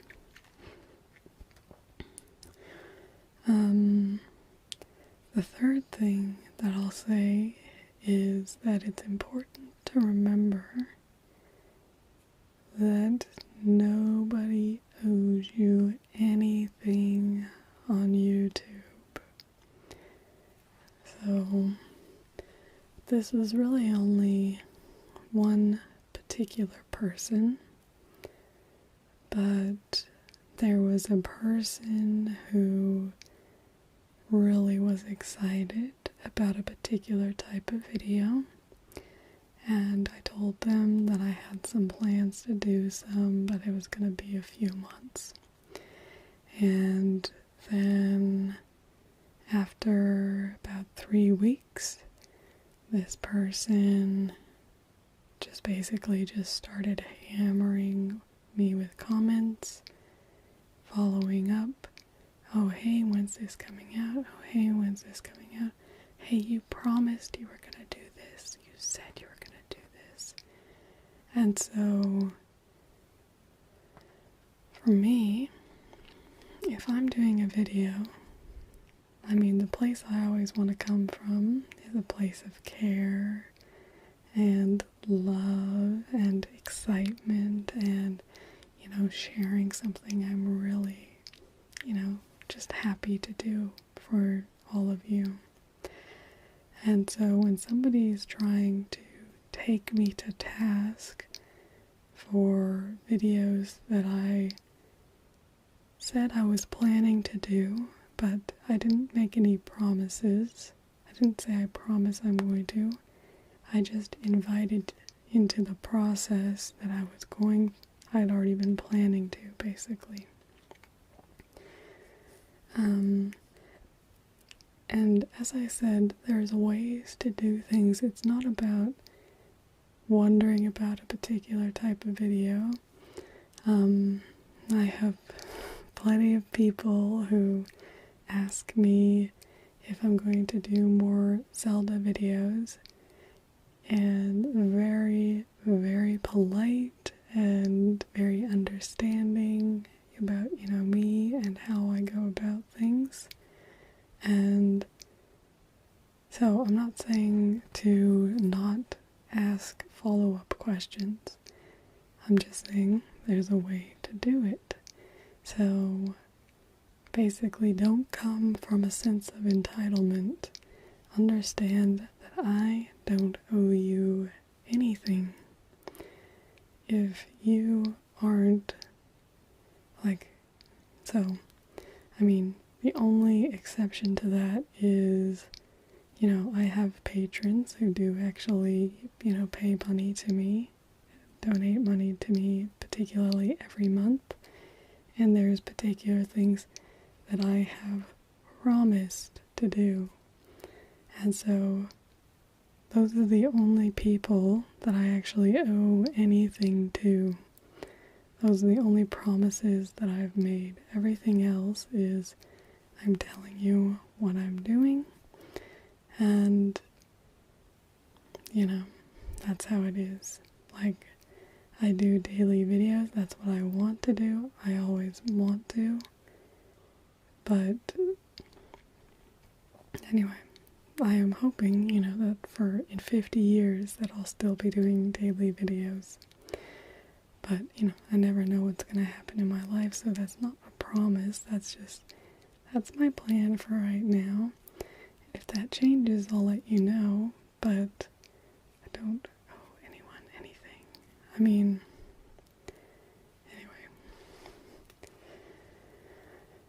So, that's a big thing, is don't treat somebody like they owe you something when they are doing what they're doing. And yeah, and they don't owe you anything. But as I said, if you're really keen on a particular type of video, I love hearing from you. I get so many great ideas from interacting with my tinklings and hearing what you guys think would be a cool video, and kind of taking that and adapting it to how it might work for what I like to do, or trying to figure out how I might be able to do that. There are some, things that I probably had requested over a year ago that I'm still thinking about and planning and still plan to do. But I never promise that I'm going to do something, because I just don't. Well, because my creative process is such that doesn't really work for me. It's better for me to just feel like I can do what I want to do when I want to do it.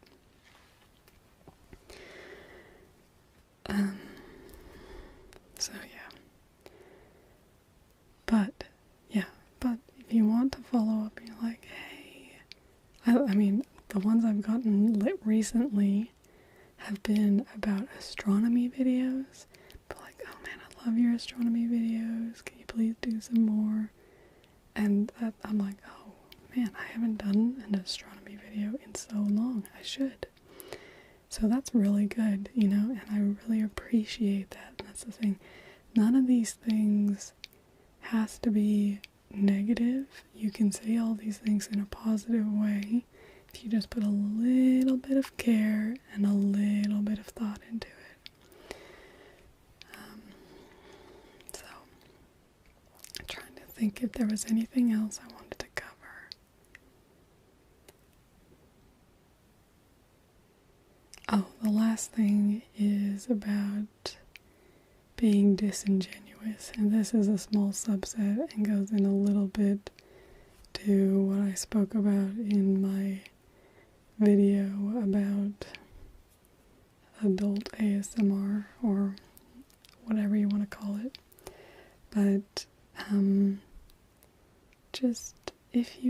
something for a particular reason, just make that abundantly clear. Don't request something when you really want it for something else.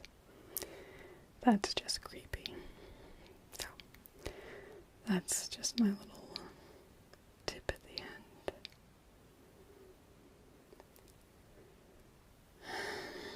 Anything else? Man, I feel really good. I got a lot off my chest there. Particularly about the sport videos, because I've kind of mentioned in individual comments, but I haven't really said, in a video straight out to people that that's a lot of the reason why I haven't done anymore, is because it's such a negative experience for me. And so it's not worth it to me to do it.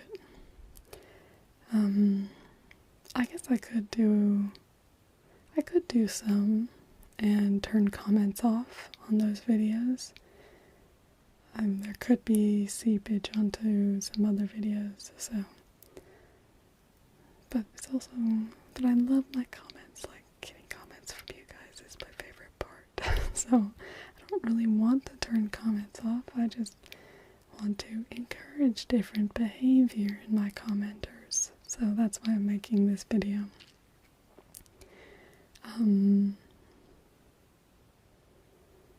But yeah, I think the number one thing is just to remember that the people that you are talking to and writing to,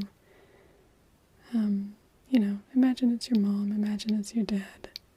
If you're writing them an email, you're not going to probably be really rude to them, so don't be rude to me, is what I would like. And if you are going to be rude to your mom and dad, well, still don't be rude to me. And I don't know your mom and dad, so I can't say whether you should or should not be rude to them. But anyway, in most cases, probably not.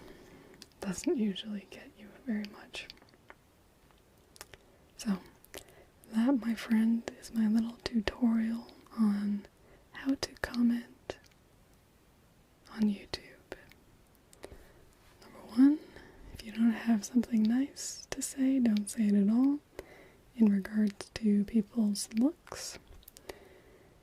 Number two, don't give commands to people. If you have a request, make it overly polite rather than under polite.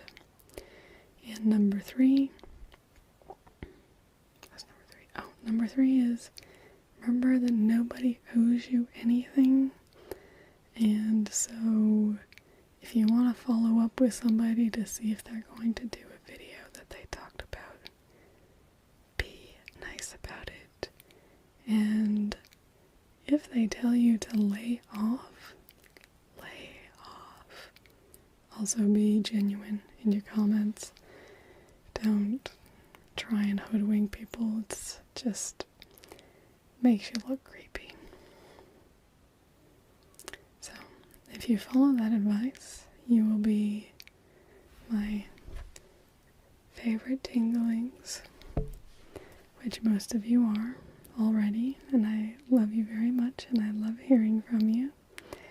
And I just want to finish off by saying again that 99% of the comments I get are amazing. I feel like I have the best people who watch my channel, and I love hearing from you all.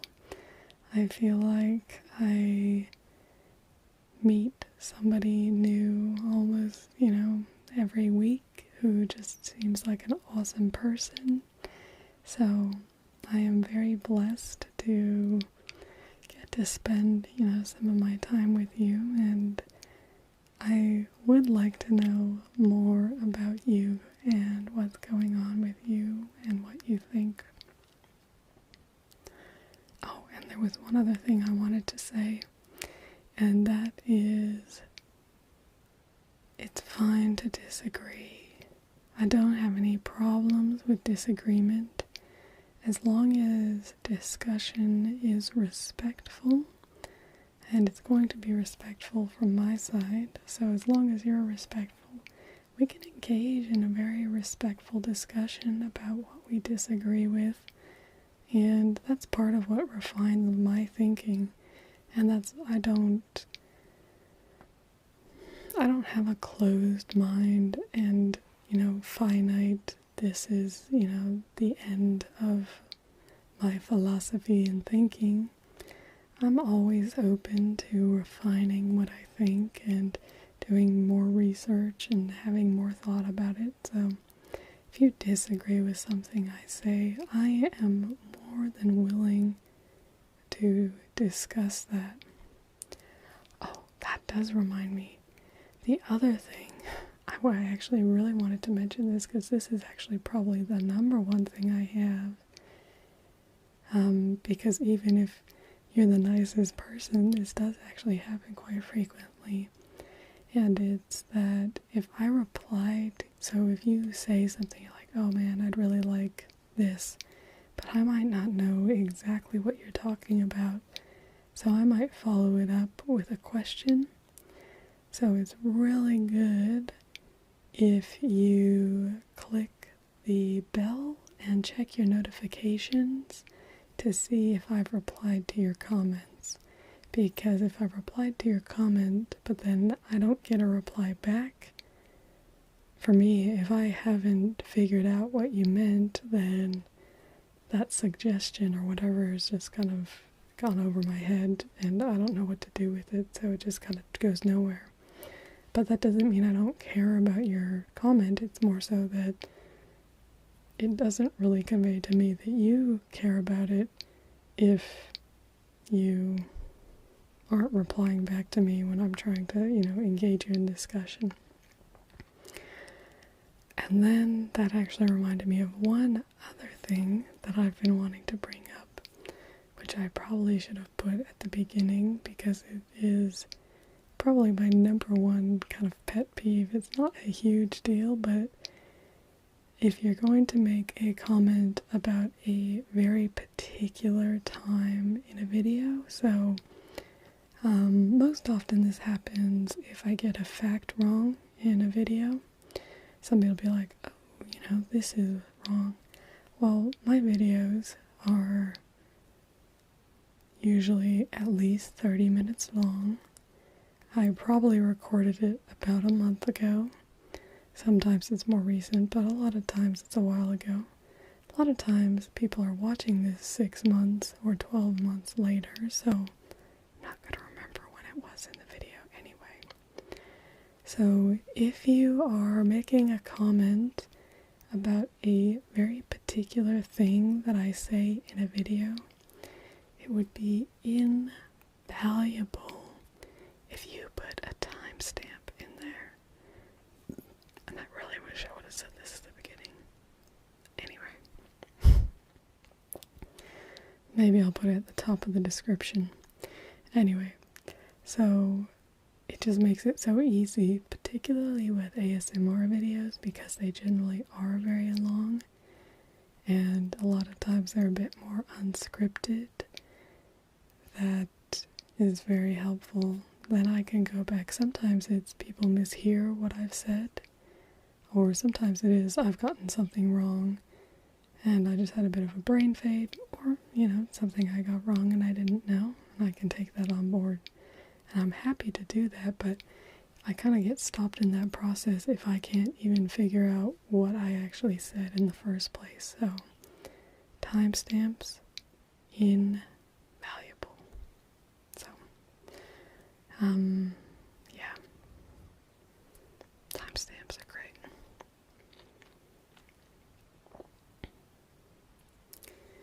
And I think that's everything. I think. So, hopefully you now all can go out and be uber polite, put timestamps in, follow along in the conversation so you reply back if there's a follow-up question that I'm asking you. And of course, you'll all be polite as can be. So, I just want to finish this off. This is what I was going to say before. finish this off again by just saying thank you so much to everybody who comments all the time. It is the number one best thing about having a channel, is interacting with all you lovely people. So keep doing it. And for just the few of you who maybe needed a few pointers, here they are. And for everyone else, just keep doing what you're doing. And of course, I will see you tomorrow. Goodbye, my tinklings.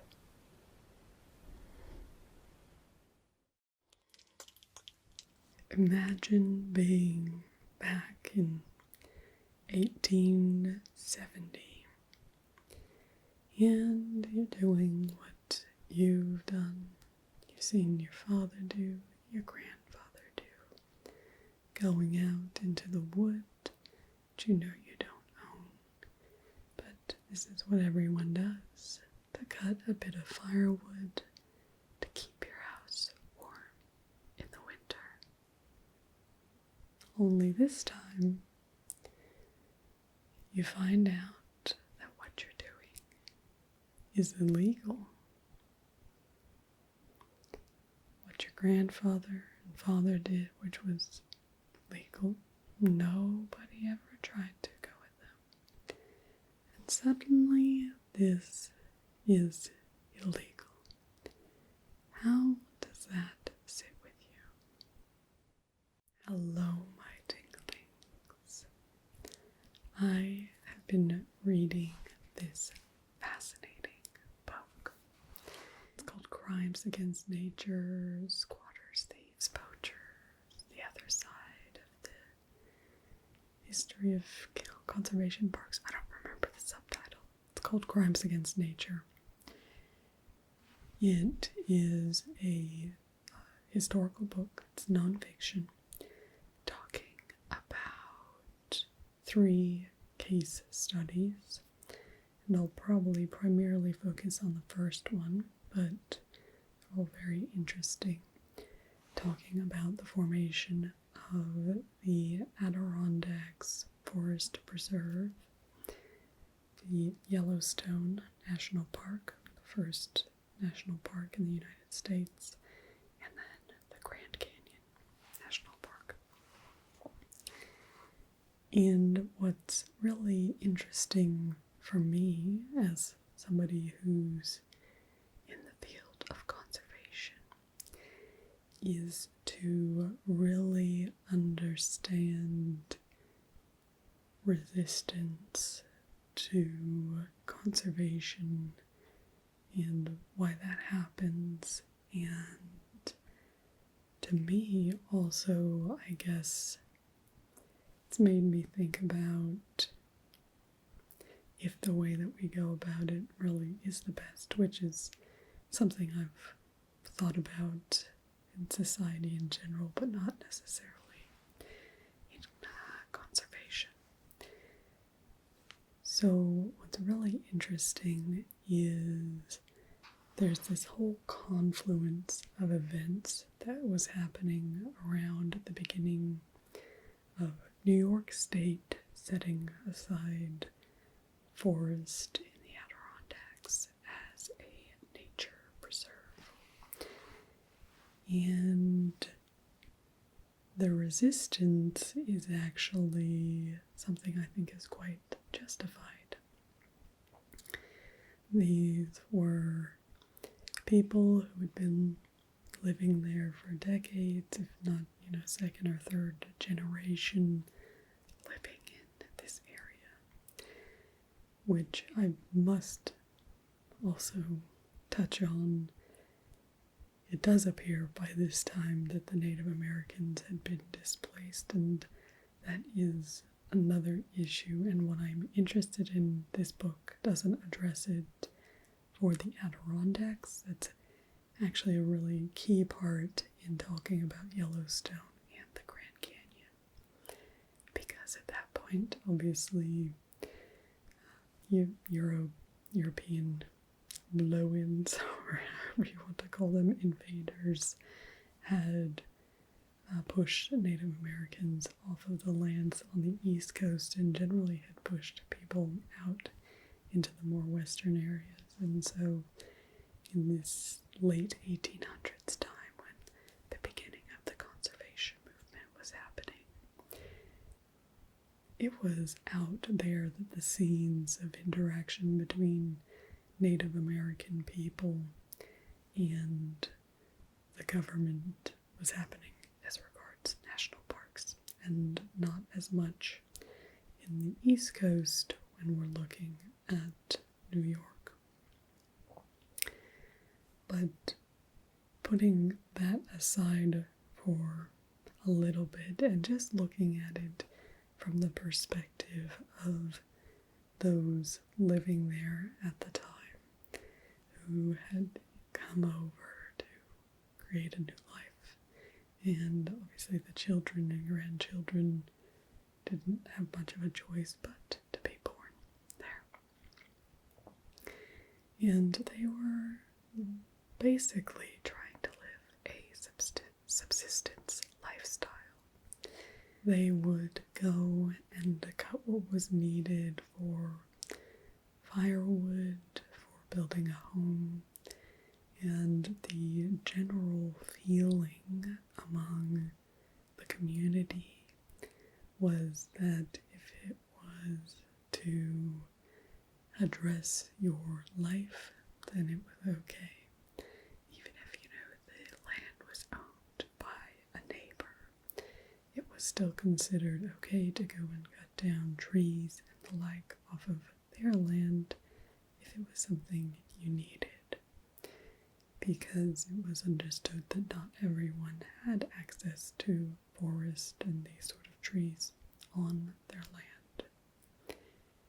There was also a bit of a market interaction in there, and this is before the railroad was very big, and so the cultural expectations were not related to the railroad. And so any logging they saw generally was of softwoods that would easily float down the river. And so it was considered more of an offense among the community to go after those type of woods, whereas hardwoods, which didn't have a lot of commercial value, was seen as not an issue to cut these woods for firewood and for building your own home, a fence if you needed it, that sort of thing. But these people were generally living a very simple lifestyle. They weren't consuming to excess. It was generally what they needed. And it was the same with hunting. They would go out and hunt or fish on the river and take just what they needed. And there was unwritten rules in the community about what was appropriate and what was not. For example, it was frowned upon to take a doe in season when it was breeding time. And these were very small communities. There might be 150, 200 people in the community. And the social isolation that was possible from ostracization if you didn't follow the unwritten rules was a significant deterrent, and it kept people from breaking those unwritten rules. But it was its own conservation law. They all wanted there to be game into the future, and so they needed the females to be there reproducing. So when the establishments of the parks came in, it's complicated because the people weren't really doing much unsustainably. Now they might take wood, they might hunt, but a couple hundred people in that sort of area were not likely depleting. But the reason that people saw an impetus for this was because there started to be tourist hunters. These would be wealthy men, wealthy white men, generally coming in from New York City or these sort of places on the weekends, wanting to hunt. It was very unheard of earlier than that to take vacations, but a governor of New York had undergone lots of stress, and he had been recommended to take some time off. He went out to the Adirondacks, and he thought it was very good to get away from the city, and he highly recommended it. And hunting is one of the primary drivers of the conservation movement in the United States. It was hunters who spent time out on the land. It was hunters who were able to see when there was a depletion of game, and so banded together to address these things. But it's very different in different scenarios. When it's the rich outsider coming in and hunting, putting additional burden on, and then saying, you guys can't do this anymore, something about that doesn't sit right with me. And it didn't sit right with these people. The forest laws were brought in, these areas were protected, but even if they caught somebody red-handed, they would have to go to trial with a jury, and it's a jury of your peers. The peers would not convict them. But it got complicated, though, because as time progressed, viewpoints shifted. There were concerns among the community about overharvest, and there were concerns in the community about wanton destruction of wildlife without using it, so people going out and just hunting and not actually using the meat and the like. And so it's a really interesting question, is what is the morality of setting aside a park from human use, or the state imposing its will on what's previously been a common? Because it's actually interesting. At the same time, I've been reading books about Robin Hood, and it's actually quite a similar theme. You have Robin Hood hunting the king's deer. The deer have been set aside as belonging solely to the state, which is the king in England, and he is hunting the deer there. And there's something that's very... Robin's not going out to make a fortune in these tales. I'm reading a history of Robin Hood, and I actually wonder if he's a bit more like a mafia figure for the time than a swashbuckling, lovely old chap. But anyway, that's for another time. But the concept of utilizing common resources for your own survival is something that, then does interact with this whole concept of the emergence of the state and state control. And it's interesting to see that the setting aside of conservation parks also has huge implications for increased power to the state. It also helps me understand why there would be more modern resistance to the establishment of more parks. Also because if you look at successful, sustainable societies, which isn't to say that all indigenous societies have been on the whole sustainable, but you do see in indigenous societies less extraction of resources, and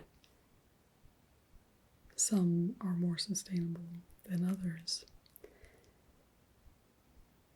And the interesting thing there, though, is there's generally still use of those resources.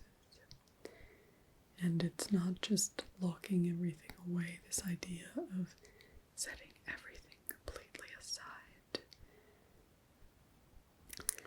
doesn't take into account that humans have been a part of this landscape for tens of thousands of years. If you're in the United States or Australia, and a very long period of time on all the other continents, that humans are a part of the landscape. So just excluding humans doesn't necessarily fix the problem. And this is interesting. This gets more into what happened in Yellowstone. The Native Americans who had gone through Yellowstone used to set lots of fires, which would clear out underbrush and the like. And so there's a big shift in how Yellowstone changed once it was established as a park. And the treaty was made that the Native Americans wouldn't go into the park boundaries. And the situation and book that raises a lot of questions, and I don't necessarily have the answers, but I do think it's important to be willing to raise those questions about how do we actually push forward to live sustainably in our lives. Is protected areas the best way to go about things? Because I think in some sense it's the best tool we have right now. In another sense, lots of endangered species don't exist on public lands and aren't likely to exist solely on public lands. So we need a method of working with nature that isn't just setting aside this part for nature's sake, but a shift in our whole society and perspective to have more ecological literacy, to understand more the world that we're living with, and to have those impacts govern all the decisions we're making. But on an individual level, I think it's important to have an individual knowledge. So I think part of what I would like to see is more education on ecology and these sort of principles more generally at a younger level, high school level perhaps, so that everybody can understand the impacts and how everything works together, because I think it's significant in everything we undertake. We can't just leave it out there and hope that that's going to work, because our society's gotten a lot more complicated. And that is the other less obvious story here, though, is that the subsistence and community-based looking after the environment has broken down. We have so many competing factors. People are traveling all over. People are living in different timescales. Somebody might have lived here for a couple of years, a couple of decades. We're not having this generational knowledge of land, and so we need more general knowledge because we're not seeing the impacts of our activities as much as we may have in the past. But these are just some of my thoughts.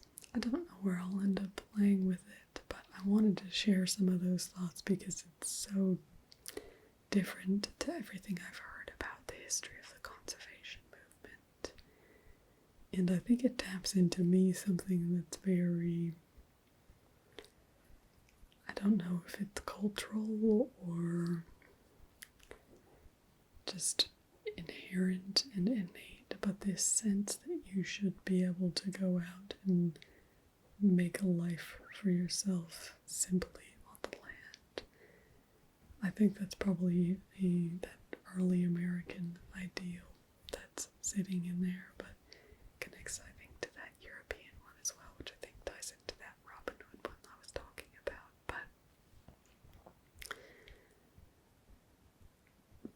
But it does make me question the class divide. Is how much is the conservation movement just rich people imposing their will on a bunch of people in poverty? And that the question, and it's really interesting, you see in Yellowstone, the U.S. Army is brought in to combat the issues that they have there. And so the Army is actually defending the park against U.S. citizens. And they're somewhat a police force, and that happened for, I think, 20 or 30 years. Just brings up a lot of interesting questions about power structures and who holds the power, and the morality and ethics. It's complicated morality and ethics, I think. But the thing I do know is we are living unsustainably right now. And we need to change that. But I am reticent to consign that to the field of just conservation science, to solely experts. I do think everybody needs to be a part of it, because I don't think we're going to get to the future together, all surviving, without all having a shift in perspective. I don't know how to achieve that, but it's part of what I think. Anyway, Crimes Against Nature. It's a fascinating book. It's by Carl Jacoby, Carl with a K, Jacoby, I think. I'll put a link in the description. It's a great book. Definitely read it. It will broaden your mind. And you get to see some of the perspective of the people who fought back against this shift in power. Is how I primarily see it, is a power play. One other little story is there was the establishment of the public parks, but there were also private parks, which were in the beginning more well defended because the wealthy people who purchased these areas could hire their own patrols to stop anyone from coming onto the land. So, interesting. Definitely read it and let me know what you think. Do you think it's a necessary evil that the wealthy people impose their will on the low-income people? Or does it make you think differently about national parks and what brought about that shift in power? And how do you think we deal with a looming biodiversity crisis, a sixth mass extinction event, the first since the dinosaurs, This is what we're confronting. How do you think we deal with that? Hello, my tinglings. I had a request after my hairy leg video from one of my lovely tinglings about how to not care what people think. So that's what this video is going to be. I'm going to try and give you my tips on how to not care what people think. So the first thing to understand about us as humans is that we are highly social creatures, and it's important for our survival to get along in society. And so our brains are hardwired to respond to negativity from the outside because we see it as a survival threat. So that's the first thing to understand, is that if you have feelings when people are negative to you, that's perfectly natural. That's normal. It can take time to learn methods to deal with that and push it into a positive direction. So, first of all, I just want to get that abundantly clear and out in the open. Having feelings when other people project negativity to you, regardless of whether it's about something very personal to you, if it's about the way you look, what you've done, something like that, very normal to react very negatively. It's also very normal to react negatively even if it doesn't matter who you are, but you just happen to be the person that somebody's acting negatively to. Basically, they would react negatively to anyone. It's very normal for you to take that personally and think that it might be something to do with you. So, that's first thing out of the way. Second thing to understand is that our minds are hardwired to really pay attention to negativity. So it takes a lot of positivity to overcome negativity. Basically, it's a survival mechanism, so it makes a lot of sense. If you touch a stove 100 times and it's not hot, but then you touch it one time and your hand is burned, you're going to remember you get burned. You're going to be careful when you touch the stove. So you can see in that really physiological way where you could end up with a burned hand if you didn't have that. If you kind of saw, oh well, only 1 in 100 times, then it still might be worth touching the stove. Well, you at least either want to figure out when that 100 times are, or be careful first, and then, take precautions.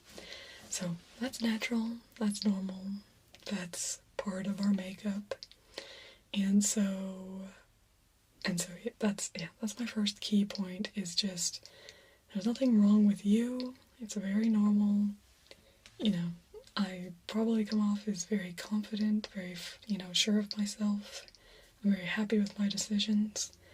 I still get upset by people saying things about me. I mean, I'm a human. Anybody does. But I have developed different ways to funnel that into positive modes. And so that's kind of what this video is about. So my first step, because until you really get a really strong conception of yourself, which I'm going to assume you don't have, if you do, you maybe don't really need this video that much, probably.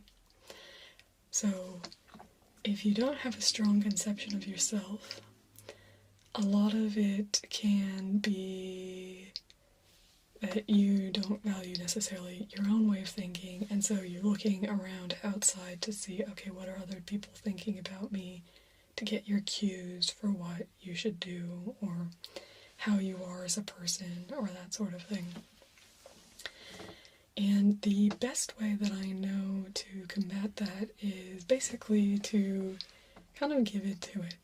So what I mean by that is understand in yourself that you're going to look for external validation, that you need, that you care about what other people think about you. We all care about what other people think about us. But that you can actually choose who you care about, what they think of you. My best example of this is when I was a teen, like 13, 14, and my best friend, Stephanie, the one I did my video on Best Friend Day. But, so, we were best friends, she thought I was awesome, I thought she's awesome, she's, just awesome. And I thought, she's an awesome person, and I felt lucky to have her as my best friend. Not like that I felt like I was below her, I just meant, it's like, oh man, I found, somebody awesome. And, she felt the same way about me, and so that just made me feel like a special person. And so I took that feeling and used it a lot, quite frankly. So, well, I used to be Mormon, so I used to go to these Mormon dances on a Saturday night, be like 8 p.m. Anyway, so the dances would usually start about 8 p.m. Most people would get there about 9. And I always hated the beginning because everyone's just standing around, kind of waiting for the dance to begin. And I'm an introvert, and so it always takes me a long time to kind of get my bearings, because in those, you couldn't go to the dances until you were 14? Oh, you went in young, yeah, so you went to the dance, started going to dances when you were 14. So when I was 14, already friends with Stephanie and all that, and so I start going to the dances, but I never make a bold move my first time somewhere, because I take a long time to process everything around me, to just figure out what the natural order is and how things are, and not until I have a firm grasp kind of on where everything is, that's when I might do something that deviates from the normal. And so, I don't know when it was. I don't know if it was like a year into going to the dance. They weren't every weekend. I don't know. Anyway, but it was early enough that I think I spent a couple years doing this pretty regularly, because people knew that that was who I was I used to be the first person. I would show up at 8 p.m. and there would be, about 10 people milling around, not dancing. And I would just get out there in the middle of the floor and dance my heart out. And it used to be my favorite part of the dances, because I had the whole floor to myself, so I could move around and just make grand displays. Just had so much fun. Whereas when it got later, it was all crowded and people around, so you kind of feel confined to a little small space. So I do still have problems dancing where lots of people are around. Like crowded, I don't mind that people are watching me, I mind if it's crowded. Anyway, so, lots of people would start funneling in, everyone can see me dancing. But obviously, there's a part of me, I'm not socially unaware. I know that's not the normal thing to be doing, and that people might not like my dancing, don't know.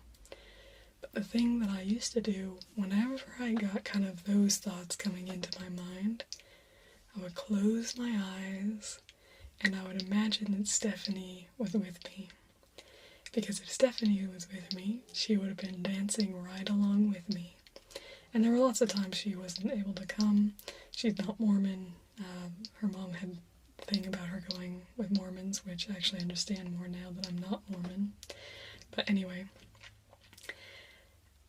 And so by choosing who you instead of thinking about, oh, all of these people in the room, I wonder what that person and that person and that person's thinking about, you in your mind, it doesn't matter if they're here. It doesn't matter if they're still alive. It doesn't matter if you know them in person. Think about a person and, like, let them think, what would this person think of me? So, I don't know who else you have in your life, but I want you to know you can always think, what would Flyby, or what would Jenny, Flyby's my chosen name, Jenny's my name, I guess. So you can think of me as Flyby or Jenny, whatever you want to think of me as. What would Flyby think of me? And I can tell you I am very generous and non-judgmental, and I care a lot about people and who they are and what they're doing. And so I probably will have a pretty good opinion of you, so just know. Just instead of, if you don't have someone else to think about what would I think of you, and I think you're great, so there you go. So that's the first thing. Choose who you care who thinks about you. So I could be sitting, standing in a room and thinking, oh, all these people think I'm weird, but it's kind of easier if you put yourself in this bubble. And you're like, yeah, but I'm a part of this group. I'm part of me and Stephanie. Like, me and Stephanie, yeah, we're the ones. This is what I care about, Y'all out there, do what you want. I'm part of this group. And it really does make you feel a part of something bigger than yourself as well when you think about someone else. Obviously, now that I'm married to my love, that's probably my primary person. If I was thinking about someone else, I have a bit more of a stronger self-concept now than I did as a teen. And so I don't really need to get external validation mentally as much anymore. But, if I do, then my love is kind of my first go-to. But, and, it's different on the situation. If me and my love are fighting or something, well, then I just have my own strong self-concept, so that's kind of what I go with. So, that's kind of going to be the second part. Our second part is, well, how do you develop a stronger concept of yourself and learn to appreciate yourself for who you are? And I'm going to tell you, it's easier than you think. I'm going to tell you things you'll probably think, that sounds so easy, and like that couldn't work, and oh, that's a bit like affirmations sound weird. I understand that. They sound new agey. But affirmations are very powerful. Affirmations work, and they can change your brain chemistry because they change your neural circuits. So, if you've watched my video on my previous relationship, I did not have a strong self-concept then, and I've always been stubborn about certain things, but and about certain things that I care about, but I think I never specifically made it that I care about myself, because, well, I grew up in a Mormon household, Mormon environment. My dad's not Mormon, but so I grew up with a lot of that, selflessness and that sort of thing. And so, that was kind of the be-all, end-all of everything. So, not like, okay, I need to care about myself type thing. And so, yeah, that on drugs was basically my first relationship, and crashed and burned with me, Anyway, I've gone through that before. But walking away from that relationship, I had been emotionally abused, I had been controlled, and I had ceded control to myself over to this other person who didn't deserve it, frankly, and, well, you shouldn't cede control over to somebody who doesn't deserve it. I will say that. Care about what they think, but only when it's good. If you're worrying about, see, you can swap people as well. So if you're thinking, oh, what will this person think about me? Always stick with what you think, first of all. No use running around thinking all the time about what everyone else thinks might be the best idea. It's find the person who will agree with you on this, and then go with that. So, I'm not talking about when you're, trying to choose your thoughts on an issue. I just mean about your own self-worth and about taking an action, because unless you're going out to kill somebody or do something bad like that, it's good. Get out there. Do it. Who cares? Doesn't matter. Just be bold. Anyway. So,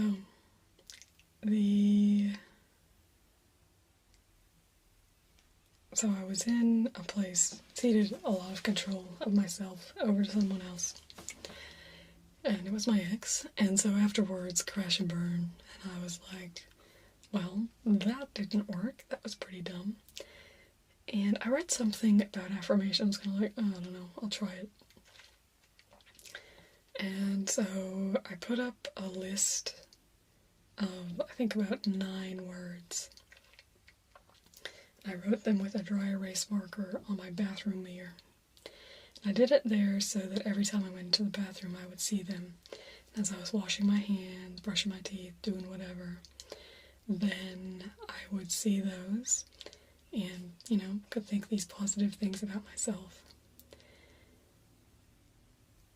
And the amazing thing is that if you think it, you'll start to believe it. Like you're thinking, like what you actually think and say has more power over your beliefs than you would really think it does.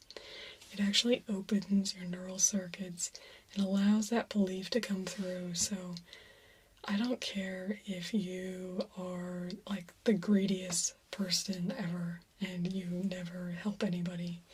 If you tell yourself every day, I am generous, I am generous, I am generous, you'll start to see yourself as a generous person, and then you will start to act like a generous person. I've seen this in my own life with lots of different affirmations. With being beautiful, I've never thought of myself as beautiful until my mid-20s, and now I embrace my beauty for what it is. I do think I'm a beautiful person. Negotiating, I said an affirmation about that one, changed the way I thought about that. I found then opportunities to even practice negotiating because I was thinking of myself as a good negotiator. There we go. I think you might have heard that motorbike. So that's my second thing. The way to build a strong concept of self is choose who you want to be and say it every day. And that's it. It's really that simple. It doesn't take more than that. Everything else will follow naturally if you do that. I do believe that because I've seen it so much in my own life. That is what changes your thinking, is just saying it. You can even just write it on there, kind of say it to yourself. If you don't like saying the words out loud, if you don't like saying, I am creative, I am beautiful, I am wonderful, I am talented, I don't know, whatever you want to say, then just put it on your mirror and just read it, or put it on a little list and look at that list every day. Even if you don't feel comfortable saying it out loud, just looking at that will help you. And that's a good way to build a strong self-conception. So, there we go. It's a little intro video in how not to care what people think. My 2 suggestions. Number 1, you're going to care a little bit what people think, so choose the person that you want to care what they think of you. So you can always choose me if you don't have anybody else who you think is good enough for that. I like you. I think you're great. So I think you're wonderful. So think about what I think of you.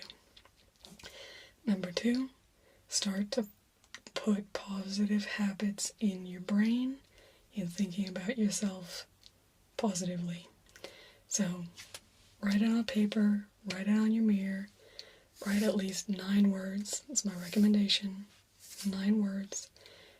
Whether things that you kind of think you are. You know, some people always tell you you're a particular thing. If it's something you have pride in, put that on your list. Let that be, one of your bedrocks. And then you can put a couple on the end, things that you don't feel like you are at all, but put them on the list anyway. If you want to be that, put it on the list. And then read the list every day. That's my advice. So, also, if you want a personalized affirmation video, well, meaning if you want personalized affirmations, it'll still go out on my channel to everyone, but if you have specific affirmations that you want, or I tell you that you are creative and funny and wonderful, put it down in the comments and I will make an affirmations video with everybody's requests. So, get commenting, because I'm looking forward to a nice affirmations video. I'll probably give it a while, most people don't comment after a week, but anyway, we'll give it some time. So, if it's been a while, even if you watch this a year after it came out, please still comment down below. I will still be checking my comments in a year, and I will still consider making an affirmations video with your affirmation requests, but I won't know what it is unless you put it in the comments. So, thank you for watching, and let me know if you do have any more requests for this type of lifestyle advice videos, and I can see what I can do for you. And I will see you tomorrow. Goodbye, my tinglings. Hello, my tinglings. As many of you know, my favorite ASMR artist is Whispers in Bloom, and she has this exclusive Patreon series that she did. So, well, first of all, if you want to see it, you should go and become her patron. Just $1 to get in. Of course, 2 more if you want, but just $1, and then you can get access to her patron exclusive content, which is really good. Anyway, so she was doing this one on mermaids, and I was listening and enjoying, the talk about that. But I'm in a zoology course right now, so we are talking a lot about features and how they evolve and why they evolve and how form and function go together and kind of the mechanisms for why organisms exist the way they are. First, little time out. I know I'm, wearing a hat. I occasionally wear this hat. I've got a braid, half my hair down. Just roll with it. I was just doing a hair brushing video, and yeah, anyway, and then I was like, oh, why don't I put a braid in, and that's what I did. Resuming. So, I was thinking about that and its application to mermaids. And I've been thinking about, those other YouTube videos you see where they have all these drawn pictures and infographics, or even just a simple diagram they're pointing to, and I thought, oh yeah, that's what I should do. And then I remembered that I'm taking 5 subjects at university. I've been really stressed. I've even missed a due date on one of them just because I forgot the timing of it. And so I'm just like, why don't we just chill and we'll just have a chat about this. It's going to be more of a late night chat talking about, the wonders of the universe type thing, rather than a really educational, like this, and this. But I am going to talk about some things, but I'm going to make 2 assumptions. Number 1 assumption is that you know what a mermaid looks like.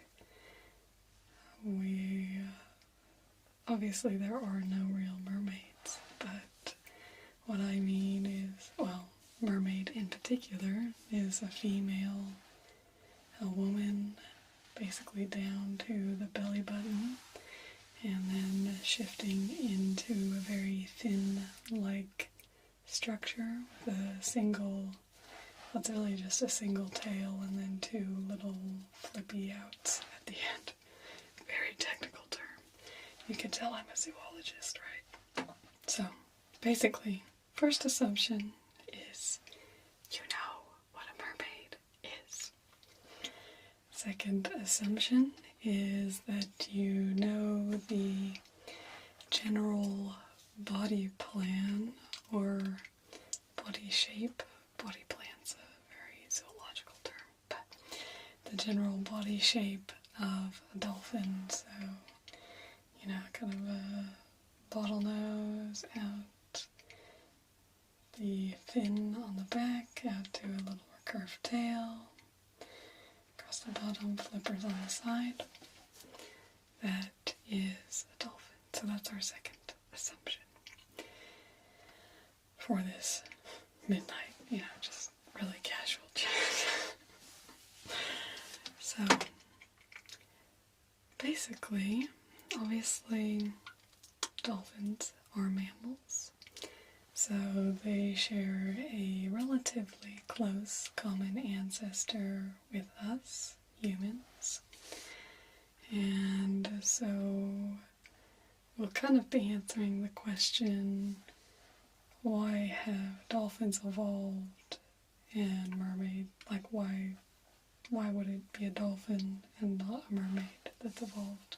But first I'm just going to get into the bare nitty-gritties for why a mermaid would not evolve. So there are certain adaptations that we have that make us particularly suited to living on land. And one of those is our skin. So our skin is designed to prevent desiccation, but you also, for anybody who's spent a long time in a bathtub, that's what I like to do. Very sad I don't have a bathtub right now, because the last time I took a bath was at the Mayfair Hotel. So, yeah, no, because there wasn't a hotel. I've been to another hotel, but that was kind of a dinky hotel. Anyway, so you'll notice that your skin will kind of swell with water. If you're going to live in the ocean, that's not really ideal. because it can be in water all the time. So our skin is not very well adapted to the underwater. So, because that's one of the key features if you actually look at a mermaid, is you can see head to belly, down the arms, lots and lots of skin showing. But that also is not very efficient for gliding through the water. So you'll notice with like penguins are a good example. They end up being really streamlined so they can glide through the water. But our skin is not designed for that. Ours is basically designed as a prevention of desiccation. Let's go to the next part. So if we're thinking about a human, basically from the belly up,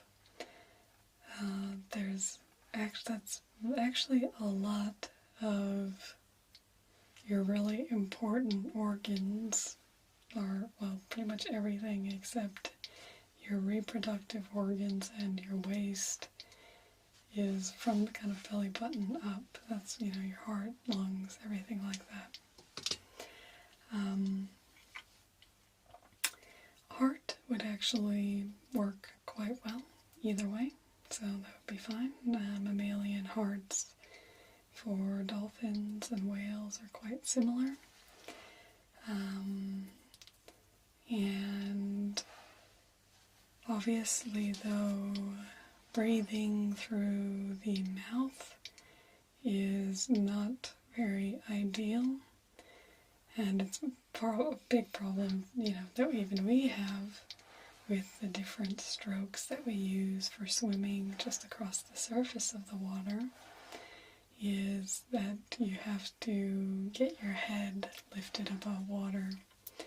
Whereas, whales, where they have a blowhole, it's a quite convenient way to get oxygen through. So having our mouth as it is, and our lungs, just as they are not well modified for breathing in the water. We would not be able to be going down so low, because if you know anything about scuba diving or even free diving, you can't go down very low. So living deep in the ocean with our lungs and our breathing apparatus would not be very realistic.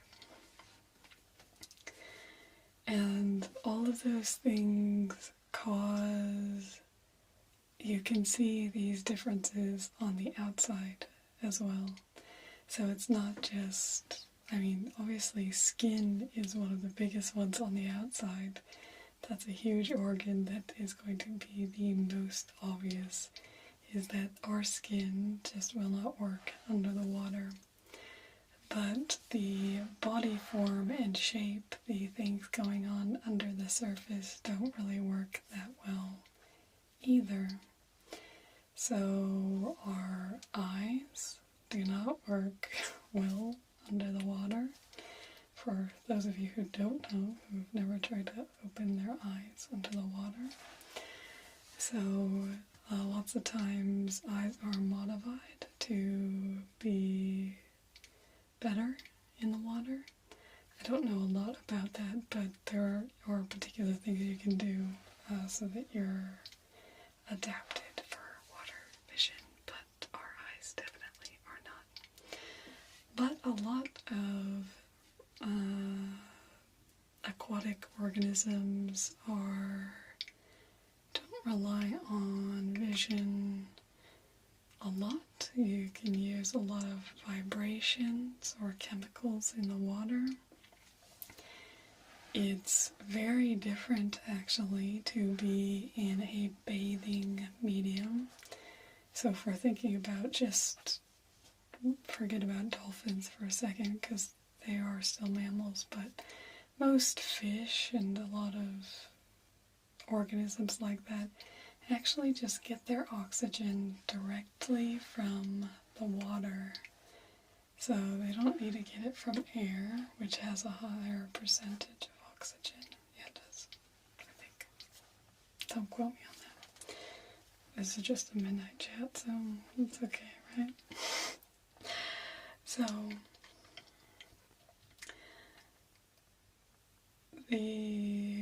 the oxygen, but just imagine not having to really breathe, but just kind of get water flowing across your skin.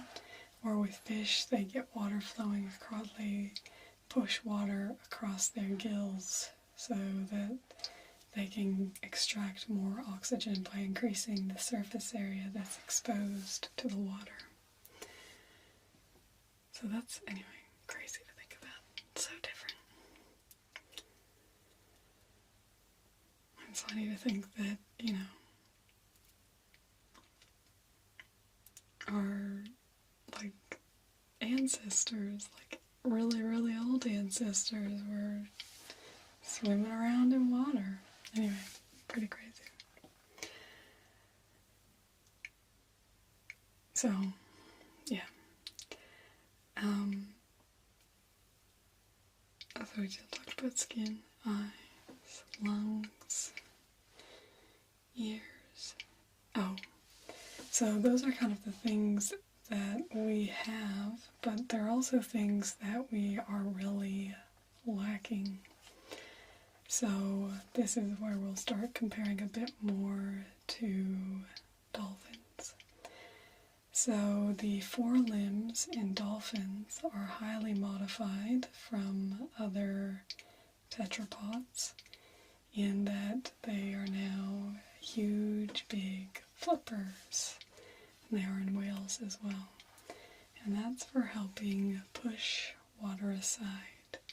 The skin has been modified to be able to glide through the water, which we talked about as well, but that's along those limbs.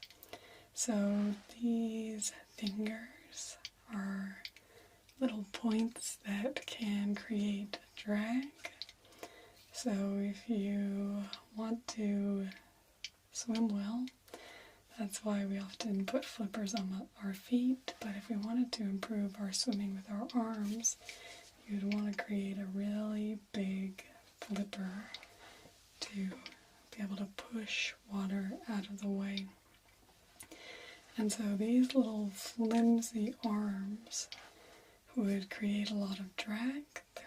They are not aerodynamic. They don't promote movement. They create drag and would leave you very susceptible to getting eaten by a predator.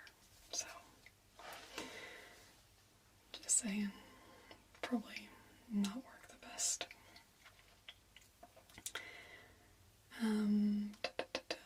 Flippers. Fins, the skin. I think that's most of what I was going to say.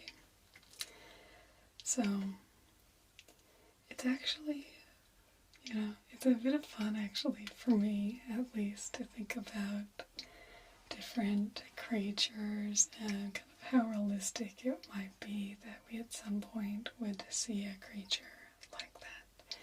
Because there are a lot of mythical beings that actually have potential, but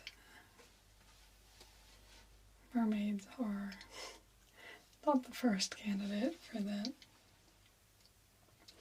just because they're so disparate, without the problems that mermaids seem to present on their own, which is, well, how do they procreate?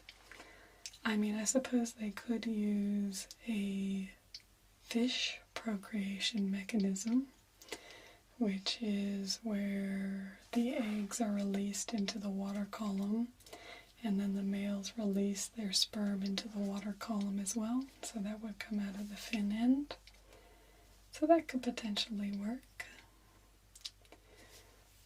Be very different from our reproductive biology, for sure. So, what other things do they present as issues? It's also for their body size and the musculature that you see in men, you know, very similar to ours with strong, strong broad shoulders. Well, strong broad shoulders, again, that creates drag going through the water. You see most, a lot of fish are very flat to kind of just cut through the water on this plane. And so being very broad across this way is not very advantageous for living and gliding through the water. You have rays, which are very elongate this way, but they're very flat as well, so they can lay on the bottom of the ocean and kind of sneak under the sand. Actually saw these little ray babies in some video.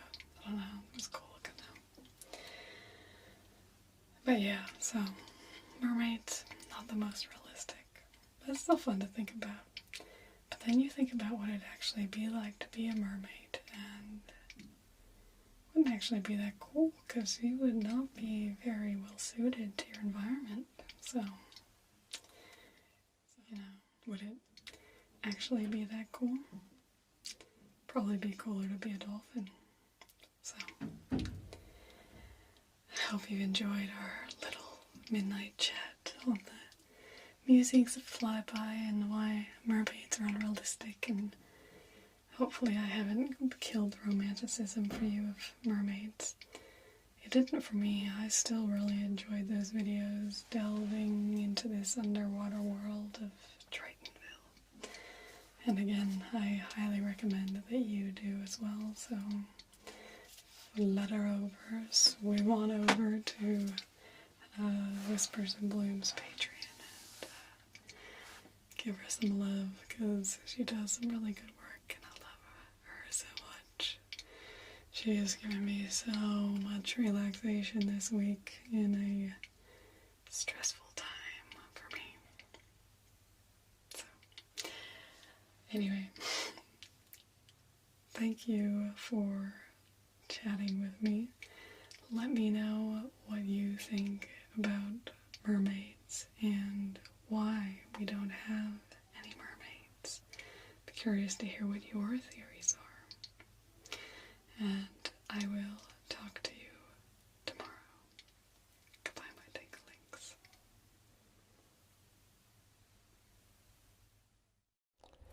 Hello, my tinglings. Today I am going to be talking, so there was a person who commented on a video I released a couple months ago, and it's been a bit crazy for my schedule, so I haven't really gotten around to making the video to reply to that, so I'm doing that now. So the video that I got a comment on was on my bug collection, and the comment was kind of basically insinuating that it was cruel to make a bug collection, and brought into question the quality of the degree that I'm getting, in that we would make a bug collection. So I wanted to talk about that and what I guess my reasons are for disagreeing with that perspective. But I think it ties into something that's a bit larger than that as well, and that's to do with the squeamishness of people who are very disconnected from death and that death is an important part of life. So I also want to talk about animal rights activists. But I'll do that second. So those are going to be our two topics. So the first one, talking about bugs. So some of this is going to come, I've opened up over here a document from an entomologist, and he talks about basically he had gotten into a heated discussion, I think, on social media with somebody back and forth going, talking about this very issue. And so he decided to distill his thoughts into this document that could then help other people understand the perspective. So one of the first, and basically there's nothing that he says that I disagree with, but I just want to give him credit. His name is Greg Pohl, but I'll put a link in the description to this document as well. So I'm going to tell you a lot of his arguments because they're kind of better than the ones I could think of as well. And just better articulated and more robust, probably because he's been doing it a lot longer. So the first thing that he talks about is the very different biological reality for insects compared to mammals. So for pretty much, I don't think there's any mammal that has any high number of young. And so, like a high number would be considered like 10 to 15 rather than, in the thousands and thousands and thousands. So there's a big difference in reproductive capacity and also in life history strategy that goes along with that, in that there's not, pretty much all insect behavior, none of it's actually passed from parent to child.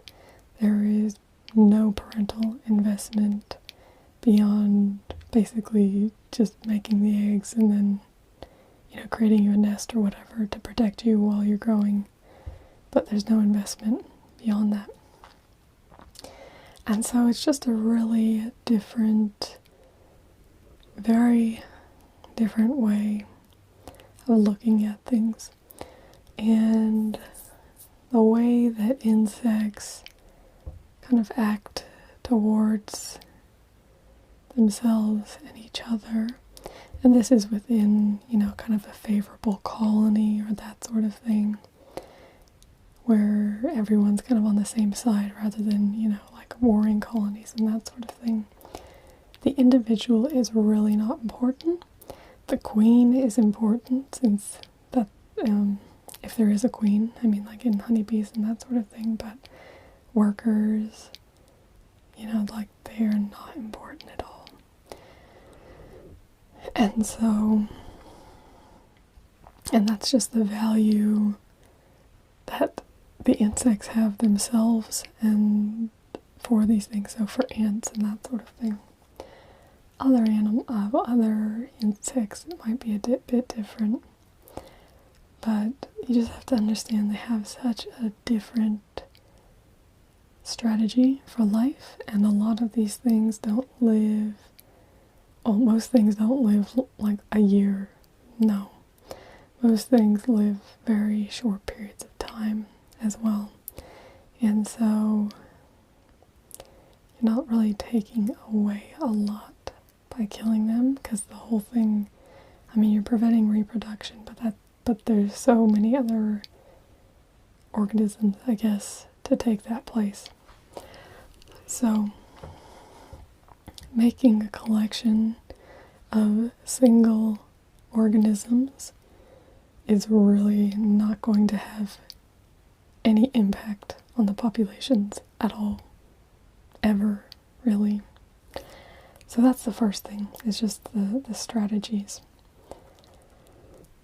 So that's part of what makes insects resilient to collecting. And for entomologists who study these organisms,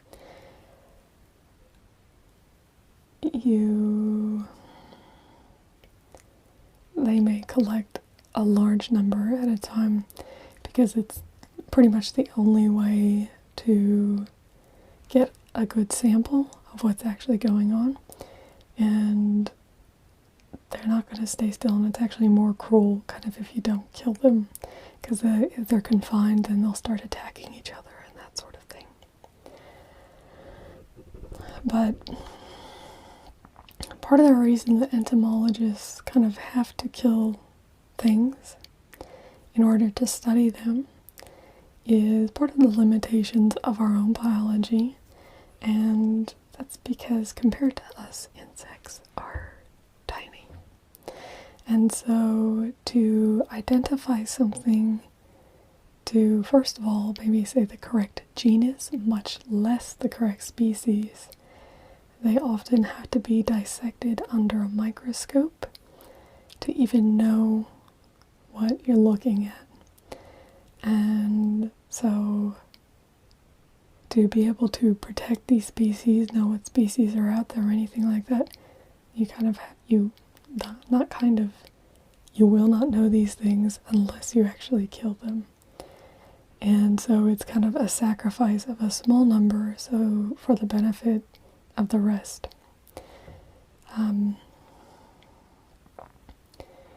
They're also really poorly known. There are a lot of insects that have never been catalogued in the most populated areas of the world. So in the US you have tons. In Europe there are lots of bugs that have never been caught, which means they've therefore never been catalogued, identified. So if they disappear off the face of the earth, then we would never know about that. And that's a big issue because most of our biomass, well, this gets down to microscopic organisms as well, where we know very little about what's going on, but most of our biomass is actually held in insects and single-celled organisms. Anyway, that's a little, the microorganisms isn't what I'm going into right now. So it's important because we are having impacts on these creatures, whether we like to think it or not. And so, yeah, it's important to understand that. So just basically the only way for us to know more about these insects is by killing some of them so that we can study them in more detail. And these sort of things, using dead specimens, is how we have learned more about mammals, about birds, about everything like that. And so we're at a, time with insects where we haven't caught that many. We don't have a body of knowledge, and we need that body of knowledge to actually even understand what's going on with them. So it's also important, rather than just taking a photograph, as I said, many things you can't actually differentiate between two species unless you look at them under a microscope. And it's not realistic to look at these organisms under a microscope in the sort of detail that you would need to make positive identifications without that. But it's also important in other ways. So within museums all around the world, there are collections of voucher specimens, and this is going to touch on my second topic as well. But these voucher specimens are not just insects and not just fish, but there are mammal specimens and that sort of thing as well. And specimens are important. You don't need very high numbers for mammals. You only really need one. But anyway, because they're needed, but we'll just concentrate on bugs right now. Anyway, for insects, they're important because, like, let's say, 100 years ago, if an entomologist was studying bugs and they said, oh, well, this is this species, if they hadn't kept a specimen, then once we get molecular and DNA data and understand new methods for reinterpreting that old data, there's no way to actually reinterpret that. Whereas if you actually have a voucher specimen, then, we can actually go back, see what DNA we can extract, and then use it that way. So that's really handy. And vouchers are really important as a confirmation that a particular organism was at a particular place at a particular time. And so this is something we talked a lot about in my plant ID course, was taking voucher specimens that's what our herbarium was taking plants and drying them, basically preserving them for how you would in a museum, or herbarium is kind of a specific plant museum type thing. The other thing that's important is identification is important for a lot of reasons. So insects have interactions with us as humans, parasitic, with our pets, with our crops and that sort of thing. And so being able to identify what particular species is causing issues is important, and that has to be done. It can only really be done, as I've said, identification can only be done under the microscope with accuracy. So these are some of his arguments. It's also to know about biodiversity, and the other thing is that in a lot of cases it doesn't actually really matter who's doing the collecting. So amateurs can go out and create their own bug collections and collect from around, and if you keep records for what you collect, that can actually be a really invaluable resource for, what insects exist at a particular place and time. And that can be used, by scientists, by entomologists, and everything like that. Like, there are more people who are bug collectors who are amateurs, and being an amateur bug collector just contributes invaluably to the information that we have in the field of entomology. So, I think that's basically those arguments. My own personal argument as well is that our lives require the killing of insects. So for going after pest species or anything like that, we have to kill insects. Whether we do it directly or if farmers do it, it's something that has to happen to ensure our own survival. We are competing with these organisms at the end of the day. And so that's one aspect where I feel like it's not really a good argument to say that just kill. I killed probably 20 insects in the whole time I was doing this study. So it was not a high number at all. There would be ones that have cropped up to take their places immediately back, I've not really had it because it was all right from within my house. And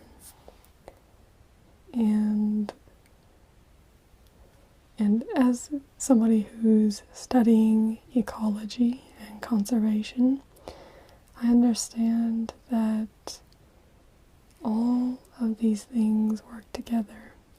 So even if I have more of an interest, I'm a very generalist. So if I have any leaning, it's a little bit towards mammals. But I do have interests in everything. I'm more interested, okay, how does the whole system work together? And so understanding insects for that and what's going on with them, I kind of have to be an entomologist, a mammologist, a herpetologist, I have to be everything, a botanist, to understand how all these things fit together. I have to have all the skills that I need so that if an issue crops up, I have the skills that I need in order to deal with that. And catching insects isn't necessarily the easiest pursuit, and so that was part of the point of that project, was to begin to learn the skills of identification and collection, which I did learn that it's very hard to ID without a microscope, because I don't have a microscope at home, and we didn't have a designated time to use a microscope, because if I had a microscope I would have done a lot better. But anyway, I am going to take a course next year that goes into that a bit more. Anyway, I could go on probably another 10 minutes, but I want to get on to my next topic too, so we'll move on, which is, I think a lot of people don't really have problems with insects because our biologies are so different that there's kind of a natural understanding of that. And the thing for me is, I don't find it odd at all. There was one time I spent this time, there was an ant that had fallen into my bath, and I took the time and I pulled it out, put it on the side, and it looked like it wasn't doing too well. It looked like it was dead, but I was kind of blowing on it because it looked like it was covered in water. And I spent probably 15 minutes just gently blowing on it to try and get the water off. And then, it came back to life. And so, to me, that's not at odds with then going out and, killing another thing, because it's important for my understanding, I guess, and important in being able to study these things, to learn and know more about what's going on. So I don't think just going around killing things indiscriminately is good, but when there is something that can be learned from it, I do think there can be value in it. Okay, but now on to my more controversial opinion, but something that I think is super important, and that is about animal rights.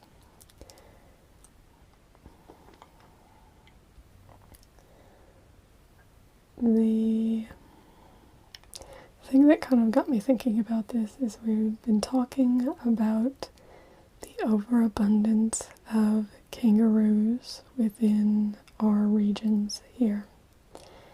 And part of the reason that there is an overabundance of kangaroos has been the exclusion of dingoes. And so really the only really realistic way to take care of the problem is to cull kangaroos, to have people go out and shoot kangaroos.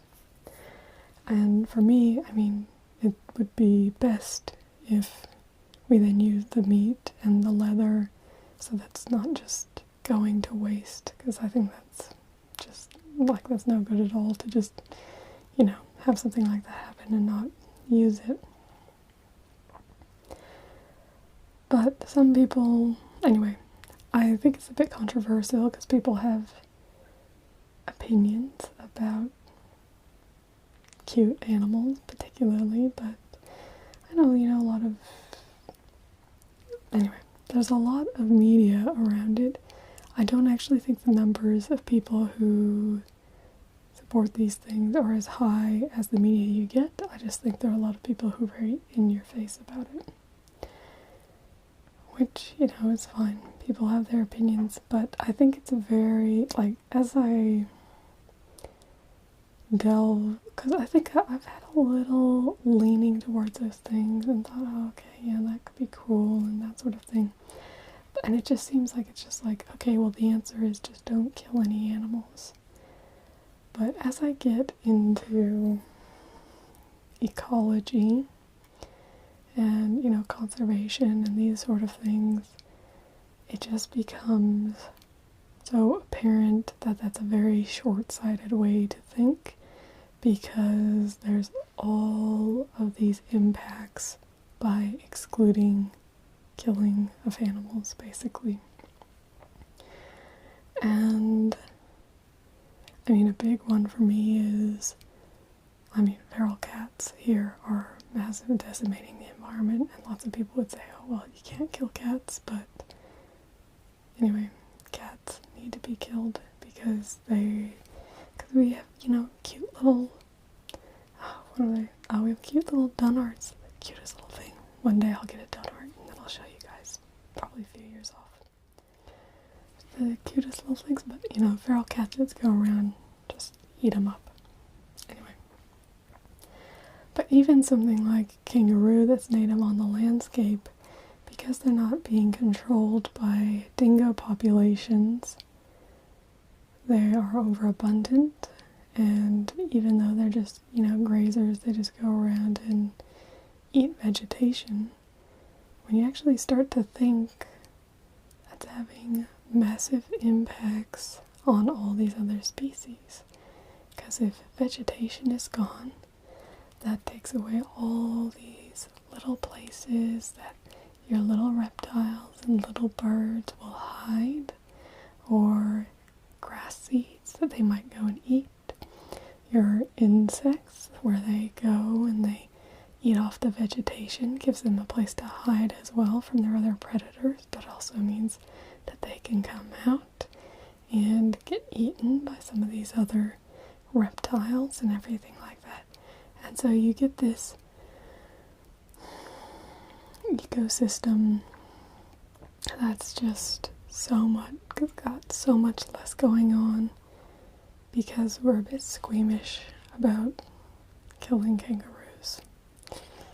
And to me, I'm like, well, it's not looking at these other things, because if you're telling the story from the perspective of the zebra finch, which is a pet bird that I had as a kid in the U.S., and I know a lot of people actually have them around the U.S.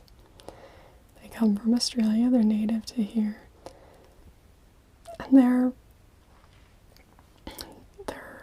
they used to be all around here, and in the past 30 years, they can barely be found anymore. I think their range has decreased to about 10% of what it was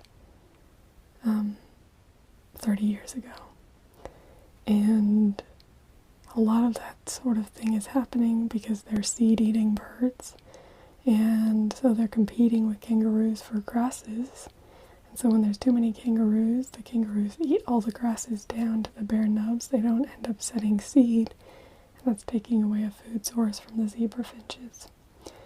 That's not exactly established, that's for sure what's going on, but just based on what I'm seeing so far, it seems very likely, because we're doing a study on kangaroo grazing right now. But so I think that and it's also vegetarianism, veganism. I don't think it is a problem to have a subpopulation that has these things. I think that's very good because we would probably overconsume meat. I agree with that. That being said, I don't think it makes sense for everybody to not eat meat, and nor is it healthy for everybody to not eat meat. Some people need to eat meat. And so it depends on your biology. But anyway, but it's also because there are lands that you can't put agriculture onto that are really good grazing lands. That's so much of Australia. And it would actually be better here if we just let the kangaroos go wild there and then ate more kangaroo rather than sheep and cows, because sheep and cows actually do a bit of damage to the soils. Because they get these little lichen crusts, and the lichens haven't evolved with hooves, and so they break down. But anyway, so that's my kind of thoughts on that, is that while it seems, if you're thinking on a very individual level, yeah, it is sad to see a creature dying or think about creatures dying, but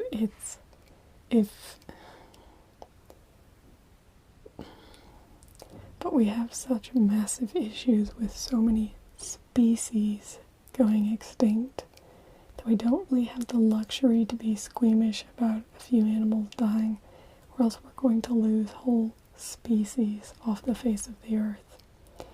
And I guess that's my feeling on that, is just it's very short-sighted and going to lead us, if we kind of have like a no killing at all, then it doesn't lead us to a place that I don't want to be. I don't want to see, zebra finches go extinct. I don't want to see all these, little reptiles and everything like that. I think they all deserve to live and have a place in the world. And so I think when we have an overabundance of kangaroos, the thing that makes sense is to take care of the kangaroos.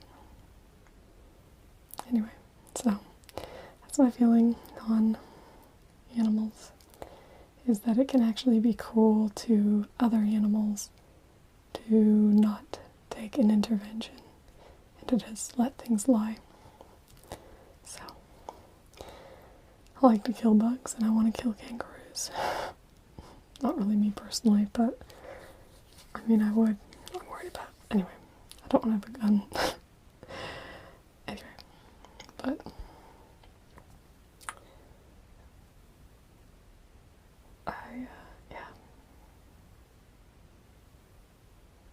so, that's my thoughts.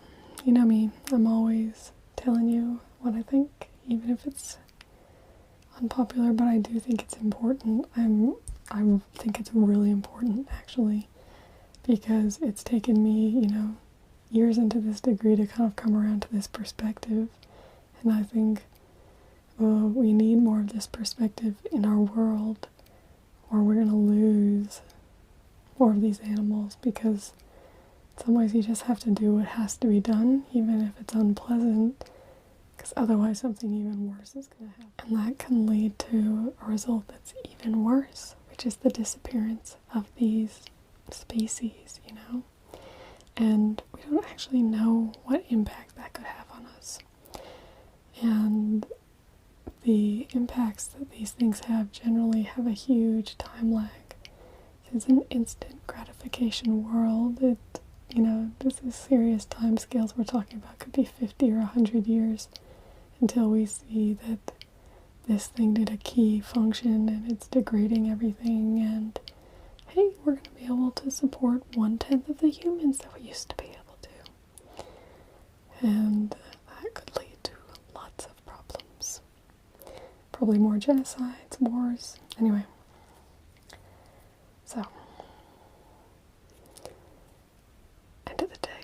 extinction is not good. So, my encouragement to all of you is to have a bit of nuance when you think about whether animals should be killed. And try not to be very individualistic and think about if you were one particular animal, but rather think about a system as a whole, and that if something's out of balance, you kind of do want to bring it back into balance as much as possible so that the most species can get the most benefit from that area. So, that's my word on that. So, go collect bugs. You can help entomologists. And just think with a bit of nuance about animals and their potential deaths. Sounds really cruel, doesn't it? But I don't know. But extinction is worse, because that's lots of animals dying just because they can't reproduce or they can't find food. That's birds just starving, flying, not being able to find food. Because, hey, kangaroos have eaten it all. And, because we've transformed the countryside. But anyway, that's what I got to say. And I think I have tried to end this video for about 5 times. So, let's get it out with. Okay, well, I will talk to you later. And just a little preview tomorrow. Somebody did request that I do a vegan restaurant, so I am doing a vegan restaurant tomorrow. I'm not against veganism, vegetarianism, as I said. I think it should remain a small percentage of the population. I don't think it should grow a lot. But I do think that everybody could benefit by eating more meals that don't have meat in them as well. And having a bit more, variety in their diets. So not just relying solely upon meat.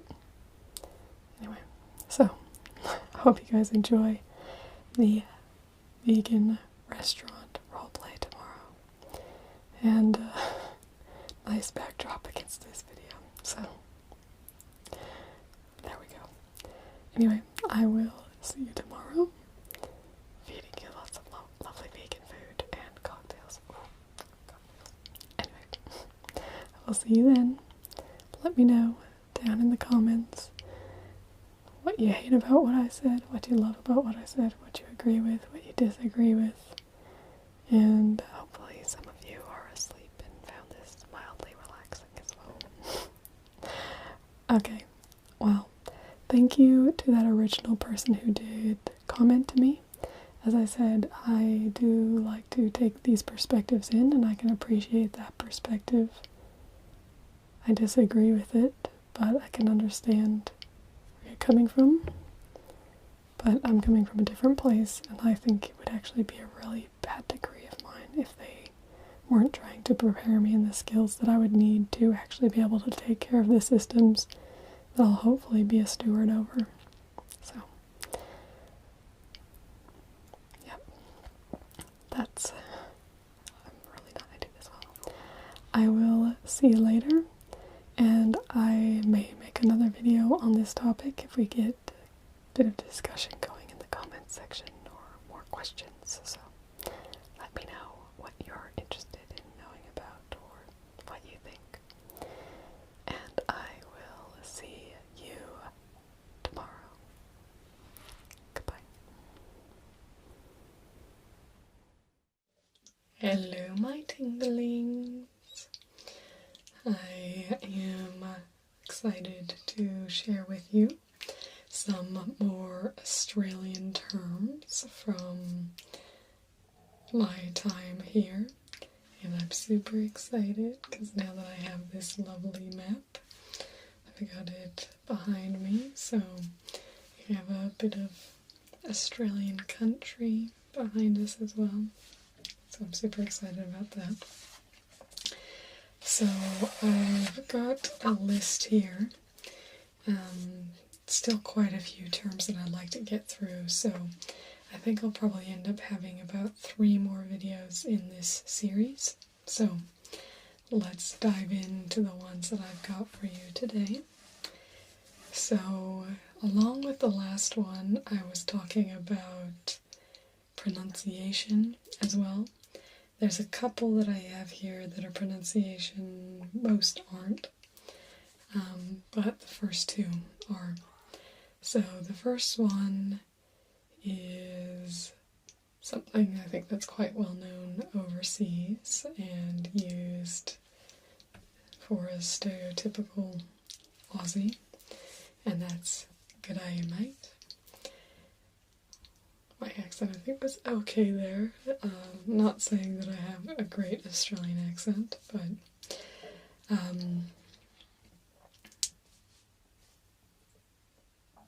yeah. So you do actually hear people say this. More common, from what I've noticed, is men saying it to other men. So if we're out for a hike, something like that, and if we're crossing paths, and if they are if my love says hello or good day or whatever, then much more likely if it's a man passing and saying it back to my love, they'll say "good day, mate," just it's pretty, it's not the most common greeting, I would say, but there's a reason it's a stereotype. It's definitely something that's out there. As far as pronunciation goes,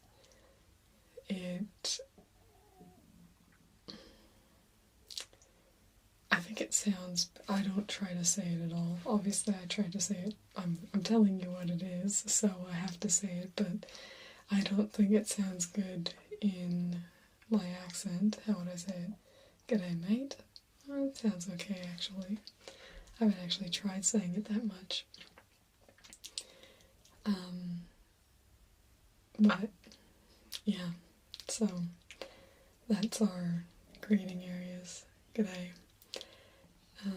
I think I don't actually see this on the list anywhere. I'm not sure if it was on my last list. I was talking about shrimp, because I know that's a big thing, is talking about, throw another shrimp on the Barbie. Well, Australians don't even use the word shrimp.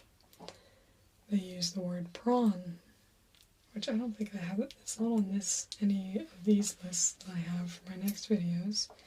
And I don't think it was on the first one. If it was, somebody tell me in the comments. But anyway, so prawn is the name for fish. And they also have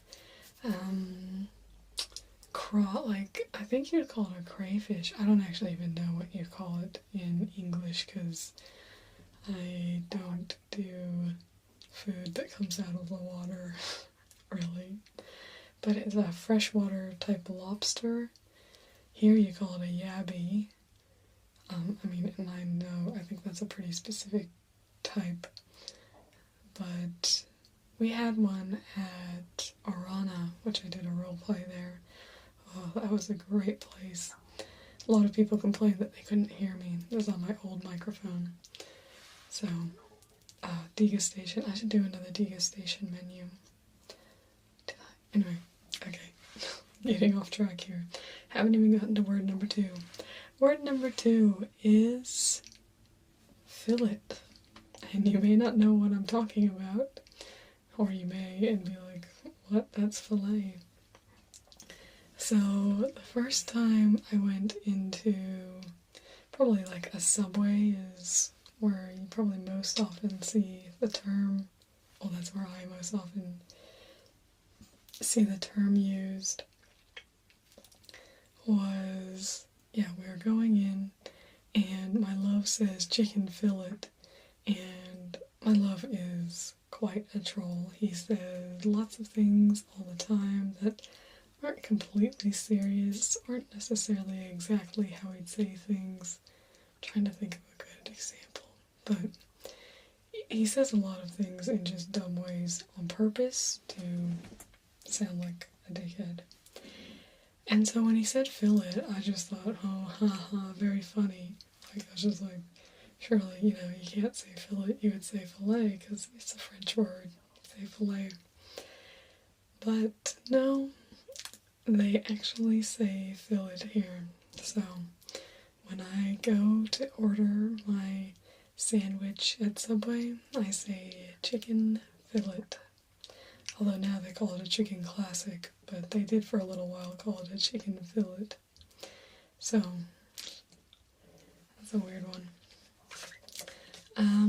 Another term that I'd never really heard used before I came here was barrack, and not like the barracks that you would sleep in, but like barracking for a team. So,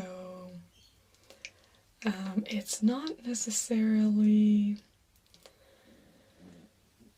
like me. I'm a fan of the Crows. I'm a Crows supporter. I'm a Crows member. I'm a member of the club because I actually pay for a membership, but so you're a member or a supporter. But you can barrack for a team that you're not necessarily a supporter of. So if you are watching a game and you don't really go for either team, it's like, oh, which team will you barrack for tonight? So it's basically like, who are you going for in this game? Barrack. But obviously they also do talk about, so if you are an actual, really big fan, like, oh, really barrack out there, they don't really say that. I'm just trying to think, but you kind of would use it in that there's a part in the Collingwood song, as all barrackers should. Well, it says as all barrackers should. I'm trying to think what they say about, oh, the barrackers are shouting. So they're obviously, you would assume most of them would be people who are, Collingwood supporters, but the barrackers are shouting as all barrackers should. It's in their song.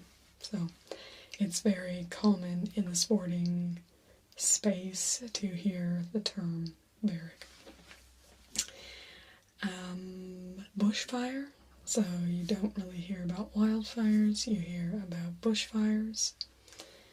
And kind of in that same vein, you don't really hear a lot about going out to the wilderness. You hear about going out to the bush. So, yeah. So it's actually, I hadn't actually made the connection between those two words, bush and wilderness, and wildfire, and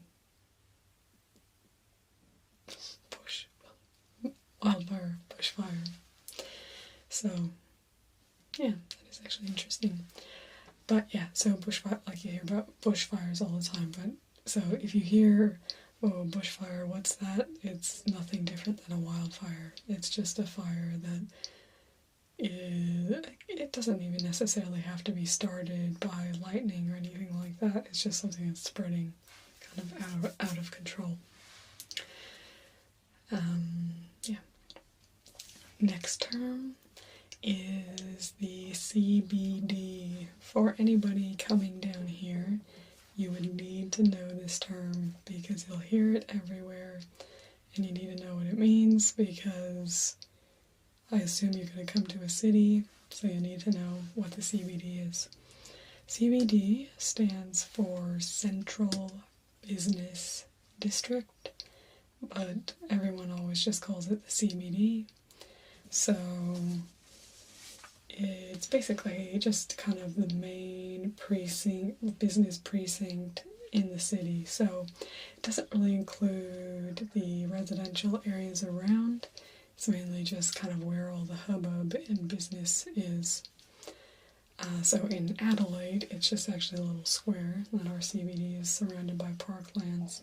It's a bit different for every city. I don't know the layouts of the other cities well enough to tell you exactly how they are, but I just know that kind of your surrounding suburbs, they don't count. It's always like kind of the heart of the city is the CBD. So usually, as if you're coming over as a tourist, a lot of the attractions and things that you would want to see and go and do that are in the city are going to be in the CBD or in a nightlife district that's close to a CBD.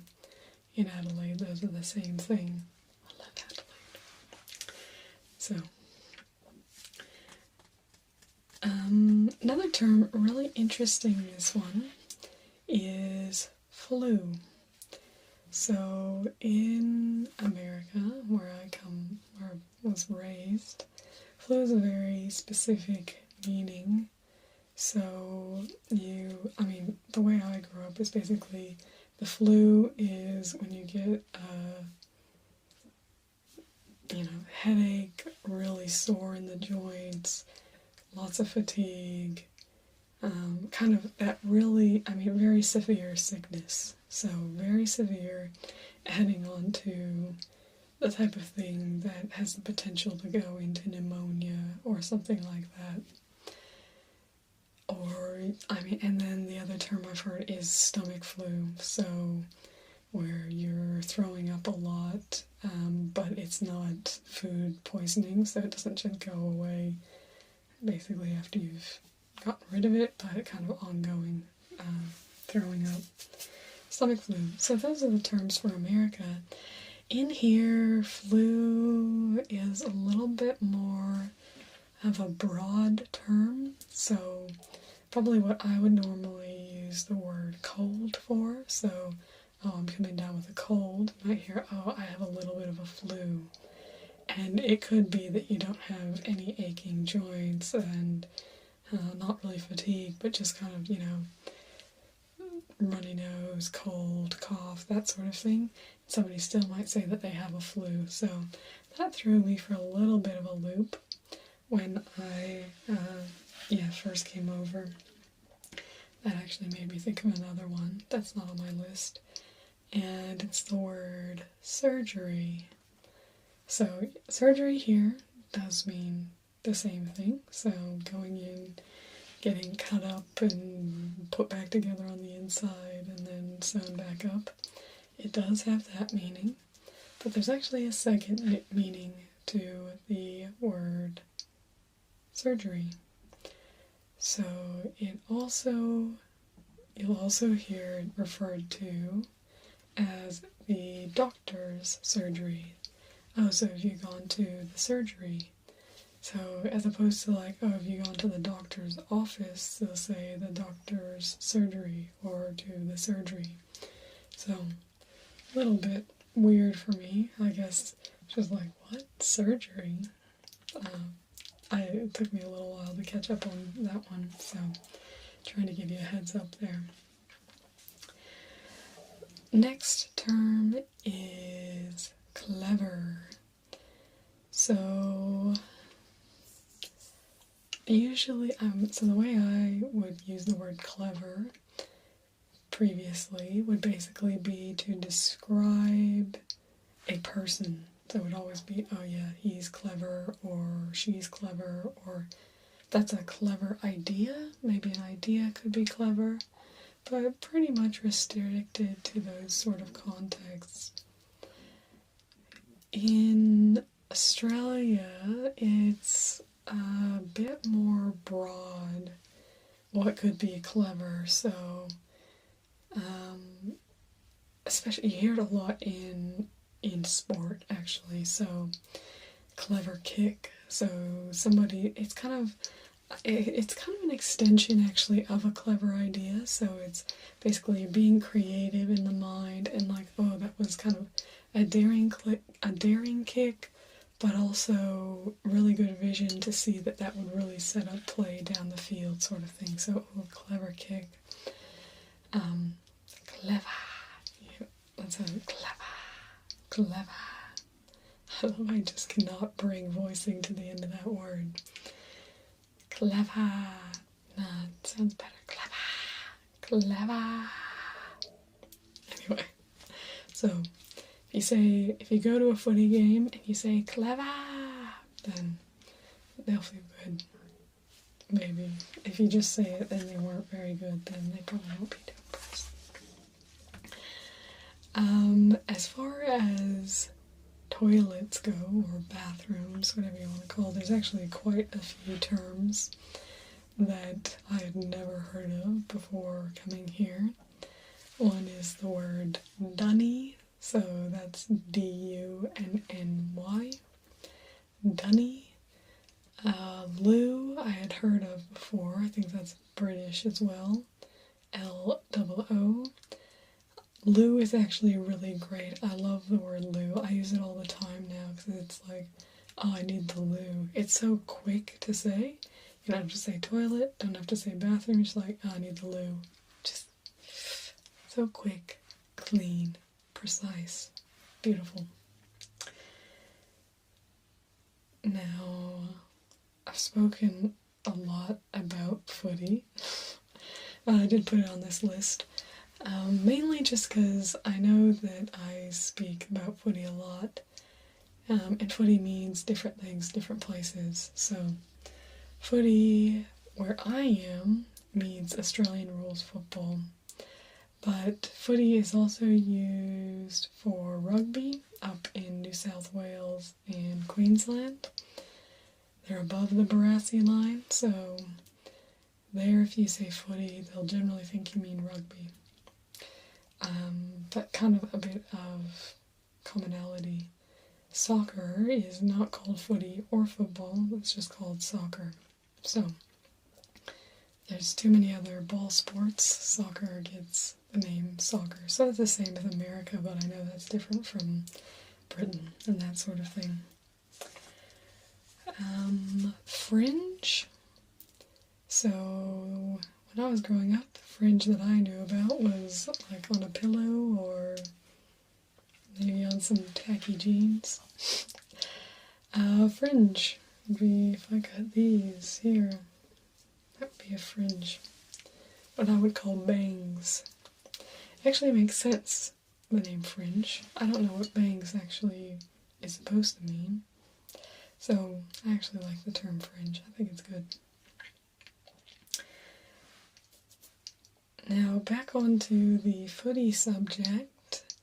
If we have footy, and football is, footy is just the shortened term of football, then you might be wondering, what do we call American football? We don't call it football at all. It's called gridiron. That's what it's called. I think it's because of the bars, the way the field looks like a set of bars.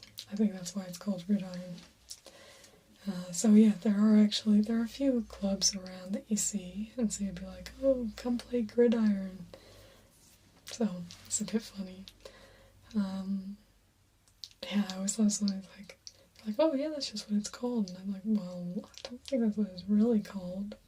But anyway, that's what they call it so that they can differentiate.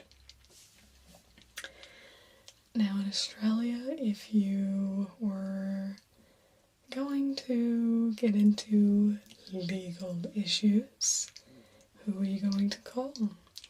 Now they do use the word lawyer. Lawyer is a very generic term, but that's not usually the term that you would most often hear.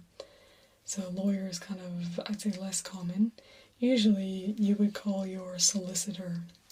So you have your solicitor who basically talks with you face to face. I think they try and do your negotiations.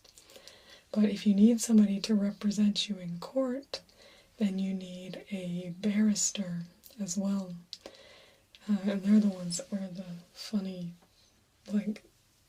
wigs on their head. It's so funny. I still find it funny. If you're interested in Australian law and don't, how do I say this? If you're interested in Australian law and would like a TV show and aren't easily offended,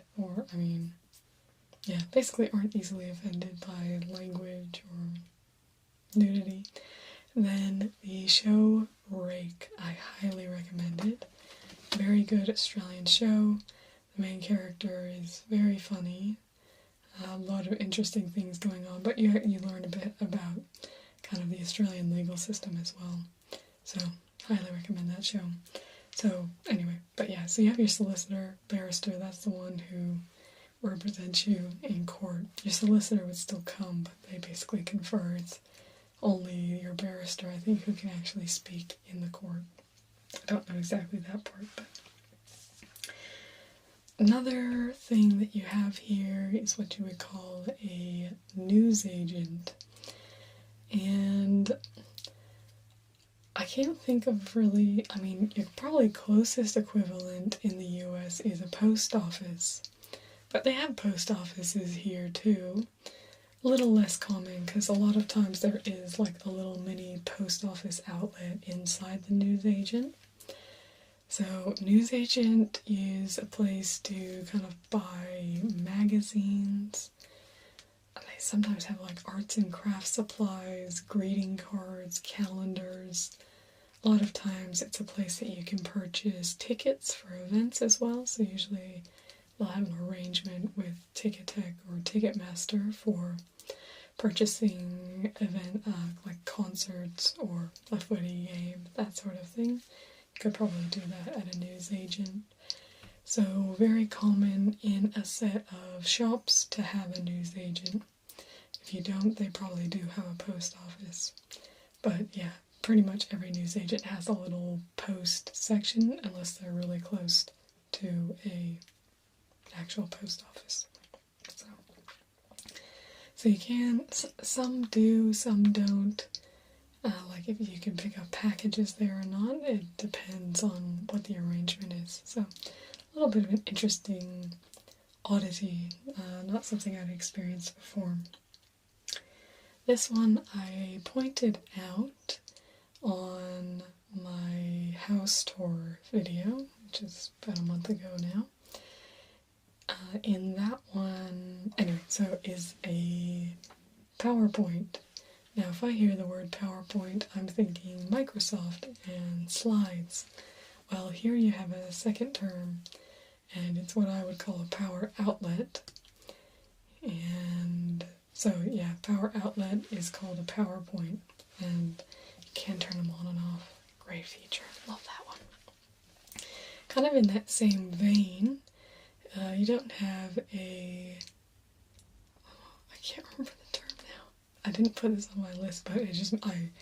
I worked in telecommunications, so I have to say this one is that you have a... It's not a telephone jack, it's a socket. It's not a socket. Is it a socket? Did you check another socket? Maybe they call it a telephone socket. I cannot remember. Anyway, there's another term for what a telephone jack is. It might be socket. Did you check another socket? I'm not 100%. So, sorry. We'll forget that one for now. I'll try and remember by the next one. I have just a few more to go through with you. This one is quite common in Britain, I think, as well.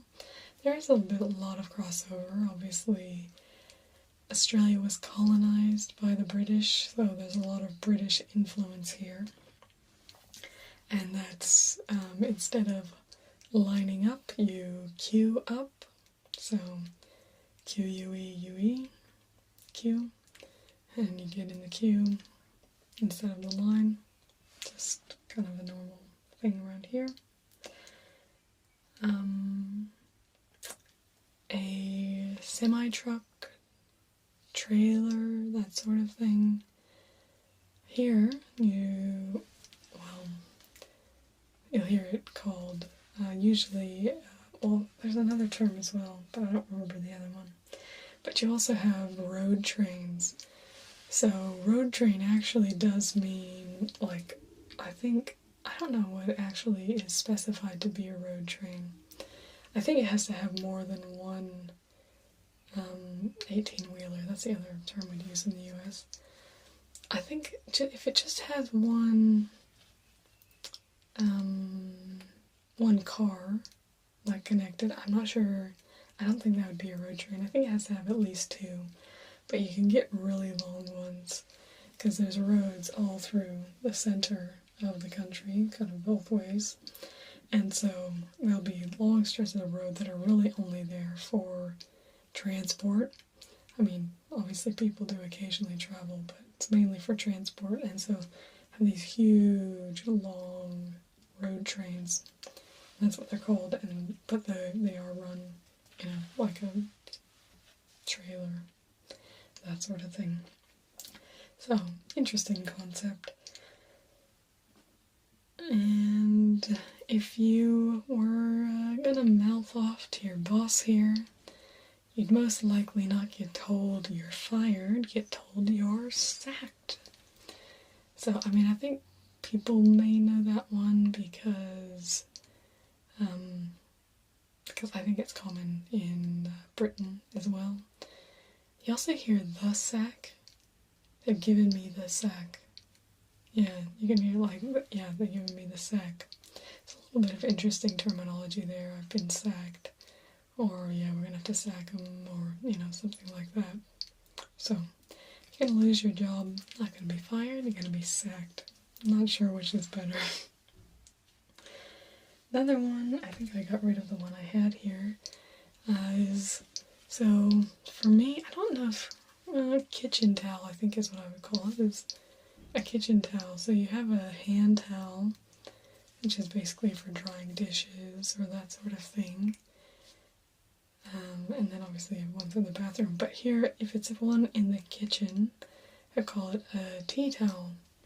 So those are tea towels. A lot of them are red and white and not very absorbent. Not the ones we have. I got the ones that were absorbent, but I don't understand why people have such non-absorbent towels. Anyway, but they're quite common. But like these little red and white checked ones. Very common. Not very good. Anyway, last one for today is the trolley. So if you go to the supermarket, to the grocery store, and you want to push something around, it's going to be your trolley, which I would call a cart, I think. I like the word trolley though. I think it's good. But yeah. So there's our part 2 of Australian terms. As I said, I will do 2 more parts on this. I've got at least 2. If I come up with more than I can fit in 2 videos, then I might have 3 more. But otherwise, I will see you next time. Thank you so much for joining me, and I will see you tomorrow. Goodbye, my tinglings. Hello, my tinglings. Welcome to another top 10 video. Today we'll be talking about my top 10 movies from the 90s. So there is not going to be any crossover with the actual top 10 of my greatest movies or Disney or anything like that. So just a little information so you know if you see something missing that you think is a great movie from the 90s, check out my top 10 movies of all time. It might be there, but these are my top 10 movies of the 90s.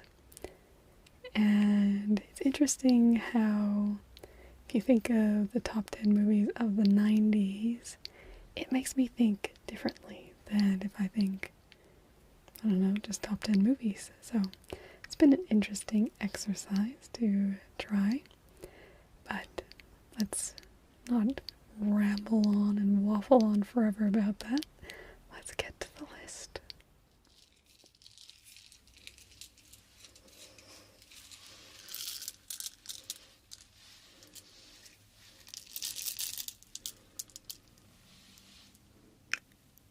Number 10.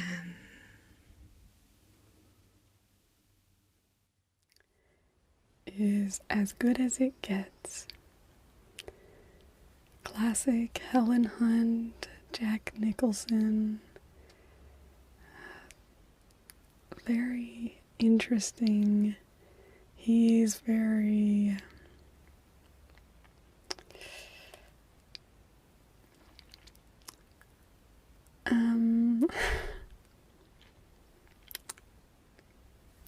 he's very unique, but very gruff, kind of rough around, not rough around the edges.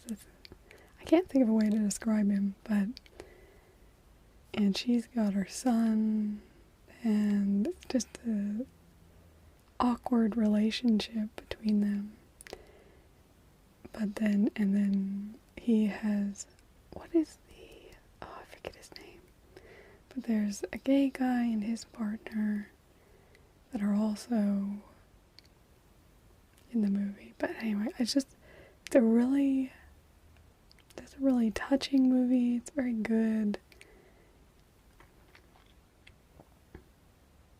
I don't know, some of the lines though, I remember, because he's a real dick, really, you know. And one of the lines that really sells that is, he's a writer, and there's this woman who loves his writing. She says, "Oh, how do you write women so well? You just, do an amazing job." And he says, "I think of a man and I remove all logic and reasoning," and something like that. Anyway, it's a really biting line, and she's just kind of shocked because it's a really dicky thing to say, to one of your fans. But that's what he did. But anyway, so it just got, he is really not likable. But then you have Helen Hunt and the gay guys, and there's the dog. Oh, it's because he's taking care of the dog. And I don't remember the movie that well, but I haven't seen it in a while. I should see it again. Except I also have lots of other movies to see, because on my top 10 movies, everybody put down lots of movies that sounded so good that I haven't seen, so I need to see more. But anyway, so As Good as It Gets, it's just good. That's why it's my number 10.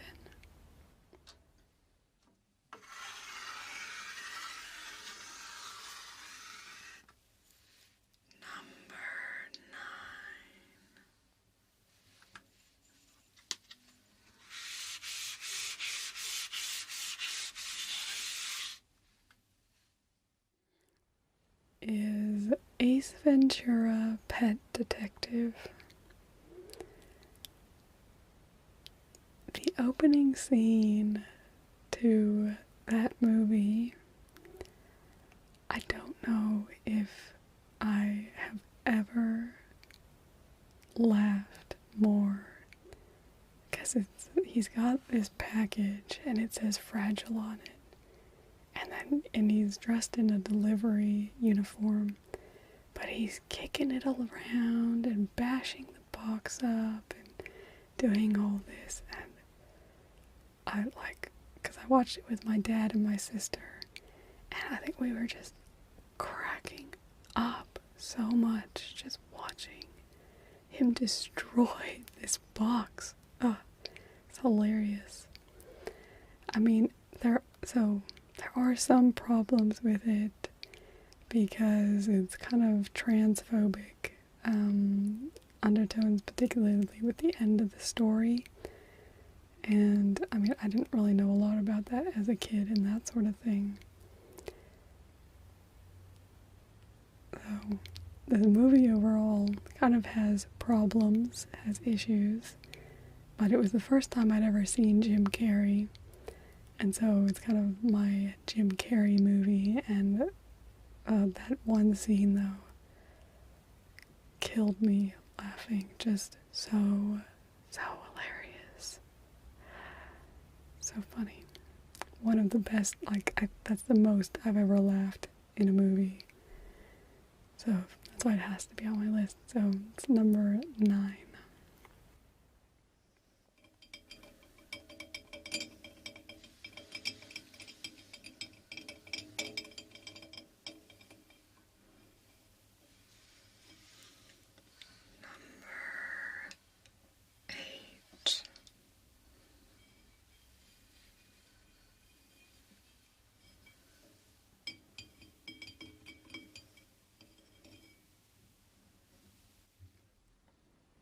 was Independence Day. The funniest thing with this movie is, so my sister and I don't remember who we saw it with, but both my sister and I saw it. And we were going to do our Christmas shopping. And I wanted to buy Independence Day for her because I was like, oh man, that was such a good movie. I should buy it. So I was going to buy it at Walmart, but I couldn't buy it because somehow it had been marked. Usually if you had a PG-13 movie, you could buy it without an adult, but I needed an adult apparently to buy it. And so I went and got my mom, and she helped buy it. But somehow found out, well, because I had to go get my mom, then both my sister and I kind of guessed that we had bought it for each other, because we had both needed our mom to help us buy the movie. And my mom didn't give it away though. She cared more about keeping the secret, I guess, than us having two copies of the same movie. So she helped us buy both of them. And yeah, we ended up both giving each other Independence Day on Christmas. But Will Smith, so cool, but really even cooler than from the Fresh Prince of Bel-Air. And I still really like Will Smith. He was at the Australian Open this year, watching Nick Kyrgios, who I like to watch. I'm a big fan of Nick Kyrgios, actually. And yeah, he was just cool. And that's what Nick Kyrgios was like. Oh yeah, I was like, oh man, he's watching me, like, that's cool, and he thinks I'm cool. That's cool. So it's just funny. But yeah, Will Smith. But then of course, why can't I name his name? Remember his name? My husband is Goldblum. What's his first name?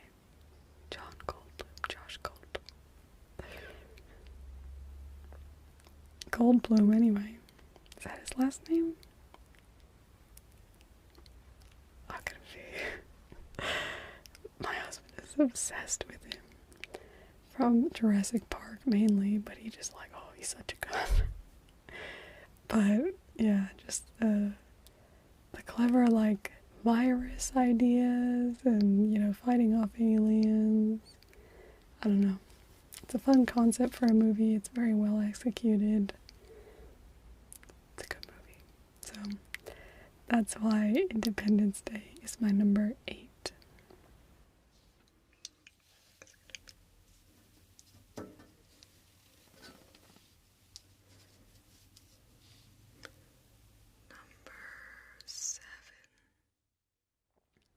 Is Mission Impossible. Da, da, da, da, da, da, da, da, da, da, da, da, da, da, da. Just a really fun movie.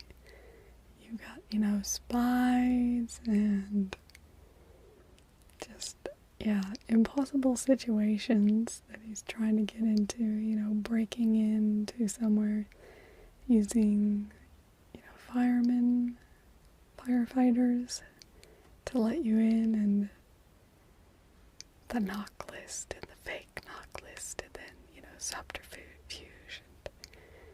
and a mole and somebody who's in the group who's against them. It's just a really, really interesting movie. And it was one, I made a list, I think when I was like 10, I made a list of movies that I wanted to buy. And Mission Impossible was like, I want to buy that movie. Twister, I think, was another one, but that didn't make it onto my list. But it was a fun movie. I like Helen Hunt. But yeah, Mission Impossible, it's just That's why it's my number 7.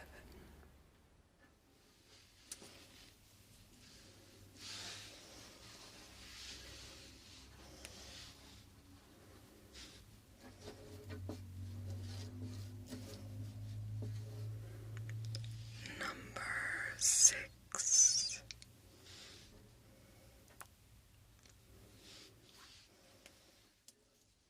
is Joe versus the volcano. And now that I say that, I feel like I put that in another movie, in another list. Oh well, it's good enough to be on 2 lists. We love that in my family. Now I remember talking about the styling. Maybe it was an honorable mention. It might be in my top 10 movie. It's just so good. It's a real classic with me and my dad. Particularly, we love it. One of the best things though is he has this, at the beginning, he's in this really crappy office. It looks like a basement somewhere. And he's just, stuck in this office. And he brings in this nice little cute little lamp that kind of turns around and plays a little bit of music and just like creates a little bit of solace in this dank, depressing office. So he has his little lamp out, and then his boss comes in and is like, put that lamp away, you're not supposed to have that lamp out, and that sort of thing. It's just like, you can't even have a lamp. Like, it's just such a depressing life. So, you feel really bad for him.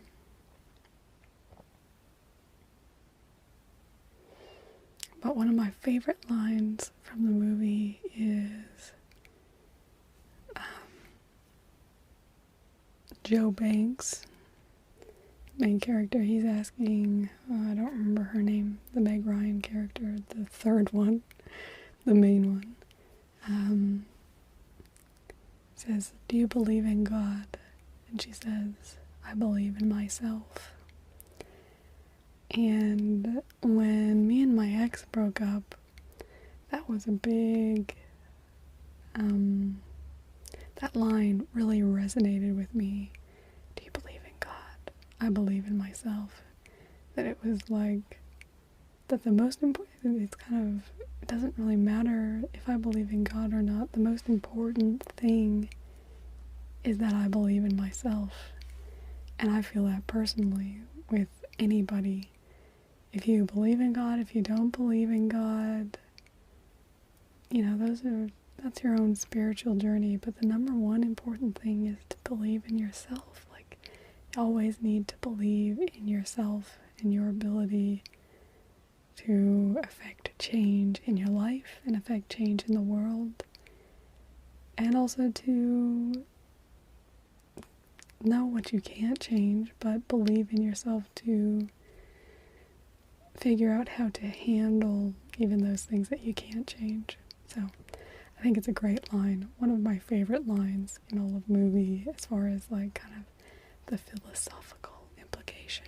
So I love Joe versus the Volcano. A very, very stylish movie. So Joe versus the Volcano, even if we're doubling up, is my number 6.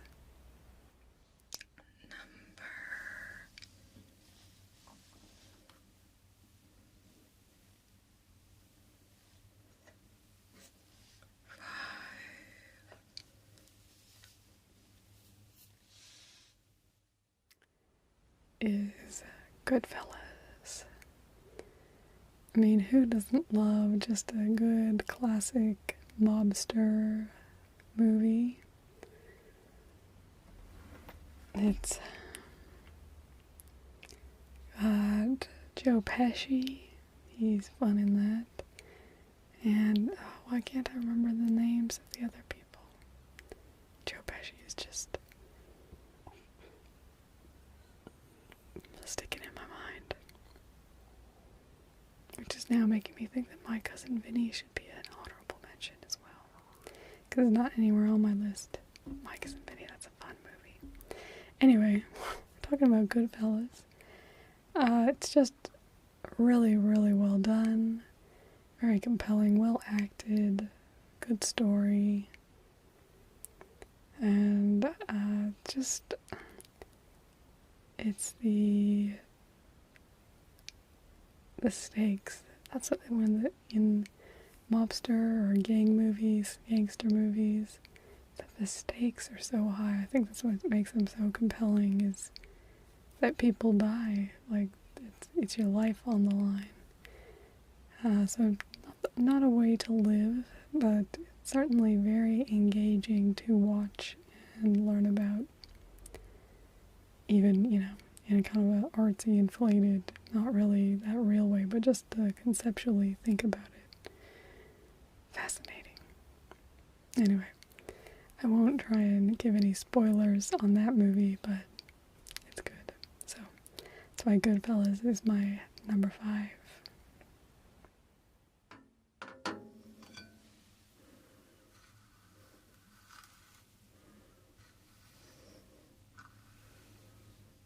Number 4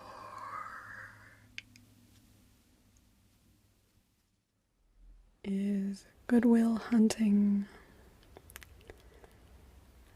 One of my favorite parts of that movie that always just sticks in my mind is Robin Williams, his character, talking about his wife farting in her sleep. But it's just such a tender memory from him in that movie, because his wife has died. But just such a tender memory that, and I just think it's so telling, and so just really resonates with me, that it's like, it's those things. That's what you miss, is just those mundane, kind of everyday real things. It's just, you love farting in their sleep. Like, just something like that. It's just such a wonderful, wonderful detail. But it's a great movie. Just talking about, I didn't see it in the 90s, because it was rated R, which is, so bad to see as a Mormon. So I didn't see it until when I first got together with my love. We saw it because he really liked it. And yeah, it was just a good movie. So that's why it's my number 4.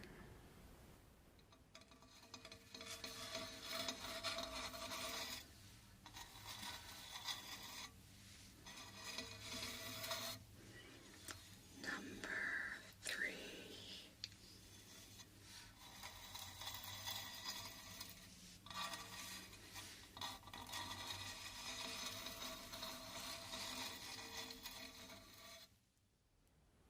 is Groundhog Day. Such a classic movie. Just stuck in a loop, and a loop, and a loop, and a loop, and a loop. And that's, the thing that I love most about it is just, well, it's the symbolism for everyday life, and how everything's the same, and how much you can really get done in every day, even if it feels exactly the same. But it's also just that concept of like, man, what would I do if I was just stuck in the same day over and over and over and over again? And what I like is, he's trying to get out of this town, but he can't get out. He's stuck. They won't let him out. And he tries killing himself lots of times, and he still wakes up every morning. And he, then becomes productive with his life. And I think it's kind of symbolic for the journey a lot of us go on as well, thinking about the meaning of life and maybe wanting to be somewhere else, go somewhere else. And at some point, it's not somewhere else that's going to make you change or be different. It's going to be doing something different in yourself and making different choices. Sometimes moving somewhere else is a different choice, but I mean more on a smaller micro level. So, very good philosophical movie, but also, just a good watch, especially every Groundhog Day.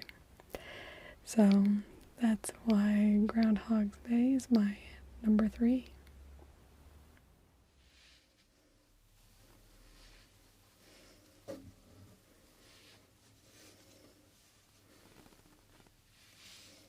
Number 2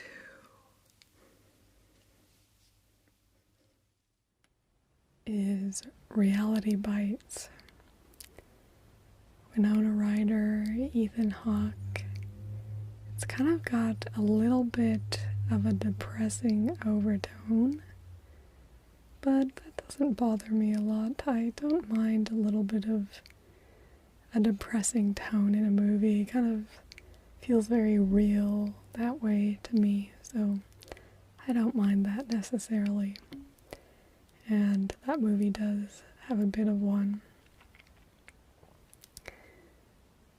And then you've also got the Ben Stiller character. He does a really good job acting that character. Like, he actually seems like a real person, just kind of stumbling over his words, and it's so well acted by him. And then you have Ethan Hawke. His character is just so cool and acting like unflappable and like nothing matters, but also that, but everything has to have this great depth. He's kind of got these dual natures. But yeah, I don't know, it's just a really well put together movie. You feel like you're almost a part of the group, and yeah, it's a good movie. It's not really about the plot and what happens, it's more about experiencing with them their lives. So, it's a good movie. Highly recommend it. That's why Reality Bites is my number 2.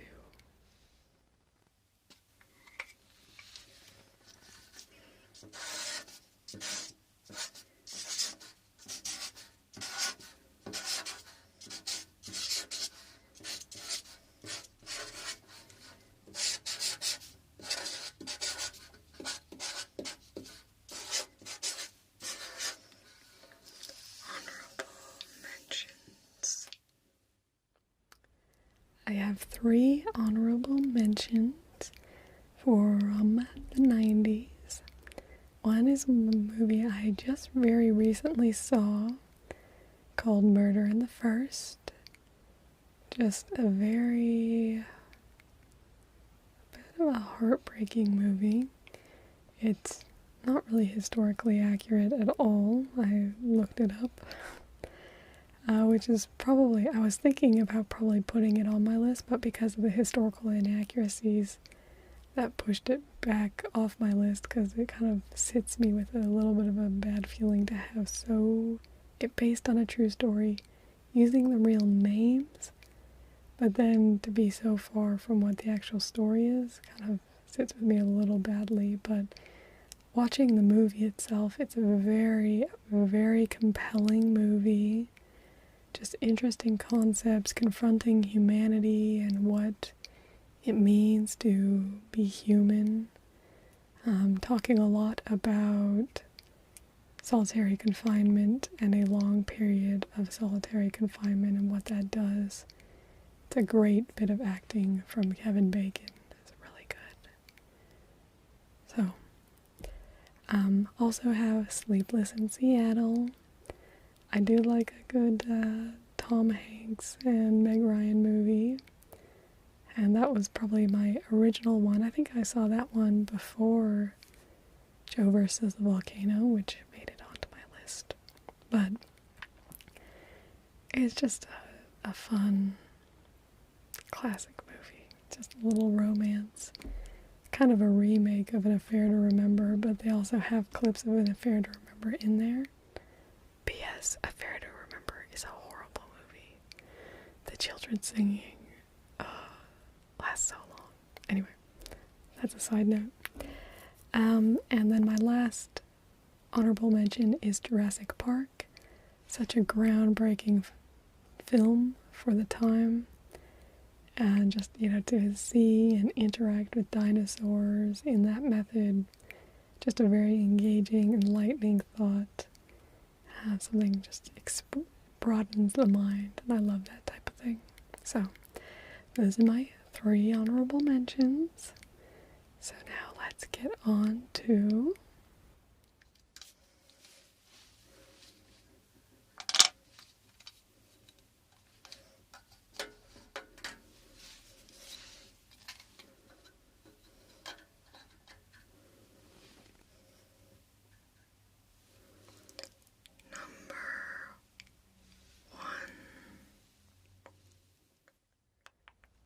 is a few good men.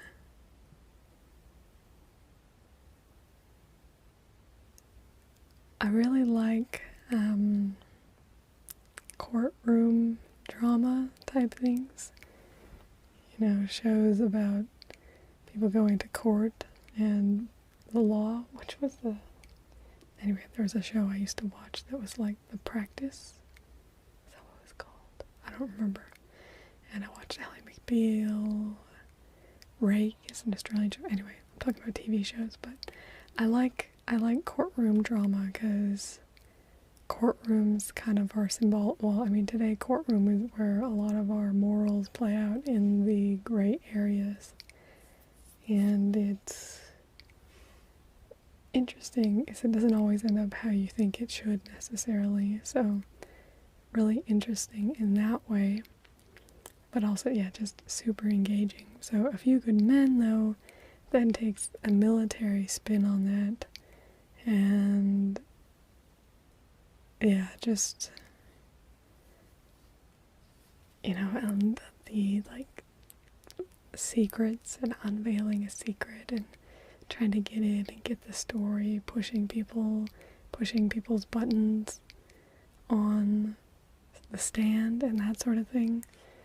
Really good. And you got Demi Moore, Tom Cruise, Jack Nicholson, superstars of 90s acting. So just really, really good movie.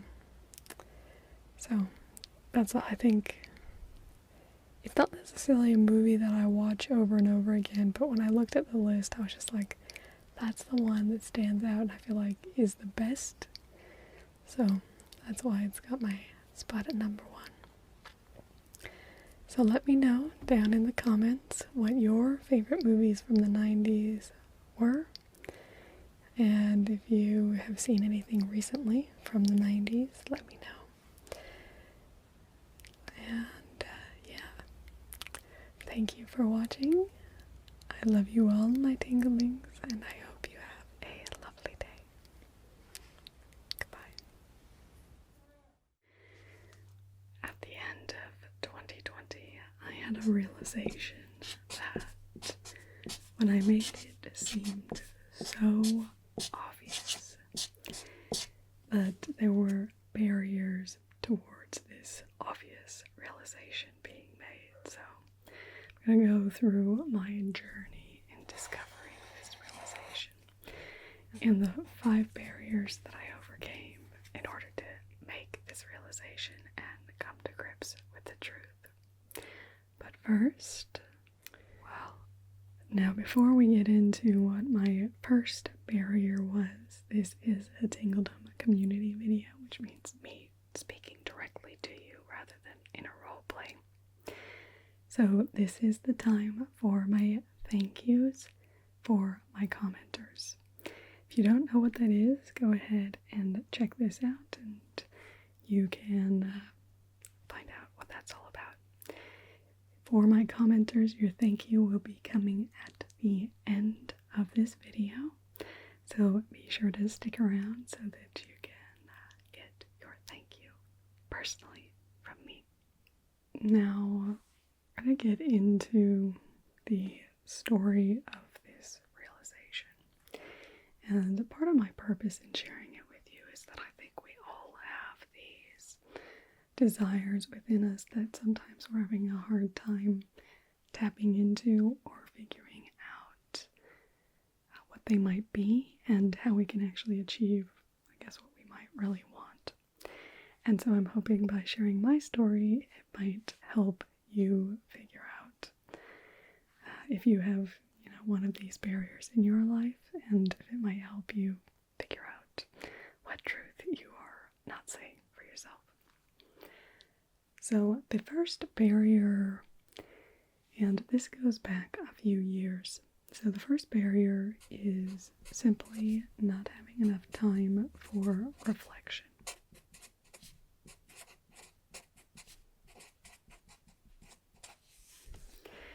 I started doing a daily video in 2017, and I did a daily video in 2017, I did a daily video in 2018, and until December 15th of 2019, I did a daily video in 2019. So I was super busy, and I hadn't built in time for me to really reflect and take time to figure out what I really wanted. And this caused me a lot of stress in 2019 because I had gotten myself so busy that I didn't feel like I could keep up what I was doing. And I loved my channel, and I loved making ASMR, and I loved doing all of that. At the same time, I wasn't having time to reflect and figure out how that worked in with my future.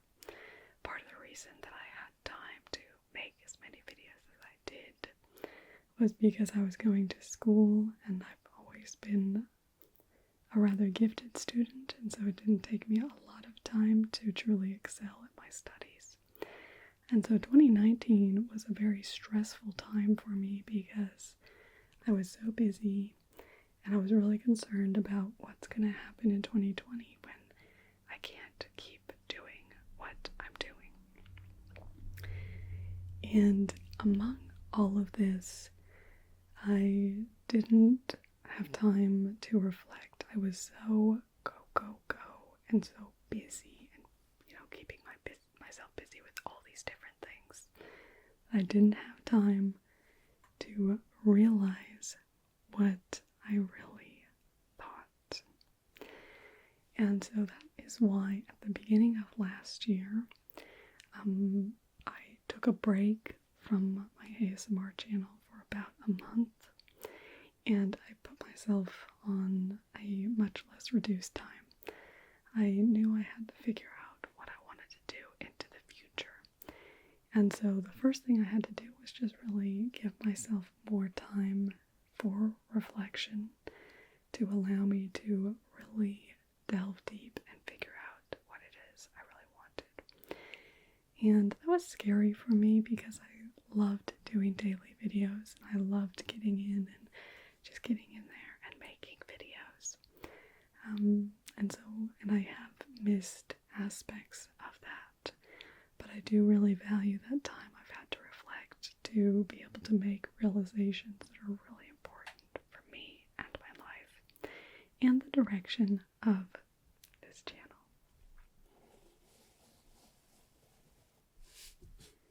So with that one, we'll now move on to my second barrier, and a lot of people will probably roll their eyes and think this can't really be a thing, can it? But it is very much a real thing, and if you are somebody who has this problem, it's a very real problem, and that is a fear of success.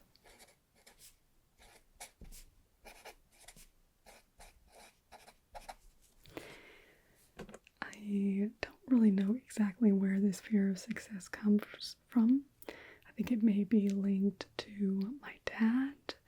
I think my dad, he made a lot of life choices around not being too successful, because I think he had fears over his kid being kidnapped or that sort of thing if he became really wealthy and that sort of thing. So I don't know if I've internalized generalized something like that, if that's part of my fear of success. But I definitely have a fear of success, and that I worry about what will happen if I become successful.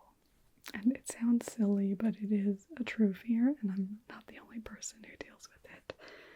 I've not been able to find a lot about it, but when I've read about it, I've known, oh, that is definitely me. And so that's something I actually still struggle with, but at least knowing and being able to identify that I deal with a fear of success has really helped me figure out how to try to not let it rule my life, I guess, and to just say, okay, yes, I have a fear of success. I'm going to try and be successful anyway, I guess. So that barrier has been somewhat removed. There's more to be done, but we'll still cross it off.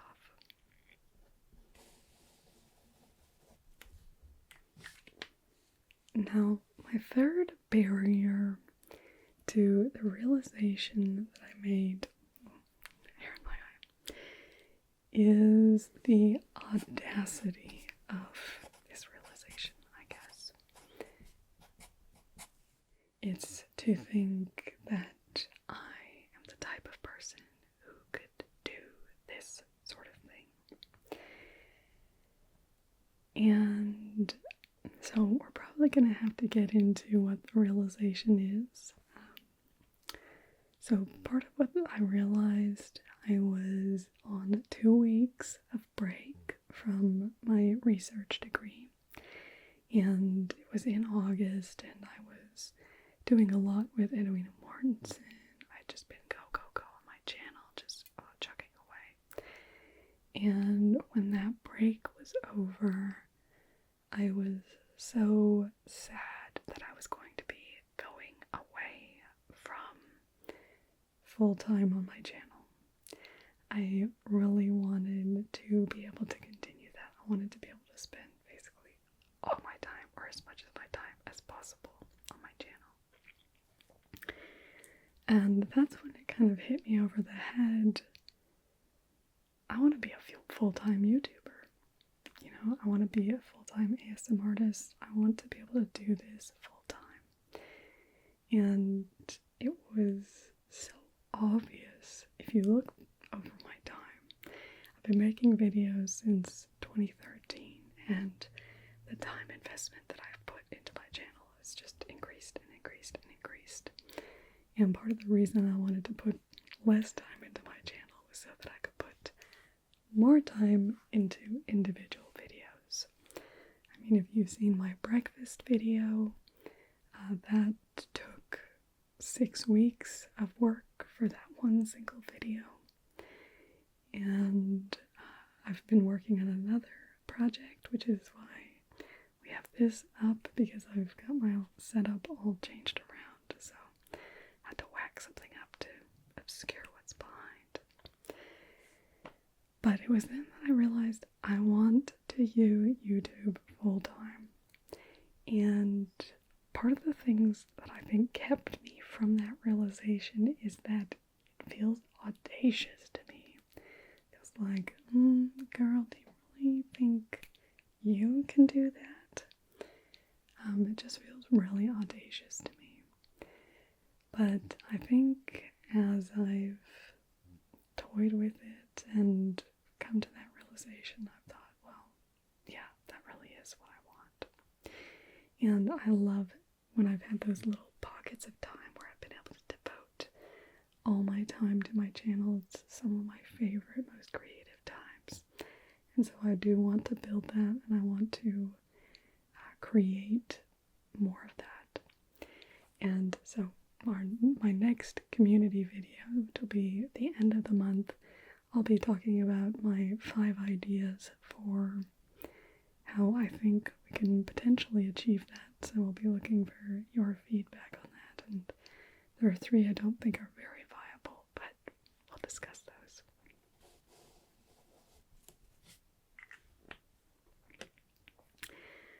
But the last 2 barriers were very significant barriers for me, And a large part of the reason that it took me so long to make this realization, because I think probably I've wanted to go full-time on YouTube since sometime in 2018, 2019. I've been doing it long enough. I've made videos so often that I knew I love this. I want to do this. I just need to be able to make money doing this, basically.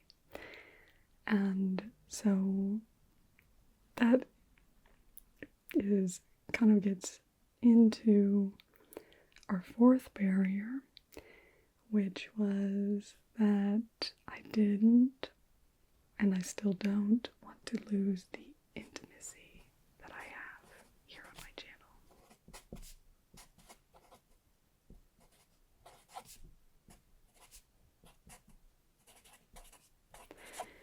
When I put out a video, I feel like I can interact with you. I feel like my audience, that you are very accessible to me. My tinklings, you're right there.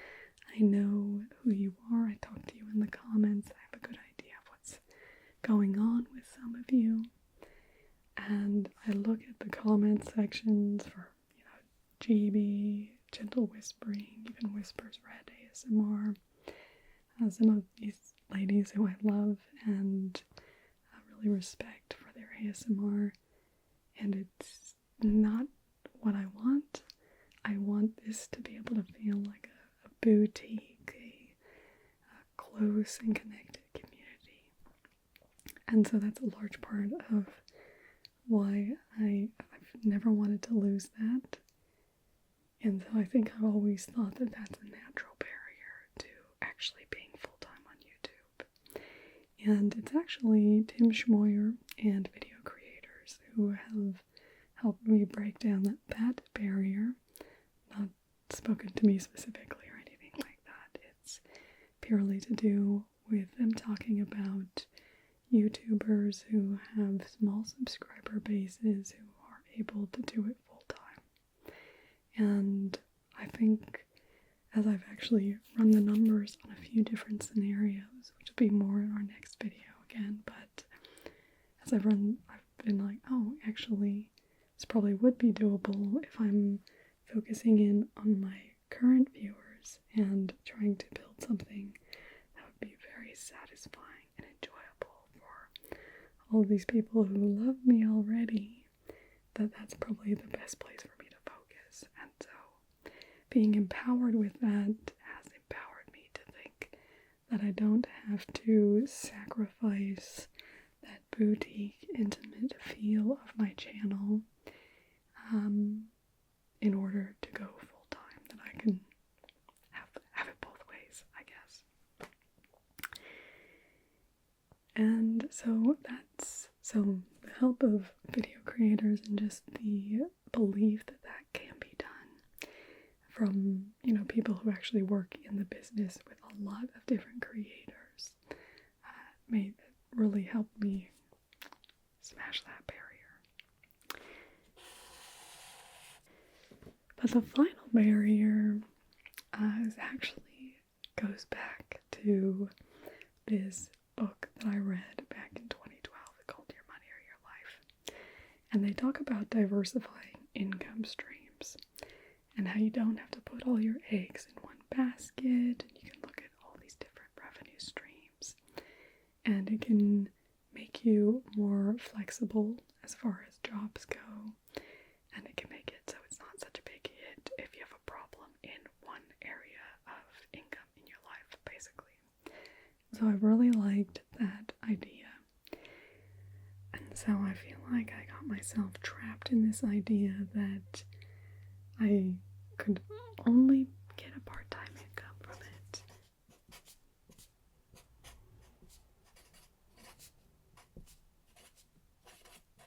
And gave myself a little bit of destination disease, where basically putting a limit on what I might be trying to achieve, and so not really even achieving that. I've not ever made any dollars on my channel. I've $100 in the negative right now, even though I have 39 hours of watch time and almost 3 million views. So, anyway, we'll talk about how I'm thinking about addressing that next time. So, but by thinking about it in terms of part-timing, I really think I've not made it any easier for myself. So, next time we'll be talking about more of the how, and I would love your input in assessing, I guess, my different options on how to potentially achieve that. I have 2 that I think are the better options, but we'll go through 3 less than stellar options as well. And there's some that just aren't realistic for an ASMR channel. It's not really an agency type thing. Anyway. So, now we come to the time of the video. This is a community video, so I'm going to be thanking the commenters who took my challenge. And I would also invite you, so if you haven't seen my Can Commenting on this video, Change Your Life video, go watch that. And if you have seen it and haven't completed the commenting challenge, this is your reminder to do that. I can guarantee that these little lips will be saying your name out onto a video on YouTube just by doing that commenting challenge. And let me tell you, it is one of my best ASMR triggers, is hearing somebody say my name specifically. So, highly recommend. So, let us thank. It was such a great experience doing that video. So many amazing people. We got to meet so many people.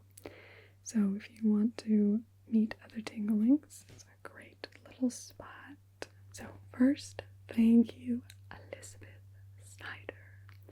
Thank you, thank you, thank you. Margie Handler, an old classic on my channel. She's been here forever and she's amazing. Thank you, Margie. Thank you to Carmen D. Got to meet her and know more about her. It was great. As was it to meet Ricky McKnight. Thank you so much for doing this challenge. And I have 2 people that I want you to go over and show some love. Show them that they're little halting steps to test to see if this comment could change their life. Go over and show them some love. Show them that it was worth it for them to do so. So we have B.M. Racine, who said, "Can it?" So let's show them. Yes, it can. And then the other person we'll get to in a moment, but a thank you to